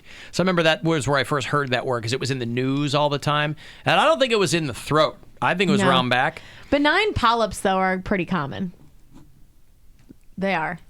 So that's the thing, though. You go in for the colonoscopy, you end up with a little scrape. Yeah, You know? I know. Yep. Reagan's doctors discover a possibly cancerous colon polyp. Oh, it was cancerous. Yeah, so it was, and this shows up, by the way, in This Day in History on July the 13th, 1985. By the way, there's a couple of listeners who will always send me historical things about Cleveland. Mm-hmm. Today was the day of that big explosion like 30 years ago or something. Some big gas explosion that killed a bunch of people in Here in Cleveland. Cleveland? Yeah, a long time ago. It was a factory? Oh, why did I Google polyps? No, don't Google polyps. I already Googled it. Google Sidney Polyp, the late great director. Did you Google scabies after Friday? No, I didn't. I didn't Did you? either. The curiosity left me. I was like, nah, I want to eat dinner. I'll sit this one out. Yeah. I Google a lot. This one I could leave alone. Look like squishy pearls. Oh, as long as October 1944. I thought it was Okay, like... so I was I'm like, yeah, I don't remember any explosion. 2 liquid gas tanks explode in Cleveland, Ohio, killing 130 people. Damn. Yeah. Where was this at? Like outside of a business or? The East Ohio Gas Company. Oh, okay. Someone spotted vapor leaking from a natural gas tank. Someone was vaping back then? 130 people. It took all the city's firefighters to bring the industrial fire under control. But was it strawberry lemonade or mocha chocolate? It was vanilla coconut vape. Oh. Explosion destroyed 2 entire factories, 79 homes, 200 vehicles, and the total bill for damages was $10 million. That was in the 40s. That's in the 40s. Wow. Yeah. So anyway. In Cleveland now, Whoever it'd sent me be that, like thank you. $8 million. Yeah. All right. I'm going to have what for you coming back? Ooh, Bill Squire tickets. I'll tell you what, this young Bill Squire, he is coming up. Bill's Chris McQuanzica show at the Agora with Al Jackson, Ryan Dalton, Mary Santora. Sunday, December 23rd at the Cleveland Agora. You can go to agoracleveland.com if you want to buy tickets. Anything else you want to say before I go to break about Chris McQuanzica? No. All right. I covered it? Yeah. All right. We'll be back after these. The Alan Cox Show on 100.7 WMMS. And everywhere you go on our free iHeartRadio app. Your afternoon. All right. Just went back and forth with Chris over the weekend about whose rap beef diss was better. Oh, MGK or Eminem, yeah. I can't get past Eminem's Just for Men beard. It's kind of weird. The guy's been bleach blonde his entire career, and now he's got like this thick chia pet brown beard. Yeah, I don't know what's going on there. I got a text from Chris Tyler. We were leaving a dinner party at about 1 a.m, and my phone goes bing. I'm like, who is blowing me up at 1 o'clock? We're like just getting in the car, and he sends me the Donnie photo. Oh, he sent that to you? Oh my God. Donnie's new, and now mind you, and so we're going back and forth about half an hour, and I go, oh, Donnie's been. He goes, you should have him on. I go, oh, Donnie's been calling in. Yeah. Yeah, our friend Donnie, who, again, I got a lot of mail on Donnie over the break too, because we used to do, where in the world is Donnie San Diego, right? The funny thing, our old intern Corey, who we lovingly refer to as Donnie. And it was fun when he'd call because he'd always have some fakakta story about, he ran a truck off the road, he lost another gig, whatever. Yeah. It was all relatively harmless. It was kind of a travel journal of a guy who just can't keep it together. Yeah. And then he starts letting us know that he's like a porn recruiter. I don't know. Again, I feel a little bit, we talked to him a little bit about it, but he told most of his stories in their entirety on the Rover Show. Right. And so I was kind of left to put it together. And so I was hearing from all these listeners who had listened to him on the podcast. And the consensus was that Donnie now just makes them angry. Like before, it was fun because he was just kind of an F-up. But they're like, now I don't want to hear him anymore. It used to be fun because there was kind of an innocence about him. He'd just be goofy. But now he gets defensive when you go, well, what does this mean? And this is what you're saying or whatever. And he doesn't answer the questions anymore. Yeah. And so Chris Tyler sends me, because I don't really follow Donnie. Or maybe I do. I don't know. But I didn't see it, right? Mm-hmm. He's intern Donnie on Twitter. And he mentioned that when he finally gets his golden ticket to Los Angeles and becomes a porn recruiter extraordinaire, yeah, that the way he's going to rope these gals in is he's just going to walk up and down the beach shirtless with all of his tattoos, and that's what's going to lure these women in. I'm paraphrasing, of course. nothing I say can do justice to how Donnie puts it. But he did tweet out over the weekend, new tattoo number 26. Now, if you're familiar at all, you literature students, you're Dante's Divine Comedy, right? Dante's Inferno, the sign over hell. Everybody knows what that is? What is it, Pound Cake? Dante's Inferno! No, not the sign over hell in Dante's Inferno. Dante's Inferno! Right. Is abandon hope, all ye who enter here. Right. Okay? Great line. Yep. That's where it's from. Donnie got a tattoo of this on his right forearm. Yeah. Yep, fresh tattoo. Tweeted it out. There's, again, it's, first of all, it's mangled the phrase. You should print it up, type it out, give it to the tattoo artist and go, this is what I want. Google it, double check it 100 times. Because this is going on your body. Anytime you get words, you double check it like a million times. Of course. Double and triple check. Yeah, I got this a million tattoo. checks. That's how many. Like it's not That's a double right. check. It's a million. You don't want to end up with no regrets. I got "Let Me Entertain You," the text written or tattooed on me at a convention, and I can't tell you how many times I Googled how to spell entertain. It's T-A-I-N. I just wanted to make sure 1,000 times before I had him write it on me. That was in the middle of a convention. But I'm you making knew sure how to look it up. You knew how to spell entertain. Of course I did. But you wanna anytime be you get sure. a tattoo on your body of any words, you triple check. And why wouldn't the tattoo artist triple check? Of course. Okay, so Donnie's tattoo says, abandon all hope, ye all who enter here. So one too many alls mangles the phrase, and abandon has a final E on it. So it says, abandon all hope, ye all who enter here. Now let's break this down, and I hope he'll call in later on. If you'd all right? like to see it, I posted it on my Instagram at Bill Squire. The can tattoos follow he along. has is, I'm sure they all mean something to him, but it is the weirdest collection of crap you've ever seen in your life. It's hodgepodge. It's hodgepodge. So A, misspelled. Well, no, A, phrase is mangled. B, misspelled. C, one too many. That's part of the mangling. Right. But finally, why would you get that on your arm? Abandon all hope, ye who enter here. Now, I get that. Is he saying he's Satan? No, I'm sure that he feels the allure of something that sounds dangerous. But he Yeah. clearly doesn't know what it is, where it's from. Right. Abandon has an E on it. I think at a certain point, Abandon. And now this is on you. But I think forever. But after a certain point, after you have so many tattoos, there's like it's just another tattoo. It's this feeling of whatever. I already have so many. Like what's one more? So But I don't want any that are spelled wrong. But you also don't have 26. Like I know there's some people that take so much pride in their tattoos, and it's art. But I know some people that have some dumb ass tattoos. 6. But not his, 26. But his all look like they're script. I don't know that he has any pictures. His are all script. They all look like jailhouse tats. I don't know. I mean, you do you. None It's of your them body. are like big pieces. They're all like little collections.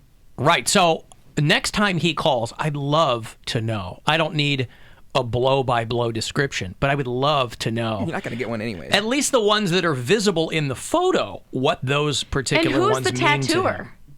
Is it a friend? Probably a Did he friend. pay for has that? to be a friend. It's cheaper. I'd want my money back. For what? Like, For the well, it misspelling. looks like- and he It's says the no. It's the ultimate responsibility of the tattoo No, artist it's to make not. sure it's spelled right. Not if you go to some trash artist. It is. Pound cake. I'm sure tattoo artists get a non-stop parade of morons who want some dopey thing on their body. They would, I think, anyone worth their salt and their reputation would go, hey, bro, that's not spelled correctly. No, I'm talking about a friend. I understand an actual tattoo artist, but like that's just like if you get your hair cut by like a friend of yours and not an actual barber, you can't sue the guy that cut your hair if he messed it up. Like you didn't go to an actual barber. There's a And tattoo. also, hair grows back. There's a tattoo he has on his chest. I think it says fear in the least fearful script there is. It's very bubble flowery. And what's the Comic Sans. like it's like an X thing and then a backwards N. Yeah, it looks like it's Greek. I don't know. Again, I would love to know what these mean to.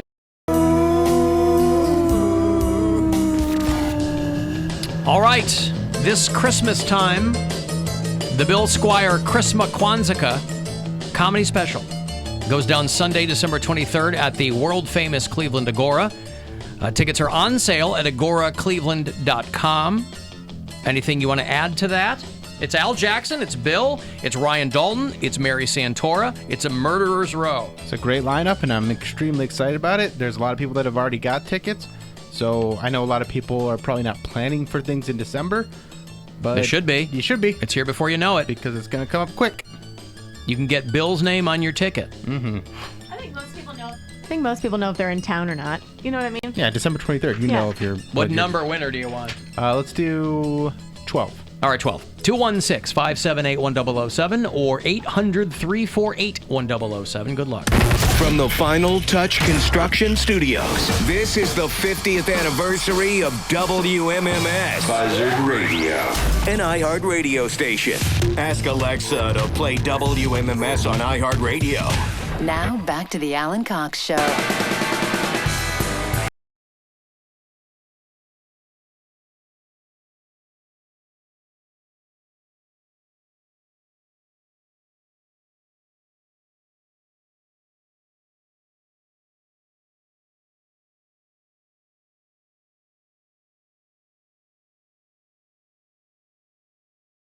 #5192 if you want to text us in here. If you're watching the live stream at alancockshow.com, you can share, subscribe, like, and comment at alancockshow.com. And if you're listening to the show on iHeartRadio from out of state, let me know where you are. I always like to get new people on the map. Courtney listens in Philadelphia. Elizabeth is in Atlanta. Nate is in Vegas. And Shauna is a brand new bureau chief in Titusville, Florida. East of Orlando, if I'm not mistaken. Be interesting to live in Vegas. That's where Rover is from, right? Jimmy Kimmel Is he? I think, grew up in Vegas. I knew Kimmel was from there. Yeah. To live, yeah, because you would see it in the way that tourists do not, obviously. Exactly, yeah. It's very much just a city It's a different where people life. live. Yeah.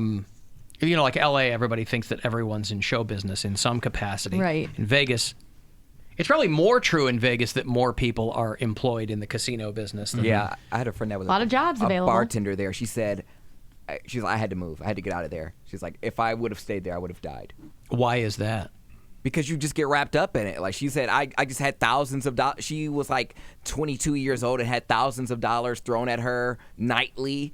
And God, I hate having money. She would, but like any normal person that like has a, you know, thinks logically like, oh, I'm going to store this, I'm going to stack this away and, you know, create a savings account and all that. No, she blew it. Why? Yeah, but why? That wasn't Vegas. That was her. She would have done that in Des Moines, Iowa, yes, too. but like, I mean, she would meet famous people. She would bartend, and she would just. She got caught up in it. Yeah, she said every night, like even after the bars closed, she was like, the party doesn't stop. Like you're going up to someone's hotel suite, and you want to see it because you want to see what's going on there, and you just. You could just be a bartender and go home after your shift. Yeah. They let you do that. She wasn't from around. Hey, there. where are you going? I'm going home. Right, no, but- you're not. You're going up to R. Kelly's hotel room. But if you're trying to work and trying to live, all that stuff's going to be there. But she was a small town girl, and she moved there with a friend, and then so she got wrapped up in it. So yeah, Well, it's just taking, you know, some nights you go out, some nights you go home after work. what I'm surprised that she had no prior bartending experience to my knowledge. You just got to be hot. She hot? Yeah, she's hot. That's all right. And, Of course. like I just wonder, I'm like, who wouldn't want a gig like that? You don't have to strip or anything. Like you're just a bartender. Like you don't even have to be Just a bartender. Hey, just bartenders. Why don't you call in and let Pound Cake know how it is to just be a bartender? She's just a bartender. I wonder though. You have to be like that is an interesting point though. If you, because you're, you know, the big clubs out there, it's $100 to get in, or, you know, whatever. $50 a drink. Right, but I wonder why, if you were a young girl in Vegas, you would bartend rather than strip. If you, I mean, that sounds stupid. There's obvious reasons you wouldn't necessarily want to strip, but if you're making the same money or you're making real good money as a bartender, I wonder why you would strip. Because you're probably making way more as a stripper. Okay. My friend said she would That is true. My friend said on a Right, but if your friend was bartending and making thousands of dollars, tens of thousands of dollars a week or whatever you said. She said on a slow night she would probably bring home like $1,500. On a slow night, $1,500. Okay, so you'd make more than that stripping. Yes, definitely. Probably. But it also comes down to how much you need too, I guess. Well, I guess, yeah. Slow night, she's making $1,500. A slow night. She In worked. Vegas. I forget what club she said, but she said it was one of the big ones, and she said I bet it had a one-word name. probably, but she said there was probably 60 bartenders on light? staff there. I don't know. I don't know. I don't remember. That's where we went. Applebee's. Sorry. I'm sure their bartenders. The bees. I'm Yeah. sure the Chili's. bees there is like on another level. I'm sure they have like some type of. I bet it's exactly the same. I bet you it's I bet not. that's what, I mean, Vegas kinda is what they starting to pride look. themselves on. Vegas basically looks like the Mall of America now, anyway. So Yeah. they're probably trying to streamline as much as they can. They want it to be Family City It's Sin City. Why would they want it to be Family City? because that's how you make money. Mm-hmm. Is kids screaming at their parents to get them stuff. But where are people going to go for their bachelor parties now? Well, Or bachelorette it all parties? coexists. I mean, there's different places, but they're very clearly. They want more daytime entertainment. Yes, they're very clearly trying to make Las Vegas. And shopping, that kind of thing. It's one of those places where I guess I'm just gonna have to go Yeah, I've never someday. It's just I loved not. it. It's not calling to me. I mean, I'm sure I would, Yeah. but Only there was a big event that we could all go out to. I can't think of anything. we do a thing called the iHeartRadio Music Festival. Our iHeartRadio Music Festival. Where are they doing the podcast It's awards? not mine. If it were mine, I would have given myself our tickets. companies. Right, I would have given myself tickets. And it is awesome. It is the coolest experience ever. Tell us more. Well, you there's can bands. be jealous, but Yeah. it's not my fault I won a contest. That was before I no, got she here. worked, but. Do you I earned remember? my tickets. It's hard to believe that you had a life before Pound Cake got here. Yeah, right? Really, he can't How fathom. dare that- I win tickets before he became an intern He's here? really cool though. He cannot conceive of a time before he was here. Although I'll be honest, I probably would have taken you because my husband didn't care as much about going.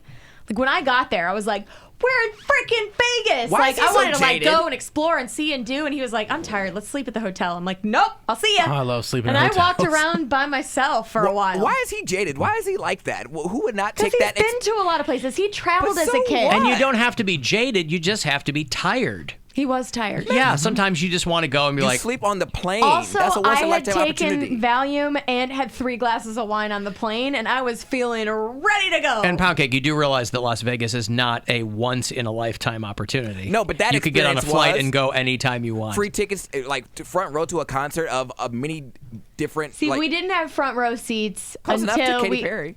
we didn't have front row seats. We got upgraded by Mr. Jeff Z in the building here because he knew us, and they needed seat fillers. Seat fillers are people who like go crazy in the yeah. front. They need that because it looks better on the TV broadcast, and we were more than happy to be good seat fillers. You mean they didn't have people up front going crazy the whole time? No, they did because they were seat fillers. But they needed those You know, people? because some people are like, I don't know who this is. And I'm just like, it's live music. You're in Vegas. Stand up. Well, those people might have been locals. See, when people... I wasn't even sitting down. When people win something, I think that it's a different experience for them. It's fun, Yeah. but they didn't really do anything. Right. It's not an accomplishment. Right. So they can go, cool. Yeah, they're like, oh, we're happy Yeah. to be here. Hey, it's whatever. awesome. Well, Yeah, Erica it's won fun. and she was going crazy. She worked for But it. I earned it. You know what I mean? Like I wanted to represent myself well and the station well, like I had said before. But yeah, I mean, it was. I didn't even It see you was- wear one Alan Cox or WMMS item of apparel. Thank you, Bill. Somebody finally said it. Not true. I actually wore my WMS T-shirt night 2. No, it's not in the Katy Perry picture, so That was night 1. Uh-huh. all right, fine. They just didn't get. That was night 1. I just didn't have. I just didn't have awesome seats for night 2. Well, it should have been a night 1 shirt. Yeah. I couldn't help but think of Pound Cake and his piggyback porn. And I was watching this story, and I know we've talked about this guy before because he travels the country. There's a guy who has been arrested a number of times. A guy known as the Piggyback Bandit. You remember us talking about this guy in the past? Barely. Every so often, the Piggyback Bandit will rear his literally ugly head. Fat guy. He's got like a polo shirt on. It's got stains, like he spilled a gyro on it right before he got booked. Okay. And he popped up again. He's from Washington State, but he's gotten pinched before in, I think, D.C. He's gotten in trouble in some other cities. And they picked him up in northern Alabama this time. 35-year-old Sherwin Sheegan. Well, I'll let the news reporters explain. Overnight, a man is in custody in Falkville after officials say he made inappropriate contact with a student. This is a bizarre story. While they were trying to find this man, police discovered he's been accused of doing similar things at other places across the country. WHNT News 19 Siobhan Bryan is live in Huntsville. So Siobhan, how long has he been accused of doing this kind of thing? Well, Stephen, Melissa, he's accused of doing this for at least 10 years. CBS reports that Sherwin Shagan has been arrested multiple times in multiple states, so much so he's got a nickname, the Piggyback Bandit. Right, so he's done this so many times. So he gives people piggyback rides? No, he jumps on people's backs. Oh. Yeah. Like He high takes school them. football Yeah. players. Oh. The football team was going to eat after the pep rally, and the suspect jumped on one of the football players' backs. Gave him a note and asked him not to read it until the game was over. The student read it, went home, and told his mother. What was the note? They don't say, but it probably had to do with he wanted more than a piggyback ride. Now, here in the Valley, he's charged with harassment for inappropriate contact with a student. Falkville School Resource Officer Seth Sullivan says... It's so weird because he doesn't look like the kind of guy you would think. Really? No, he looks exactly like the kind of guy you would think. Was Sherwin Tell Shagan? WHNT News. Yeah. See what this guy looks like. 19 that they're looking into more charges against him. Now, this on your screen now is a former mugshot of Shagan from when he was arrested in Newark, New Jersey in December for allegedly massaging a teenage boy's back without his permission. Okay, so he gets picked up for massaging a teenage boy's back without his permission, which, frankly, I'm glad I just found out that is frowned upon. Because, boy, the times that I could have gotten pinched for doing something like that. That guy is a sausage, man. Yeah, he is. At He's the just a airport. sausage. Now, his charges here are because of what he did when he attended a pep rally in Falkville. It falls in line with what officials say he's done in a number of states, spanning to his home state of Washington. Police in multiple states say that since 2008, he's shown up to athletic events, ingratiating himself with the team, in some cases, even dressing up in a full athletic uniform and massaging players or asking for piggyback rides. Here in the Valley, a concerned mother So in some contacted instances, he has dressed up as a teammate, but he's 35. Clearly, he just like shows in up. really bad shape. Yeah. But he's still wearing their uniform. Could I have a piggyback ride? Could you give me one? You want a massage, man? I'll tell you what, though. I man, guess that's amazing. There's got to be some point in this guy's life, though, where he's like, I got a cool name. The Piggyback Bandit. Is that cool? Well, if you're known for doing something around the country, it's not like this is a local guy. The bandit part is the only cool part of that phrase. Piggyback. From Washington State, got pinched in Newark for rubbing some kid. Well, I hope he doesn't get stuck there. Nah. Right. And no one rubbing me. He also has a face that always, no matter what the camera angle is, it somehow looks like it's coming from underneath. Yes, like he's going to explode if he doesn't After get a the pep rally, the football team was going to eat, and the subject jumped on some of the football players' back. Thought that was kind of out of line. The guy started speaking. He had a small speech impediment problem. They really weren't sure. Which means he had a huge speech impediment. Yeah, Right, that's not a problem. Why bring it up then? That's such a weird thing for him to say. He had a small speech impediment problem. Well, I thought he said, but that's what not was a problem. With, he ran the note and just thought it's kind of a little off color, so he went home and told his mother. And after reading that note, the mother contacted police and discovered Shagan took pictures of players at the rally. Now, from there, police traced his Washington area phone number all the way down to a Huntsville area restaurant he visited, all the way down to the Uber that he took south to Hoover. Police there held him until... He took an Uber to Hoover? This guy's Ubering to piggyback bandit people. He's banditing via Uber. Look at that. Just the lengths he's going to, though, to put on the uniform and act like you're going to blend in that situation, because he's losing his hair, very out of shape, really dirty shoes, cargo shorts. You could just visualize him trying to mix in with the team after Oh, the game. I love it. Yay, like Yeah. Rudy, God. Hey guys. And he's got both Rudy. uniforms ready to go because he's got to go to the He team that doesn't wins. know if they're home or away. Well, or- he's got to go with the winning team. Winning he can't team. Oh, right, because just- he's got a chant. Yeah, you're not giving anybody a piggyback ride after you lose a game. If anybody gave a Cavs player a piggyback ride yesterday, they'd be out of here. Despite the fact, those are really the people that need one. The losing team. Hey, Wendy. Yes. What's up? Hi, how are you? Good. Good. How are you guys doing, everybody? Still good. Good. Good.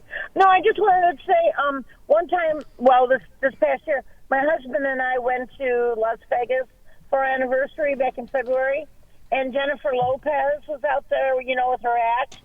And ass or act? Well, it's one and the same. Whatever her act is. Yeah. We all know. But anyhow, they closed the whole hotel off, the front entrance. So I have asthma really bad, and I had to walk that whole mall around to our hotel, and I had a complete asthma attack, and I had to sit down because of Jennifer Lopez. I was going to say, I would think that it would be a bad idea for anyone with asthma to just go to a Jennifer Lopez concert because, boy, she's going to take your breath away no matter what happens, Wendy. Well, I did that enough for myself. Yeah. But no, I didn't go to her concert. We were staying at the hotel where she was doing her act. Sure.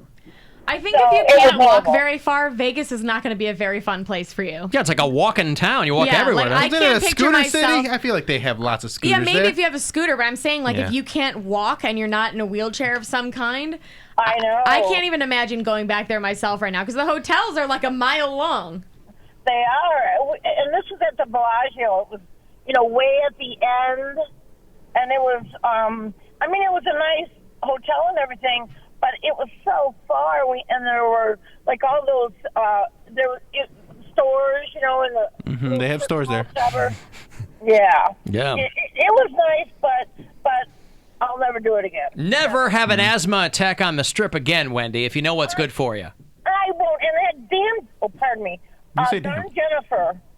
Yeah, the damn J-Lo. Was A-Rod there, too? Yeah. Oh, stupid Tell you what, J-Lo. if I ever meet her, I'll punch her in the face just for you. Right. And I'll slap her butt. That's for Wendy's asthma For attack. her. J-Lo.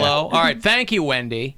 Speaking of scooters, by the way, Jordan is our bureau chief in Scott Township, PA, just outside Pittsburgh, one of my old neighborhoods. And he'd been in Seattle for a couple of weeks for work. Mm-hmm. And he's like, those damn electric scooters are everywhere. But he goes, and he sent me a picture of one somebody just threw into Puget Sound. Like in L.A., they're just throwing them into the ocean. Yeah, well. Yeah. That's what Good for happens. him. We can't have nice things. Can't have nice things. Yeah. Hey, Woody. Ellen. Yes, sir. The big winner. How's your day, brother? Yeah, Woody got tickets. Yeah, I have my To Vegas? like a 30-foot basket shot, right? No, he sunk a dunk, boy, at my Sunk thing a at the dunk. Clevelander yesterday. nice. Yeah. We had the hoop, and Yeah. it was Yeah, purely I was- accidental, but who cares? A win is a win. Exactly that. Usually when I'm sober, I can't shoot a basketball to save my life. Uh-huh. But look what when- happened. when has that happened? Yeah. It's been a while. So Yeah, are you a regular in Vegas, Woody? I've been to Vegas maybe 4 or 5 times in my life. Yeah. Me and my ex-wife used to go there. We went there originally to, just to go there and experience the whole thing. And I went there and I pissed all my money away in the first day. I'm like, this. Pissed all your money away. Okay. Imagine that in Las Vegas, right? Uh-huh. Right. And so we had 2 more days. You're probably the first person. There, and I'm just like hanging by the pool and drinking, drink cheap beer. And so I said, I'm never coming back to this, thieving town again. Thieving. They stole his Yep, money that's from right. him. They Yep. forced him. Yep. And so the very next year, one of our friends was getting married. And well, guess where they're getting married? At Las Vegas. Mm-hmm. So we had to go back there. What's your game out there, I know- Woody? I'm just a blackjack player and a roulette player. Okay. And I hit the slots like an old man would. Mm-hmm. And so I had to go back because of a wedding. And I actually won some money. I'm like, this place is great. I love this place. Let's go back. And so the third time we went back, same old story. They don't keep the lights on in Las Vegas from winners. So, yeah, Right. I hate it. I have no desire to go back to Las All Vegas. right. Well, then you're not going to be my +1 when I go next year to the iHeartRadio Music Awards, Woody. Sorry, buddy. I was going to spring that on you for your birthday. But Festival, you mean? What did I say? Awards. No, those are there too. No, they're in LA at the Forum. What about the podcast award? Where's that at? Podcast award. All right, listen, we got to go. William, what do you want to throw in? Tonight, I'll be at Great Lakes Brewery, 8 p.m. It's a free show, Craft Laughs. Great lineup tonight. We got James Burge Jr. going to Hey, be there. beautiful. Steve Mers, Mary Santora. Who else is on it? other people, Mm-hmm. you can go to see what else I'm doing at BillSquire.com. Watch that foreskin fireball video. Yeah, at Bill God. Squire. Yeah. Mhm. This Thursday night, I'm going to be out at Masthead Brewing Company for the Ohio Lottery Skee-Ball Championship, the Roll for Ohio. The event runs from 6 to 9. Anyone 18 and over can play to win a bunch of prizes as I knock my purse off the counter. But I'll be there from 8 to 9 on Thursdays. So if you like skee-ball, you want to win some prizes like gift cards and gaming consoles, come on out to Masthead Brewing Company, 18 or over, Thursday night. Pound cake? This Saturday, I'll be at the Jack Thistledown Racino. I'll be judging the costume contest there. First place gets $3,000, so you're gonna want to dress to impress. And there's Halloween bash afterwards. So all the info will be on my Instagram at Radio Cody B. So check that out. Okay, good. Thank you guys very much for hanging out today. Today's show available for you via podcast. Look for the Alan Cox Show 24/7 channel on the iHeartRadio app. The video stream always archived from each day's show as well at AlanCoxShow.com or our YouTube channel. And that's it. We'll talk to you again tomorrow. Channing Frye from your Cleveland Cavaliers will join us on the show in here tomorrow. So we'll chat with him, see how he's feeling about the season. And, Corey Roddick Experience is coming up around 6:30. The last 10 before that, if you're not able to join us at the top of the show, at 2 would be something you missed. And we'll talk to you again tomorrow at 2. Thank you very much for hanging out, and I will see you in hell. The Alan Cox Show on 100.7 Double. And everywhere you go on our free